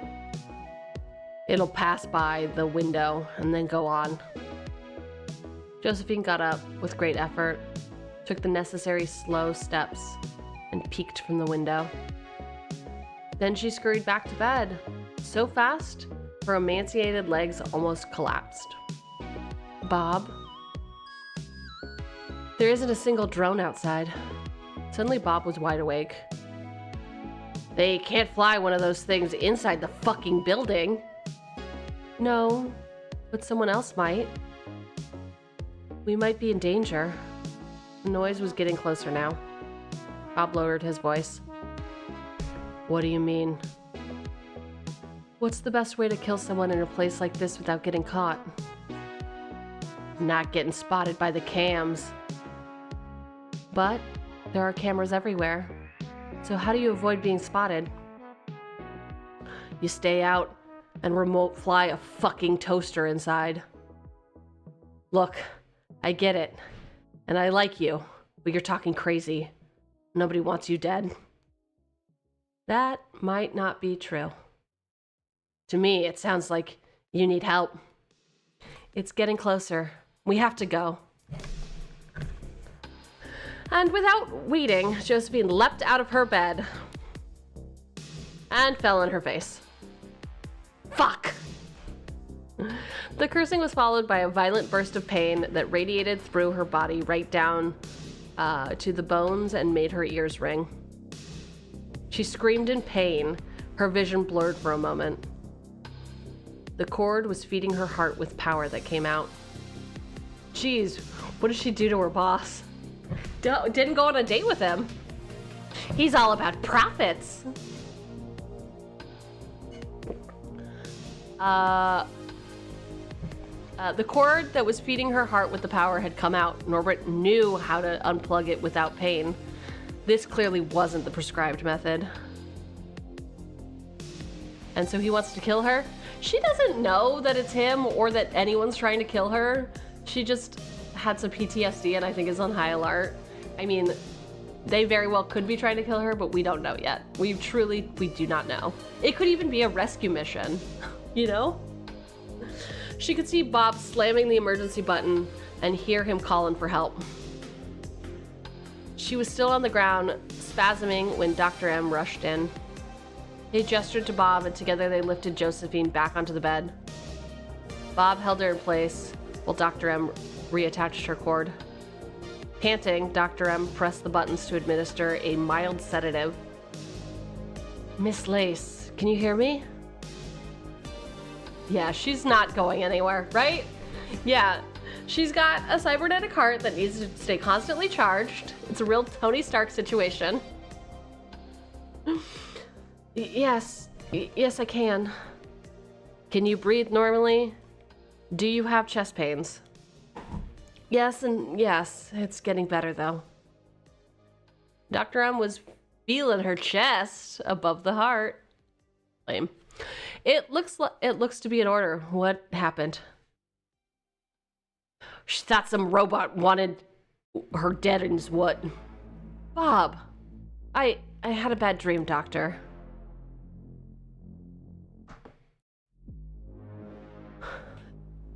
It looks to me like Mr. Larson might be telling the truth here. Why do you think that? I heard a noise. I got scared. Like some machine was coming closer. I'm gonna be lurking, Cheugy, driving to the show, but I'm here. Honestly, I hope that the wrestling show is perfection and so great, and I hope that you enjoy your time. Truly. I want to know who wins. Does the cool one win? How much kayfabe was there? Was there a mud pit? There's so many questions I have. I hope you have so much fun though. Okay. Machine was coming closer. Can you still hear it? Josephine listened. The noise seemed distant again, but it was there. Yes. Yes, I can. Can't you? It's on TV. Fine, whatever. I thought it was a wrestling show.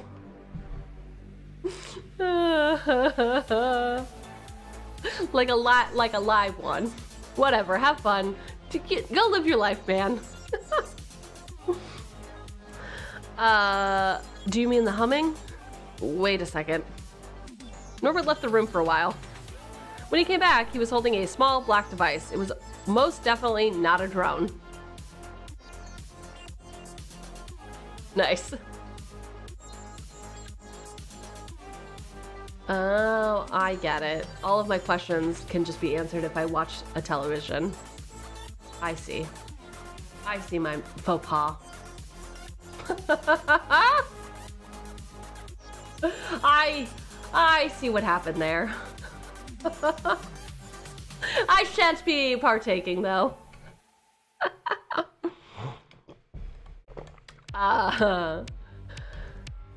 This is what you heard. It's a self-guiding vacuum cleaner. It was cleaning the hallway. Yeah, so apparently, Boy Scout, nobody's trying to kill her. Her boss, not trying to kill her. It was a vacuum. Miss Lace, why do you think someone wants you dead? All the terrorists were killed. You're perfectly safe here. Just PTSD, I guess. Now that you've said it, it doesn't make any sense. I'm sorry for causing a fright. She was gonna get vacuumed to death. Vacuums kill more people per capita than... I got nothing. We'll have pics later. Perfect. Love that. Josephine thought for a very long time. She looked at Norbert and Bob. She only met them both after getting shot. They might as well be here to guard her or spy on her. Then she thought about it further. Nephews had wanted her dead. They made that pretty clear when they blew a hole through her chest. But if they'd wanted to finish the job after she was hospitalized, they'd have months to arrange an accident when she was in a coma. It made no sense for them to assign people to watch her if they were still after her. Josephine, did something happen I don't know? No, but something did that I don't. It doesn't add up. What happened on the day I was brought in? Suddenly it was Norbert who was looking a bit uncomfortable. I want you to know that I only didn't tell you because I wanted to give you some time to heal first. Spit it out. As you know, the death toll was pretty high. Ambulances weren't allowed in until security was sure that all the terrorists had been killed. By then, a lot of people were beyond our help, including you. What? You were pronounced dead on the spot and counted among the casualties. You were only brought here because you're an organ donor. I am? And what happened? You were on a list of people who had promised their organs to the hospital in exchange for a discount. Oh yeah, now I remember. I broke a leg in college and I was short on cash. I completely forgot I signed that. What a world to live in. Just, what an absolute world.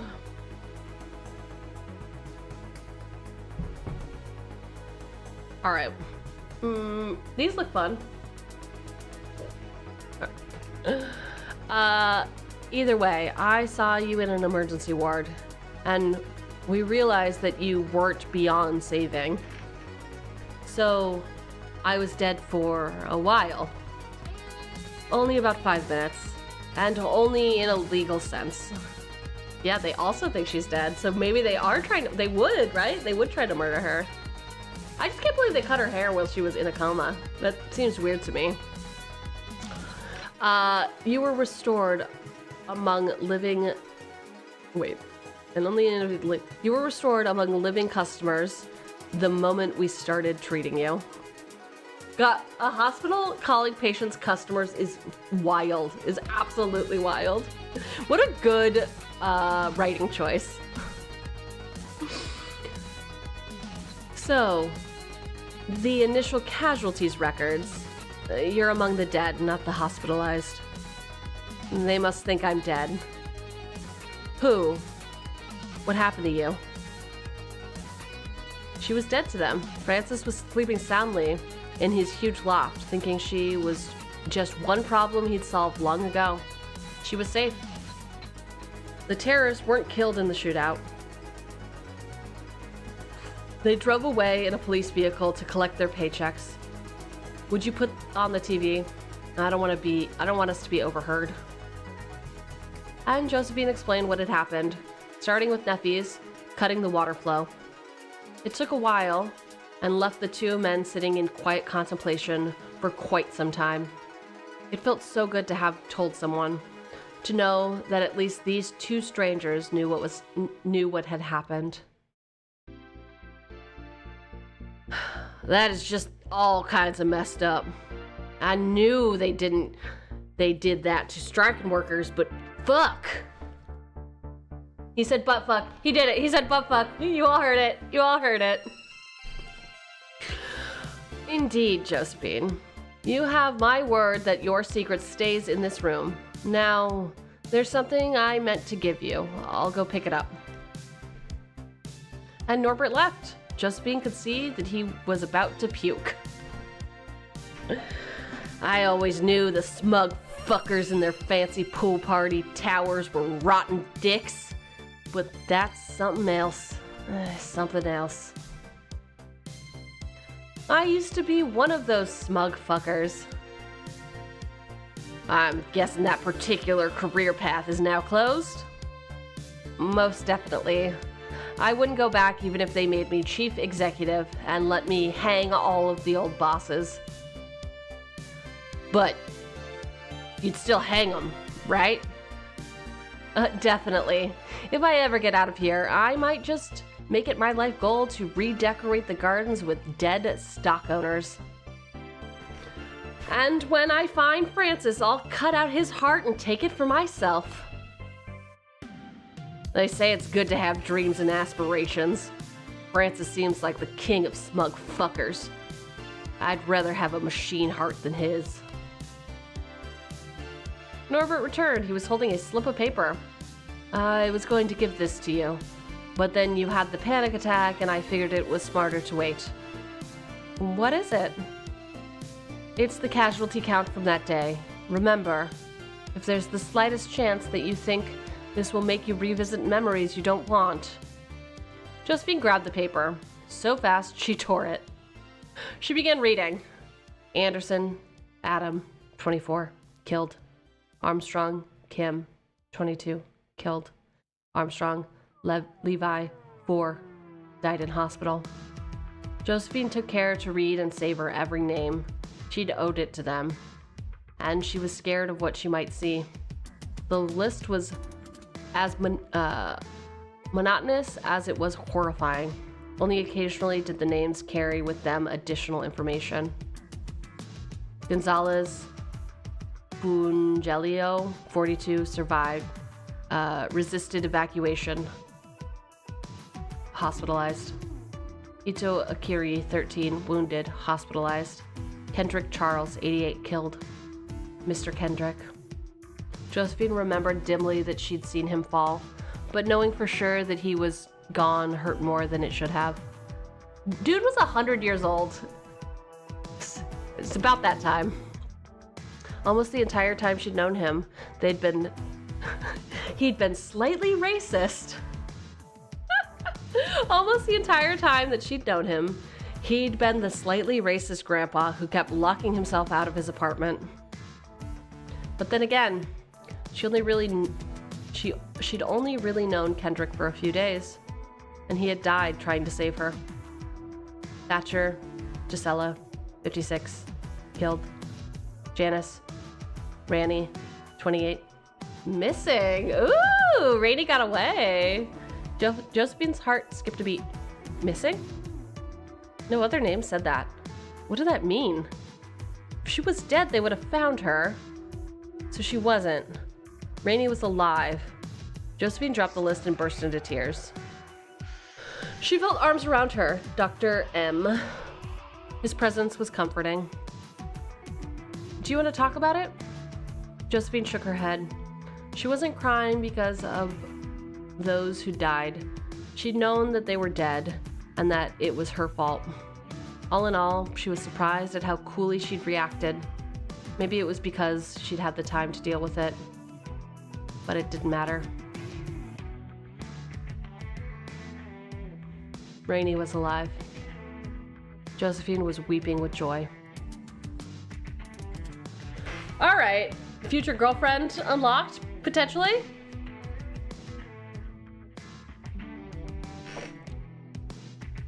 Josephine sliced through her steak with gusto. Under the pale lights of the hospital, all food looked lifeless, just like all the pale people eating it. You burn on people hospitalized. The steak was all right. It tasted like preservatives, color essence, and plastic wrapping. But just having her appetite back made any food seem gourmet. Why do you get better food than me? Says Bob from Texas. Why do you get better food than me? You ate yourself to a heart attack. Are you sure you want a steak? Use your words, Cheugy. Use them. Use them. Nah, I couldn't afford it anyway. I just fucking hate this salad.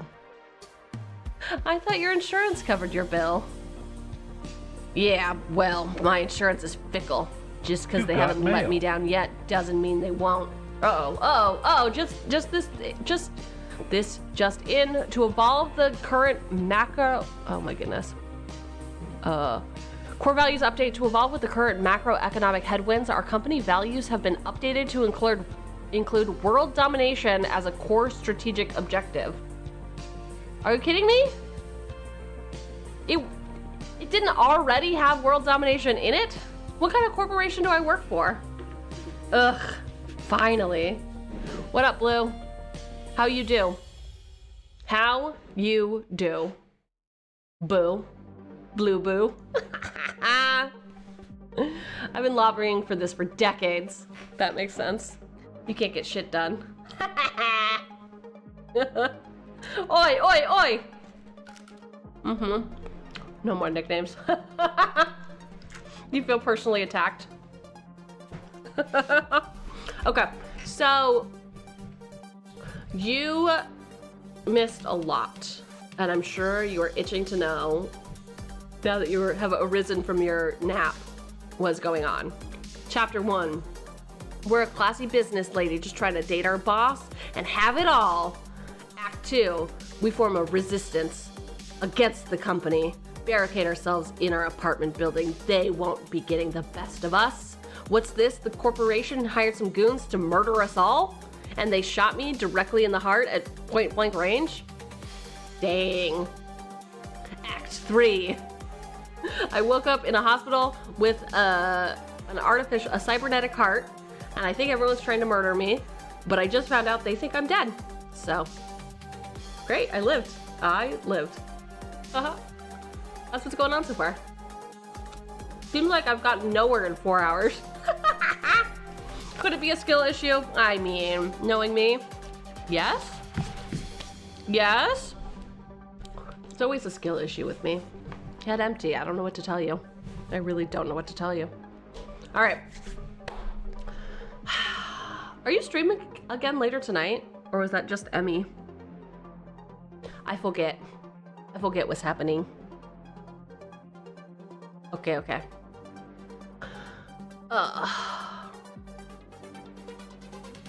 You tried, couldn't. You know what?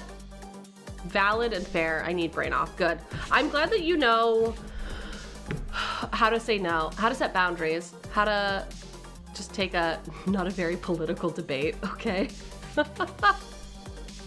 My God. Sometimes brain need break. You know, that's all you have to say. Brain need break. They were eating at the hospital restaurant with Norbert. It had been 3 weeks since Josephine had told them the truth. And the shared secret bound them together. Norbert rarely had much time, but he still came by every day. And as often as he could, he ate with Josephine. Josephine had slowly come to know their friendly doctor. Though he was a cybernetic specialist and didn't have to do other work, he did. 'Cause they're blue, da ba dee da ba da ba da ba dee da da ba ba dee da ba ba. I'm so good at singing and everyone is impressed. Da ba dee ba da ba dee da. Blue got yeeted too much today. Oh no. Oh no, Blue. The yeetening has occurred. That's sad. Sad for you.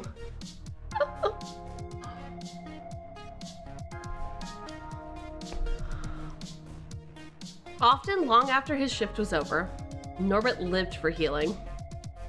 Josephine wondered if she was his friend, healing project, or something else. Yeah, they kept asking for burgers with my special sauce. Too much essence used. Ooh. Ugh. Ew, blue goo all over. I assume you were playing Plate Up. I assume you were playing Plate Up if that's what we're talking about here. Yeah, they kept asking and asking and demanding even. What a bunch of dweebs. Get your own sauce. Bergie. Oh, Bergie. I'll show you later. Cool.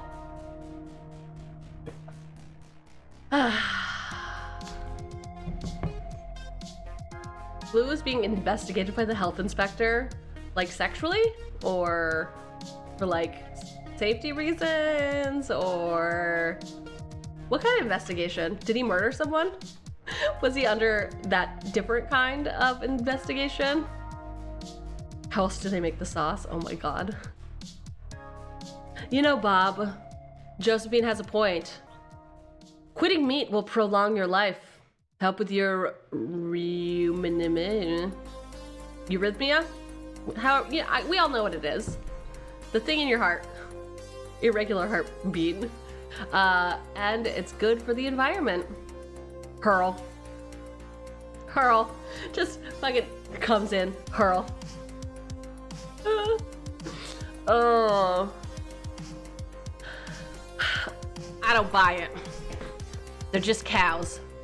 If you want to make the globe colder, jail the billionaires.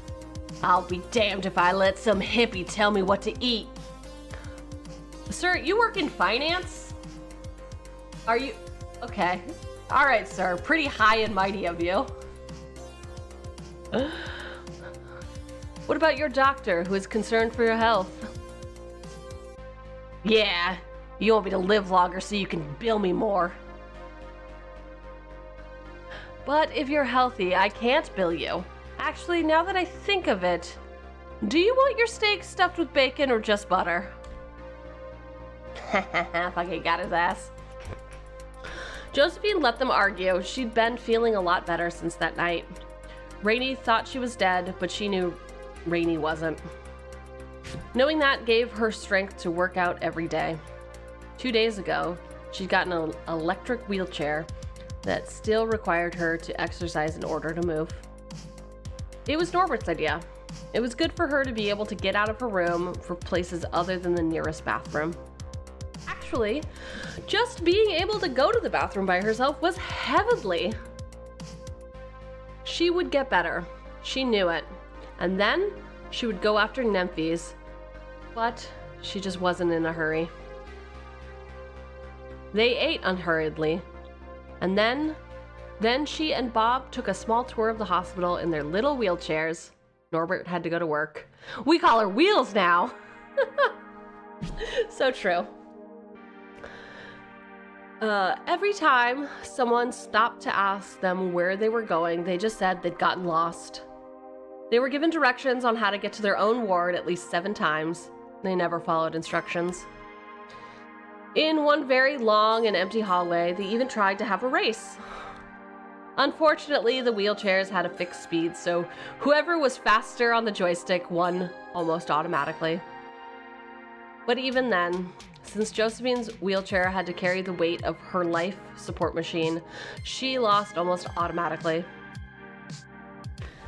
I'll have to ask Norbert for a smaller life support box. I can't beat you like this. I weigh at least twice what you do. It should even out. But I bet you the hospital has made much lighter ones. At a very affordable price. I know. I'd just like to be able to move a little more freely. They chain us to a walking speed so we can't escape. You're sure it's not just so 2 idiot patients wouldn't try to race in a hospital hallway? No, believe me, they don't want us to get out. Not till we paid them. Bob was by nature suspicious. He didn't trust his medication, or any of the nurses, or apparently even his wheelchair. But even when grumpy, he was the best company around. They turned into a long, slightly curving hallway.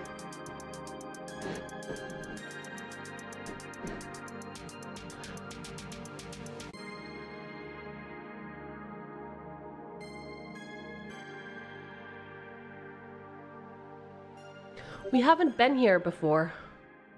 No, we haven't. Want to check it out?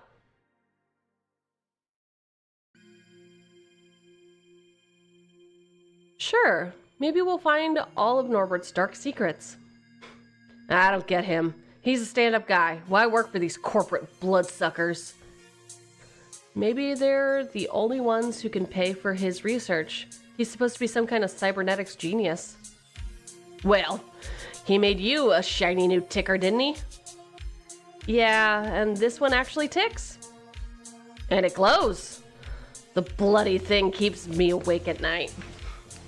It keeps me alive at night. But does it have to glow?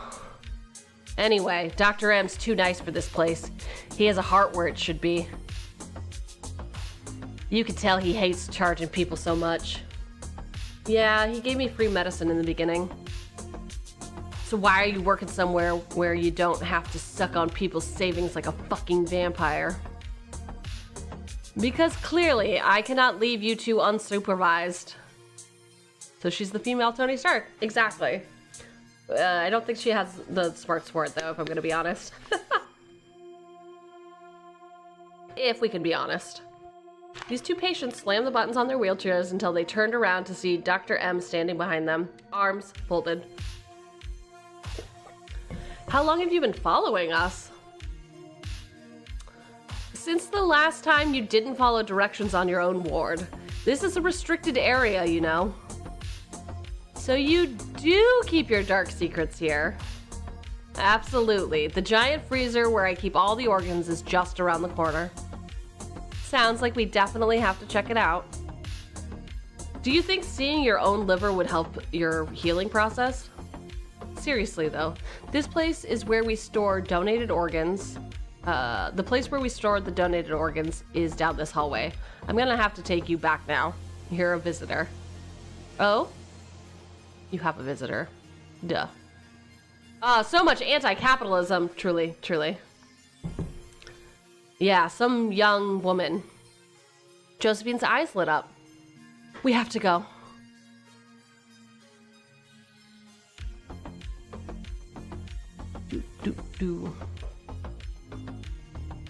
Josephine was severely disappointed. They'd scrambled back at full speed, meaning Norbert had to push Josephine while he ran for the elevator.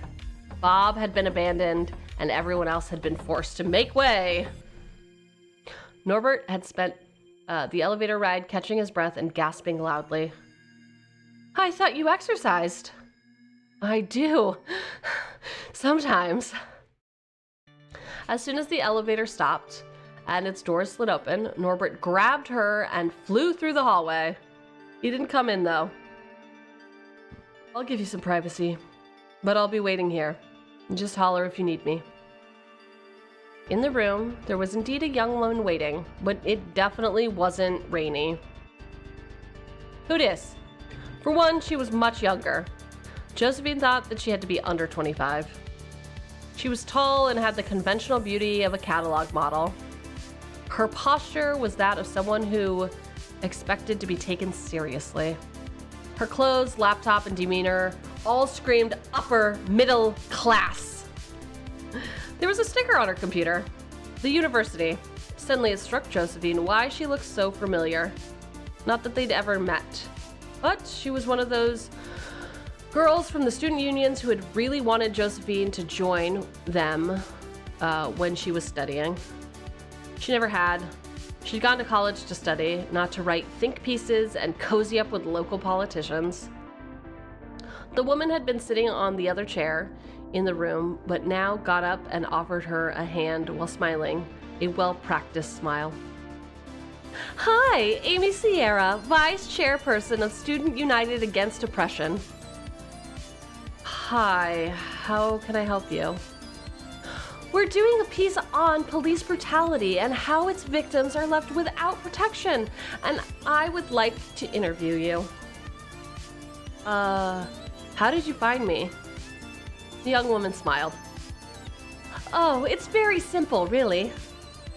I looked up recent incidents of fatal police violence and compared them to a list of people who were brought in with gunshot wounds. Josephine frowned. If this college girl had found her so easily, Neffys could manage it in a second. They just hadn't thought to start looking yet. Is this all public information? Strictly speaking, no. I have connections. You mean there's a guy in med school who had a huge crush on you and he's an intern here? Well, he's in computer science, not med school, but yes. In any case, we would like to give you a face. We would like to give a face to you and hundreds of other survivors of violent incidents. Thank you, but I'd rather not have my face published. You don't have to worry. We can guarantee total anonymity. I won't even learn your name myself. But you already have it. That's true. Damn it. But we won't publish your name or your face. And where would you publish this? I've heard that one before. Yep. I've heard it. I've heard that one before. In our organization's quarterly magazine. It's printed entirely on recycled paper. All right, what the heck, ask me. But I might refuse to answer if I feel like it compromises my anonymity. Thank you so much. So, I understand you were a bystander in a violent engagement between the police and terrorist group that became collateral damage. You could say that. I was shot through the heart with a machine gun and spent 4 months in a coma. Whoa. It's okay. No one really knows how to react to that. Amy made some hurried notes on her laptop. I take it you've received quite extensive medical treatment then? Yes, I've been in the very good care of Dr. M and will be for some time. I met him. He seemed very competent and nice. He is both of those things. If he hadn't happened to be around, I would have died. Have you received any help at all from the government? Any compensation for the violence that so affected your life? No, I haven't. They even charged me for the ambulance ride. That's cold. Have you given any thought to your financial situation? There isn't really a situation to speak of. I have no money, no home, and no job. I have no idea what I'll do when I get out. Do you have any way to pay for the hospital debts? No. I guess my best option is to rob a store and go to prison. At least they'll have to feed me. Otherwise, I'm on the streets. Good plan. Good plan of action. How has this experience affected your perception of big healthcare companies? Well, as a friend of mine put it, they're blood-sucking vampires. Amy laughed. So did Bob, who'd suddenly entered the room with Norbert. So you're quoting me now, huh? All this laying on my ass is making me famous. Amy, this is Bob. Bob, Amy is a student journalist. Hello, Bob. I was actually hoping for some privacy. Then that's too bad. This is my room too. Norbert, there might be happy enough eavesdropping in the hallway, but I miss my bed. Navigating the healthcare system. Woo! Party. God. Ugh. All right then, I have just one last question. Who do you blame for all of this? Where would you point your finger? Josephine could sense she was about to say something stupid. Something very, very stupid and dangerous. She had to bite her tongue not to. I blame Francis Barback, she wanted to say. I blame the murderers in the security industry and the gutless politicians who let this happen. And I blame everyone for not giving a shit. I blame the people who sold away our healthcare. 20 or 30 years ago, I could have gone to a public hospital and been taken care of for free. Now, all I can do is watch that fucking meter track my bill. And she pointed at the screen with a number on it that is still going up. Amy nodded approvingly. Thank you. Do you want to be completely anonymous, or would you like me to use a nickname? Josephine thought for a moment. Kendrick. You can call me Kendrick. All right, Miss Kendrick. I'll leave you to it. Here's my card if you ever need anything. I'll send the script for you when it's done. Josephine took the card and nodded. Thank you. It's been a pleasure. I mean it. I can't imagine how you must feel. If there's anything I can do, don't hesitate to ask. I will. Thank you. There's nothing she can do. We both know that. She's saying that so she won't feel bad afterward, Josephine thought to herself. Hey, college girl. Why don't you interview me? I have a fascinating life. Amy gave Bob a slightly disgusted look and walked off, smiling at Dr. M as she passed. Let me guess, that wasn't who you thought it would be? Hoped it would be. So who's she? She reeked of money. Some college kid. She was perfectly nice. It's just, she can't help me. And I can't tell her the truth. I could tell you almost did. What changed your mind? I couldn't risk her safety. Wise call. Why did you give her the interview in the first place? It was for their quarterly student magazine that's printed entirely on recycled paper. So? Nobody reads those. I might as well have whispered my secrets into a mosquito. I guess you're right. I have to go now, but we'll speak later. I'm sorry it wasn't who you hoped it would be. And Norbert left the room, frowning. Did I say something wrong? Could be he didn't like getting called a blood-sucking vampire.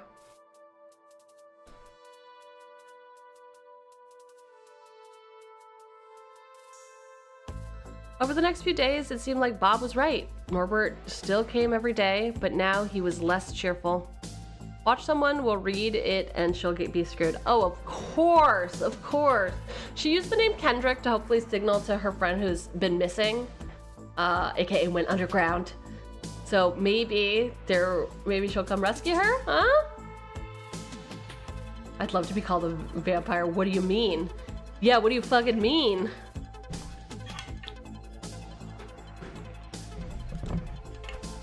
Josephine continued to recover and even began taking short walks around the hospital. But she was no longer able to relax. Amy had unwittingly spoiled the careless fun she'd had for a while with Norbert and Bob. Suddenly, the little room, which had just begun to feel comfortable, was now a suffocating cell. Howdy, Masakari. What's happening? How's life? How's stuff? How you been? How's your Saturday? Oh, the cowboy, love it. Let's fucking go.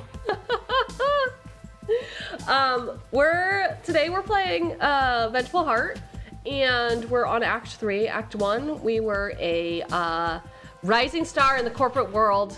Our boss had a thing for us. He asked us out. He gave us a promotion. It was great. We were living our best life, looking down on all the little plebes. Act 2.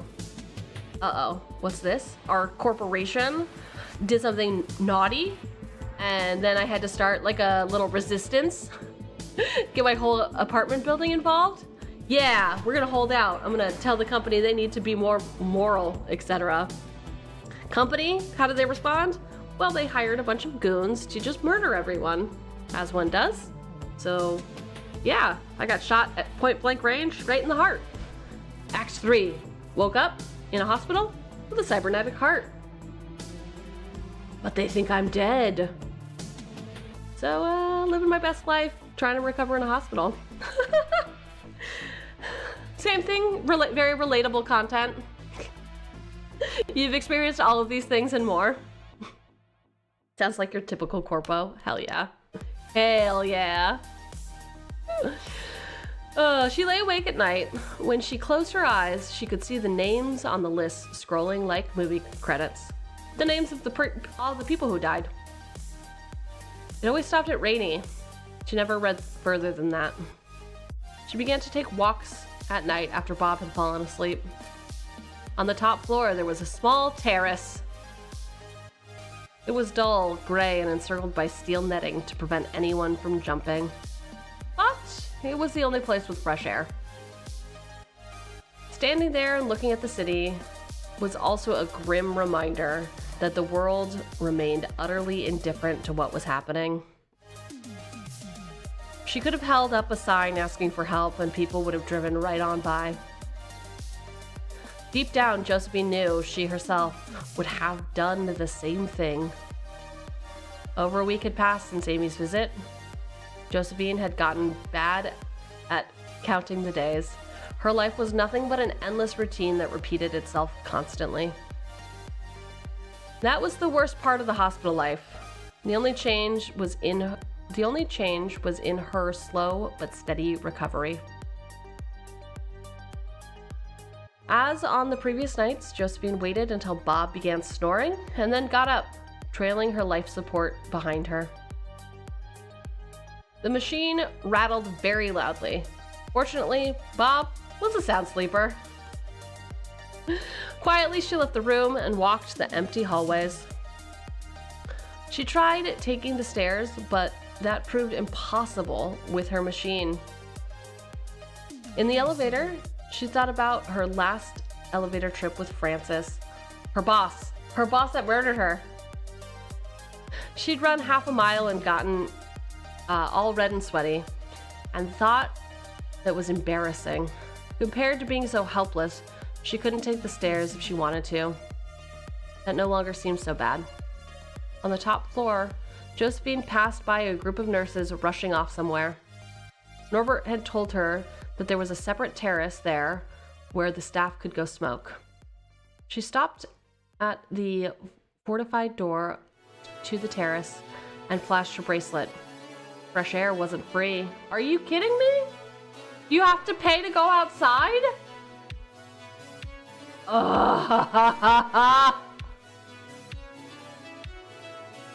Wow. Okay. The doors opened. With an electric hiss, she stepped on the freezing concrete barefoot. A shivering, numbing cold enveloped her feet. She stepped in a puddle of rainwater. Fuck! She realized instantly she wasn't alone. Dr. M was there too, staring out at the city. Hey, I didn't know you came here. I was curious as to why you do.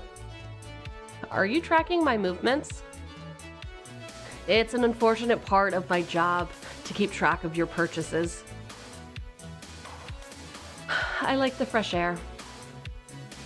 Me too. The staff balcony is much nicer though. No nets up there. Employees are allowed to jump to their deaths. Patients bring money in. Employees cost money, I guess. We have a fire escape to compensate. He was silent for a while. You desperately want to leave this hospital, don't you? Josephine nodded. Yeah, I can't sit here much longer. Not while the bastards who did this are having rooftop parties. And I have to pay to go outside. Gah! And Josephine pointed to the east. The gardens were there, towering above most buildings and clearly visible due to the brightly lit waterfalls. On the top floor, there was indeed a party going on. There were people and flashing lights. Have you ever been there? The top floor? On my last day at work. If my company hadn't by chance picked my building, I'd be there tonight, getting drunk and having fun. Well, someone else would be dead or in the hospital or jail or on the streets because of me. Do you feel guilt over the time you worked at Neffy's? I do. I have a debt to pay, and it's not to this hospital. But here I am, literally behind bars. She grabbed the steel net to make her point. Dr. M was silent for a long time. Did you mean what you said to the college reporter? About you being a bloodsucker? I didn't mean you. But look at this place. I'm sure you can see it. I had to pay money just to be on the balcony, for fuck's sake. But if you weren't here, you'd be dead. And we have to fund this somehow. Building a new heart costs money. If I'm to spend the rest of my life in crushing debt, fighting just to be able to eat, it honestly would have been easier to die. There's more to life than a beating heart, is what he said, and then she retorts, I know you believe in helping as many people as you can. I've seen it. And I couldn't help anyone if I didn't have resources. I know. It's how you get them that's the problem. I get what you're saying, but I can't change the system. Who would I be helping if I quit my job? How many of those you've helped are still struggling to make ends meet because someone decided sick people are no one's problem? How many of them only live because of that help? And how many turned down that help because they didn't want to leave debt to their families or use their children's college funds? I just want to heal people. What's so bad about that? Nothing. That's why I like you. But are you sure you're really healing people here? Or are you just resuscitating them so someone in billing can squeeze them for money? I'd never hurt anyone. I live for curing people. I don't even watch violent movies. I threw it because I heard your story. You can't blame me for... Look, I know how it feels. I worked at fucking Neffy's. But I quit when I saw what they were. Good night, doctor. And with that, Josephine, mic dropped. If you're not part of the solution, you're part of the problem, etc., etc. Norbert stayed. He gazed at the skyline and looked at the gardens. They were shooting off fireworks now. If he really tried, he could hear the music, carried by the wind.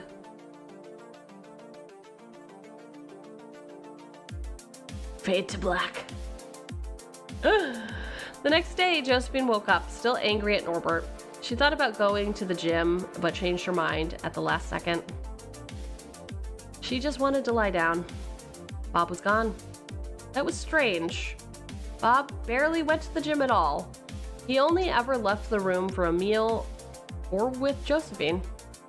As she was eating breakfast alone, Josephine thought she had been too harsh with Norbert. He was hands down the best doctor she'd ever met and one of the best people.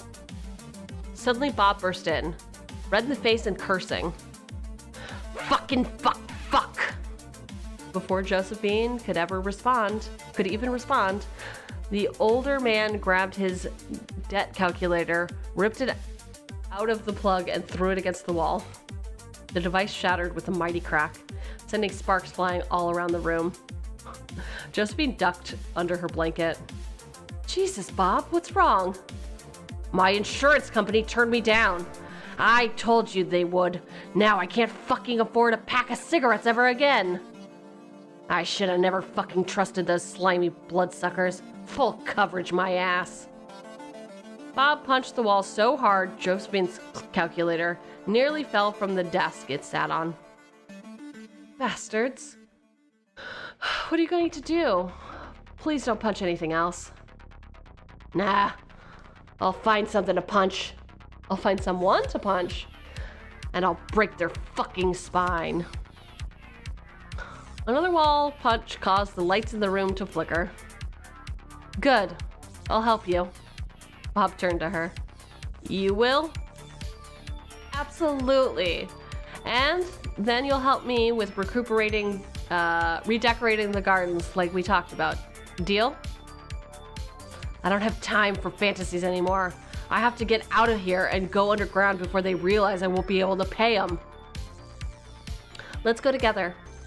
I can walk pretty well now. Norbert came rushing in. What's going on in here? Josephine, are you all right? Do I have to call security? Bob stared at Norbert in the eyes with a glare that would have stopped a charging rhino in its tracks. When he spoke, his voice was calm and monotone in a way that carried 1,000 death threats. Everything is fine, Doc. I just slipped. The calculator fell off.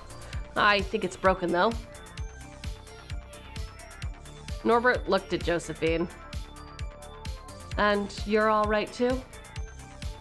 Josephine smiled her friendliest smile. Everything's just fine, Dr. M. The tea is a bit lukewarm. Otherwise, I couldn't be happier. All right, then. I received a message from the lobby. Amy Sierra is here to see you again. Could you please let her know that right now is not a very good time? Oh my God, Rainey showed up! When is it ever? You're busy these days, giving interviews and all, Miss Kendrick. Rainey stood in the doorway, grinning as always. Woohoo! Fucking rescue party is here! Everyone froze. Norbert began searching for his computer, clearly intending to call security.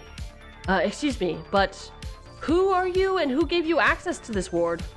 Rainey smiled like a doll and extended her hand. She blinked her eyes and suddenly she sounded like a 15-year-old summer worker at a makeup store. Sorry, doctor.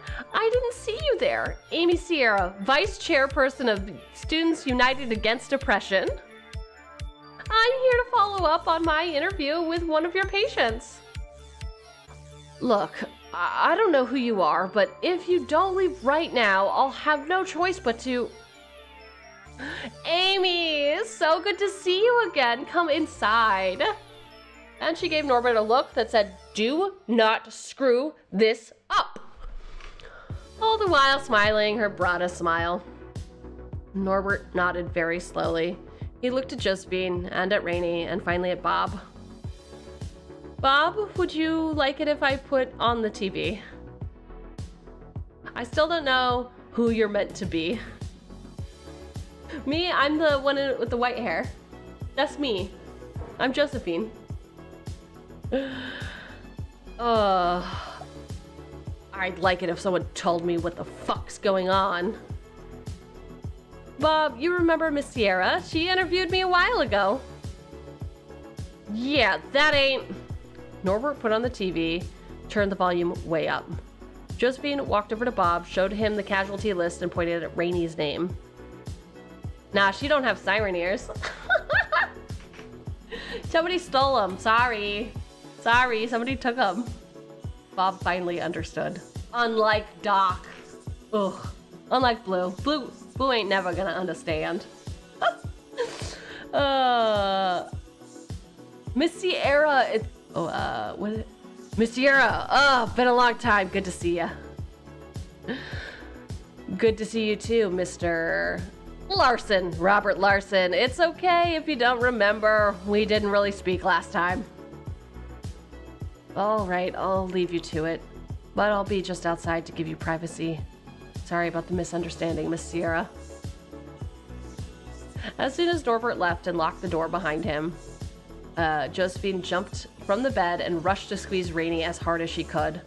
They embraced and didn't speak for a long time.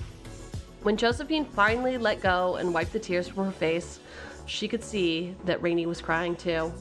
What? What'd you do to me? Huh? Oh, who did this? Why you did this? You think this is funny? I do actually like how floppy they are. That's pretty good. Pretty good. I thought you were dead, Joe.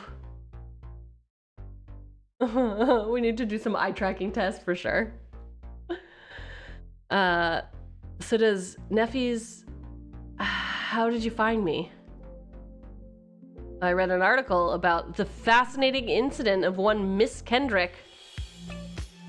Can you believe it? The police accidentally shot someone.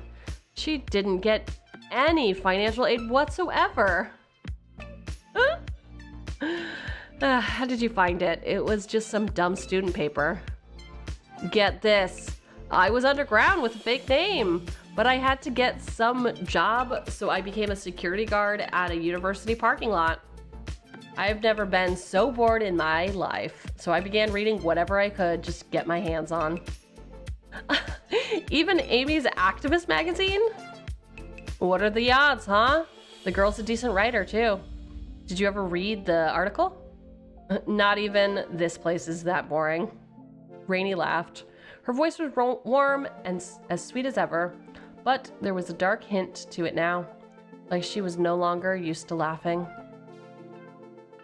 Anyway, she was one of those modern kids who all have their lives and faces on the internet for anyone to see. Wasn't hard to fake an ID on my purse with my picture instead of hers. And how'd you make it through the slaughter? Oh, that's Josephine. And how'd you make it through the slaughter? Rainie's smile died instantly. Crammed myself in a sewer. Had to stay there so long I almost drowned. Come night, I snuck out and crashed at the old army friend's place. That's where I heard they got ya. They damn near did. Dr. M essentially brought me back to life. Wait, why is your chest glowing? Is that... Yep, that's my new heart. Whoa, how are you recovering? I can walk, but I get weak pretty quickly. If I unplug this cord, I have roughly 6 hours to live before it crashes.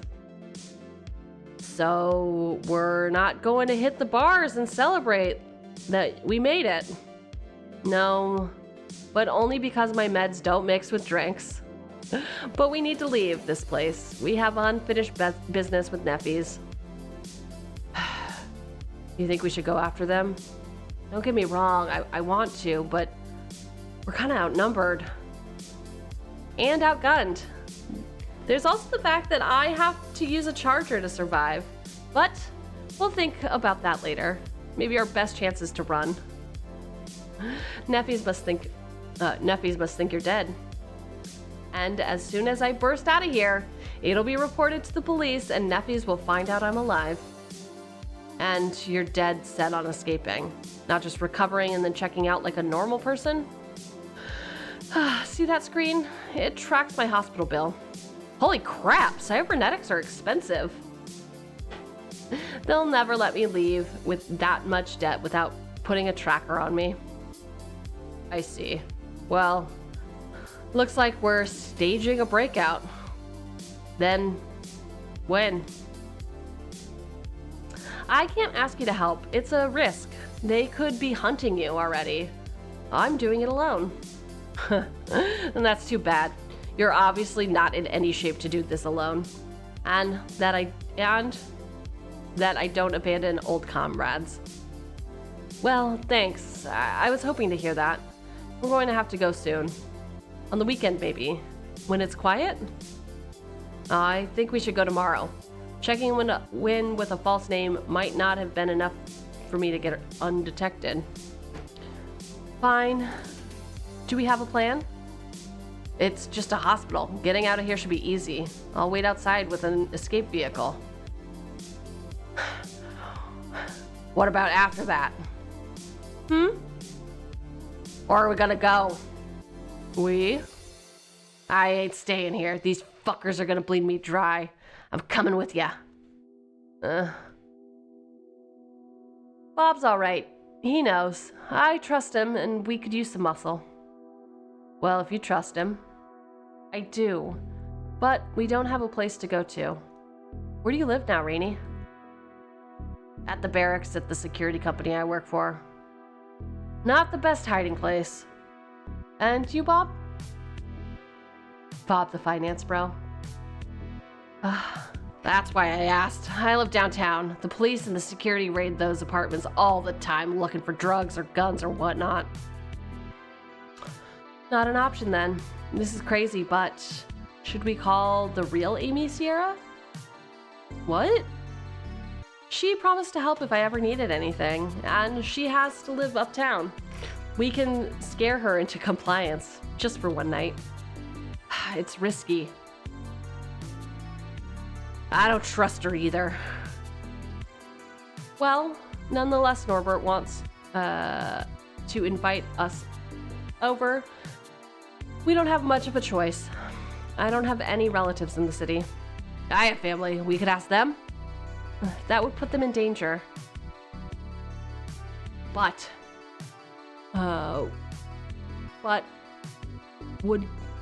you would be okay with risking some college girl's life?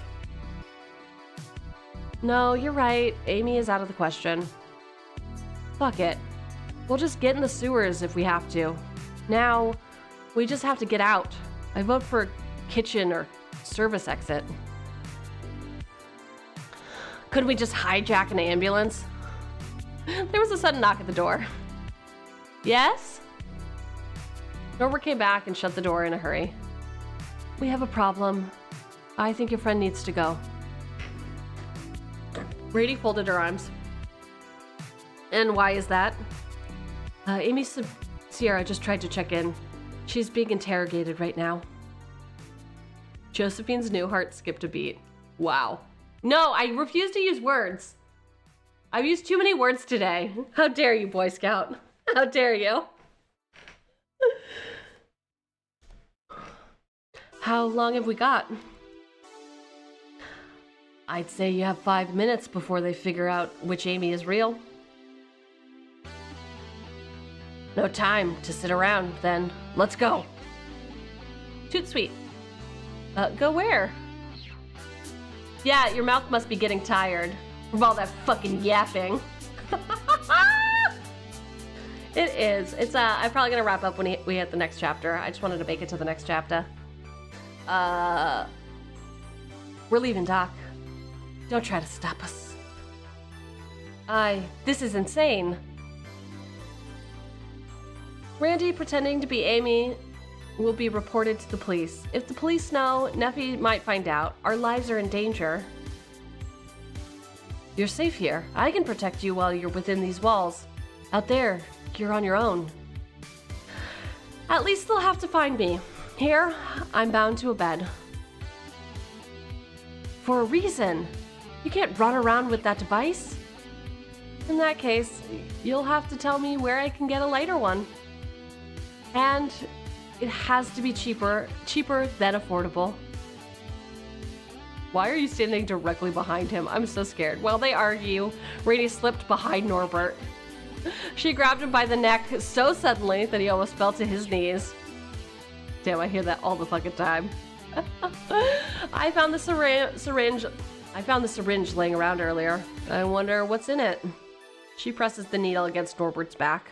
The doctor gasped, all color draining from his face. What does the label say?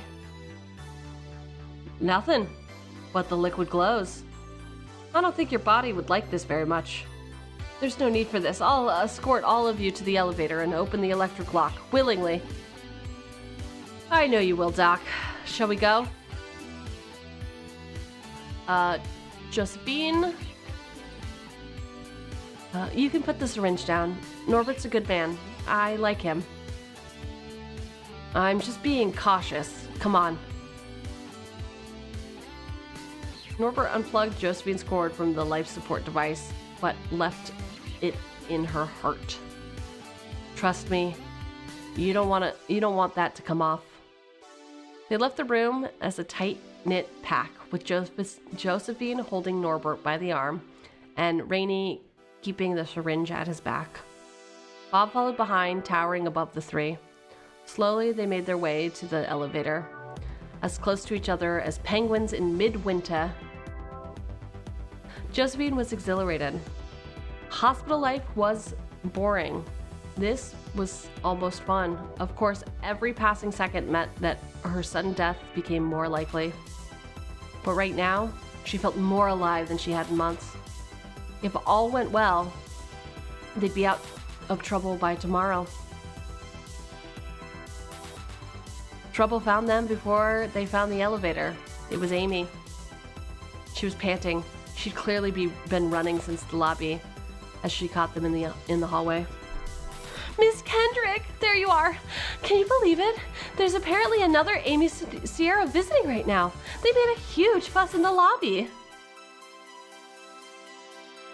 Do you have a car, Amy? A car? Yes. I drove it here. Why? Take us there now. Wait, what's happening? No time to explain. Come on. Amy, we need your help. Can you help us? Well, I mean, what's going on here? We'll tell you on the way, I promise. But you said you would help me if I ever needed anything. I guess I did. What do you need? You are being rescued. Please do not resist. I need to get out of here as fast as I can. My life is in danger. This is highly unethical, Miss Lace. You're placing this young woman at risk. But wait, what? Look, Amy, the doctor's right. This might get you in trouble.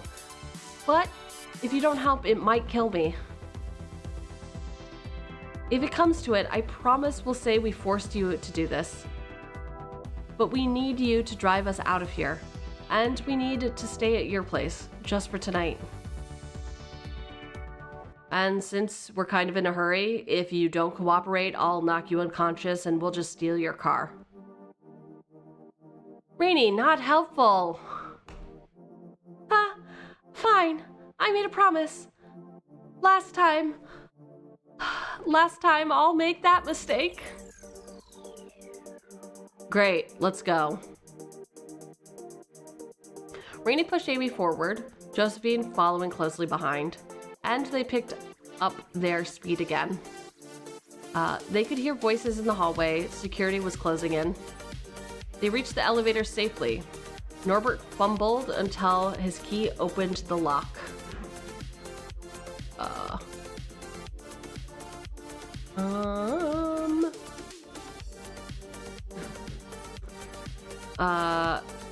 And the light turned green. They waited. For a while. Josephine's new heart was racing faster than ever before. It actually hurt a little. Norbert, it's 6 hours if I jogged the whole time. Something like that, yes. What if I run like hell and my heart is beating so hard it feels like it's jumping out of my chest? 3, maybe? Let's make the most of it then. Ding! The elevator came. They rush inside. Josephine slammed the bottom floor button very hard. Amy turned to Josephine. So, why is the security looking for you? Actually, they're looking for me. And when they find me, others will be able to find Jo and they will kill her. And me. What? But why? We'll tell you later, I promise. Why are you here? Oh, I did some research on police violence and evictions and found a pattern that I thought you might be interested in. That's it? That's the reason you rushed in and blew our plans? Hey, go easy on her. It's not her fault I decided to impersonate her. And we didn't have a plan yet. This'll do just fine. You impersonated me? Yep, had some fun too. Gave your number to a cute nurse. You what? The elevator ground to a sudden halt. They were between floors. What happened? I stopped it. Now, why would you do that? Are you curious as to whether I'm holding a powerful sedative or a powerful laxative? We have to think about this. You can't just walk out. And why not? He's stalling us. Give him the shot. Wait, hear me out. Bob, Josephine, you both need medical attention. It's against my ethics to help you leave your only place of treatment. For your sake, I really hope this is a vaccine. But I can't stop you from leaving. You might as well actually get out of here, not get beaten up. Are you the bad guys? Oh, that's what society thinks. That is what society thinks, but no, we're not. We're not the bad guys. Maybe in this situation, though, we're not the good guys. What are you getting at? As I said, I won't help you. But right now, it would be very easy for you to steal my personnel badge and use it to get to the staff balcony on the top floor. And why would we want to go there? The ground floor will be full of guards. The top floor fire exit escape will not be. The fire escape will lead you to the roof of the garage where Miss Sierra presumably has parked her car. There are also ambulances there. Each ambulance carries a red box with a handle and a picture of a lightning bolt. Those are used to charge malfunctioning cybernetic devices. Take one. As soon as you get to a safe place, plug Josephine into the box and the box to a wall. Ooh, flying cars! And how do we know you're telling us the truth? We might just get cornered on a fucking balcony. He's not lying. There is a fire escape, he told me earlier. What will you do, Norbert? Norbert pushed another button. The elevator took off slowly, still descending. 2 clearly unstable patients are trying to escape. My duty to report it to security, but since someone stole my communicator, I have to go there in person. Norbert handed Josephine his small white communicator, as well as his badge. Now, there are cameras in this elevator. So I'm going to need fake Amy to punch me in the face and make it look like you forced me. My pleasure. Thank you, Norbert. Will I see you again? Of course. I'm your doctor. Throw the communicator away as soon as you get out. It can be tracked. Are you just saying this because I have a syringe against your back? You've already broken my skin with it, but no. Let's just say I'm beginning to question whether we're working here counts for more than helping or hurting. Ding! I'm getting off here. You guys go up. Norbert stepped out of the elevator. He turned around and smiled. And Rainey punched him in the face so hard he toppled like a felled tree. Norbert, wait! The door's closed. You pack a hell of a punch. Fuck, or fake Amy. I'm just so used to him swearing. thanks. Don't ever call me that again. Crap, I wanted to thank him again. Norbert's too good for this place. Well, if he gets caught, he'll have to find another job soon. I don't think you absolutely needed to threaten him with a sedative. Or was it a vaccine? A sewing needle. Oh, he'll be happy to hear that one day. Think we'll see him again? Yeah, exactly. Fucking just carrying around a sewing needle. No big deal. No big deal. Hopefully soon.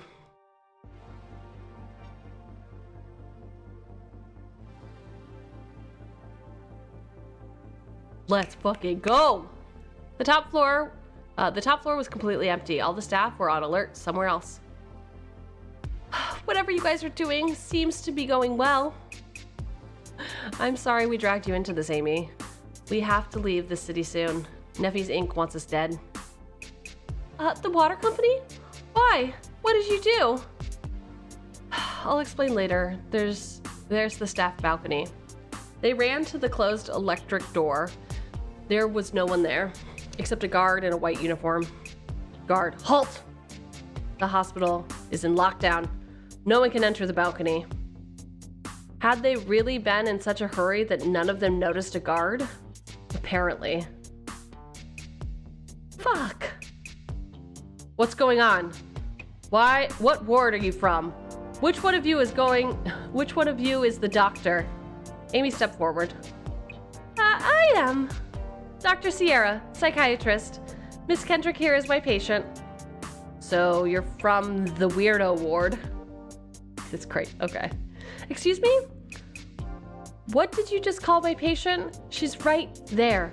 And she needs fresh air. She's having a panic attack. She does look confused, but I can't let anyone in right now. Josephine grabbed at her heart cord and twisted. Her scream echoed through the empty hallway and she collapsed to the floor, writhing and struggling for breath. Her chest was on fire, like she'd been shot again. Knowing what to expect didn't make it any less painful. Rainey was down on her knees in seconds, a look of abject horror on her face. She's having an attack! Go get help! We need a doctor! Norbert M. and a spinal sedative. But... See that huge man? He'll watch the door. Now run! This patient could die! The guard scrambled to the elevator. Rainey noticed the cord and tried to put it back in place. First, she had to tear away Josephine's fingers. Having someone play with the cord only made Josephine scream louder. Her pupils were wide, dark plates. Fuck, I can't fix it. I'm taking it off. With sweaty fingers, Rainey struggled to get a grip on Josephine while she spasmed so she could unlock the safety mechanism on the cord. Larson, was it? Help me hold her down. The cord made a nasty popping sound as it came off. Josephine stopped twisting almost immediately and began to breathe again. First urgently, like someone who had almost choked, but soon she closed her eyes and calmed down. Did the diversion work? Rainey laughed. It did. Amy, you were amazing. Is spinal sedation a thing? Hopefully not. Then he'll search longer. Guys, Dr. M's badge won't open the door. Must be the lockdown. Fuck. The door looks pretty plastic though. We might be able to break it. Bob? On it. Bob punched the point where the twin doors met. The blow shook the doors at its hinges and caused the plastic to twist and break. He punched it again. This time, the force of his fist pulled the door apart a little. He put his hands in the crack that he'd made. The doors screeched as he pulled them apart with a grunt, and fresh air rushed in. Jesus, Bob, the fucking Hulk! Let's fucking go, Bob! Although she was still in immense pain, Josephine smiled. let's hurry. I've been in this sterile cube quite long enough. Hey, we did it, boys! We beat chapter 3. Chapter 4, straightforward hacking. Will we hack the planet? Will we? Q save. Quick save complete. Great. How do I, get out then? I guess just exit? Yeah. Mm-hmm. What do you mean empty slot? Save. Great, we did it. Quit. Are you sure? Are you sure you want to quit? Are we sure? Yes. Cheugy no read no more good. Oh, Cheugy straight up brain dead. What do you expect though? 4 hours of almost 5 hours of reading? How is it even possible? How is it even possible? All right, we're gonna find someone to raid out. Because we must. We gotta grind for all those rewards apparently. Let's see. Who's doing what?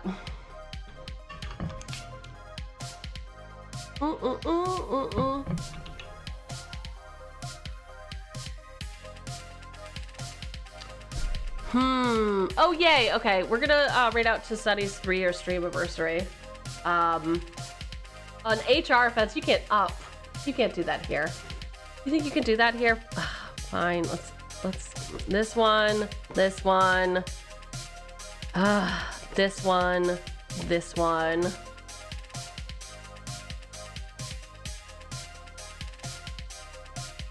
Then, oh no, not the fox. Yeah, the fox. Wait, why am I so tiny? Thanks, Biz. I hope you have fun at the wrestling. We have to do the HR offense. Tentacles. Hey, we did it. We did it. HR offense completed. All right. Tiny Cheugy. Okay. We're gonna raid in. And it's gonna be great. And we're gonna wish Sunny a happy stream anniversary. Yeah. Had I remembered, I talked to Sunny literally earlier today. Had I remembered, maybe I would have stopped at chapter 2. Okay. Yeah, fucking rock out. Rock out with our knobs out. Ew.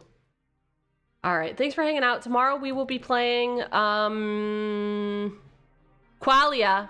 We're gonna find out who's a robot and who's not a robot, I guess, who's AI, after D&D, so it's gonna be on the later side. Okay. Have a good night, everyone. Goodbye.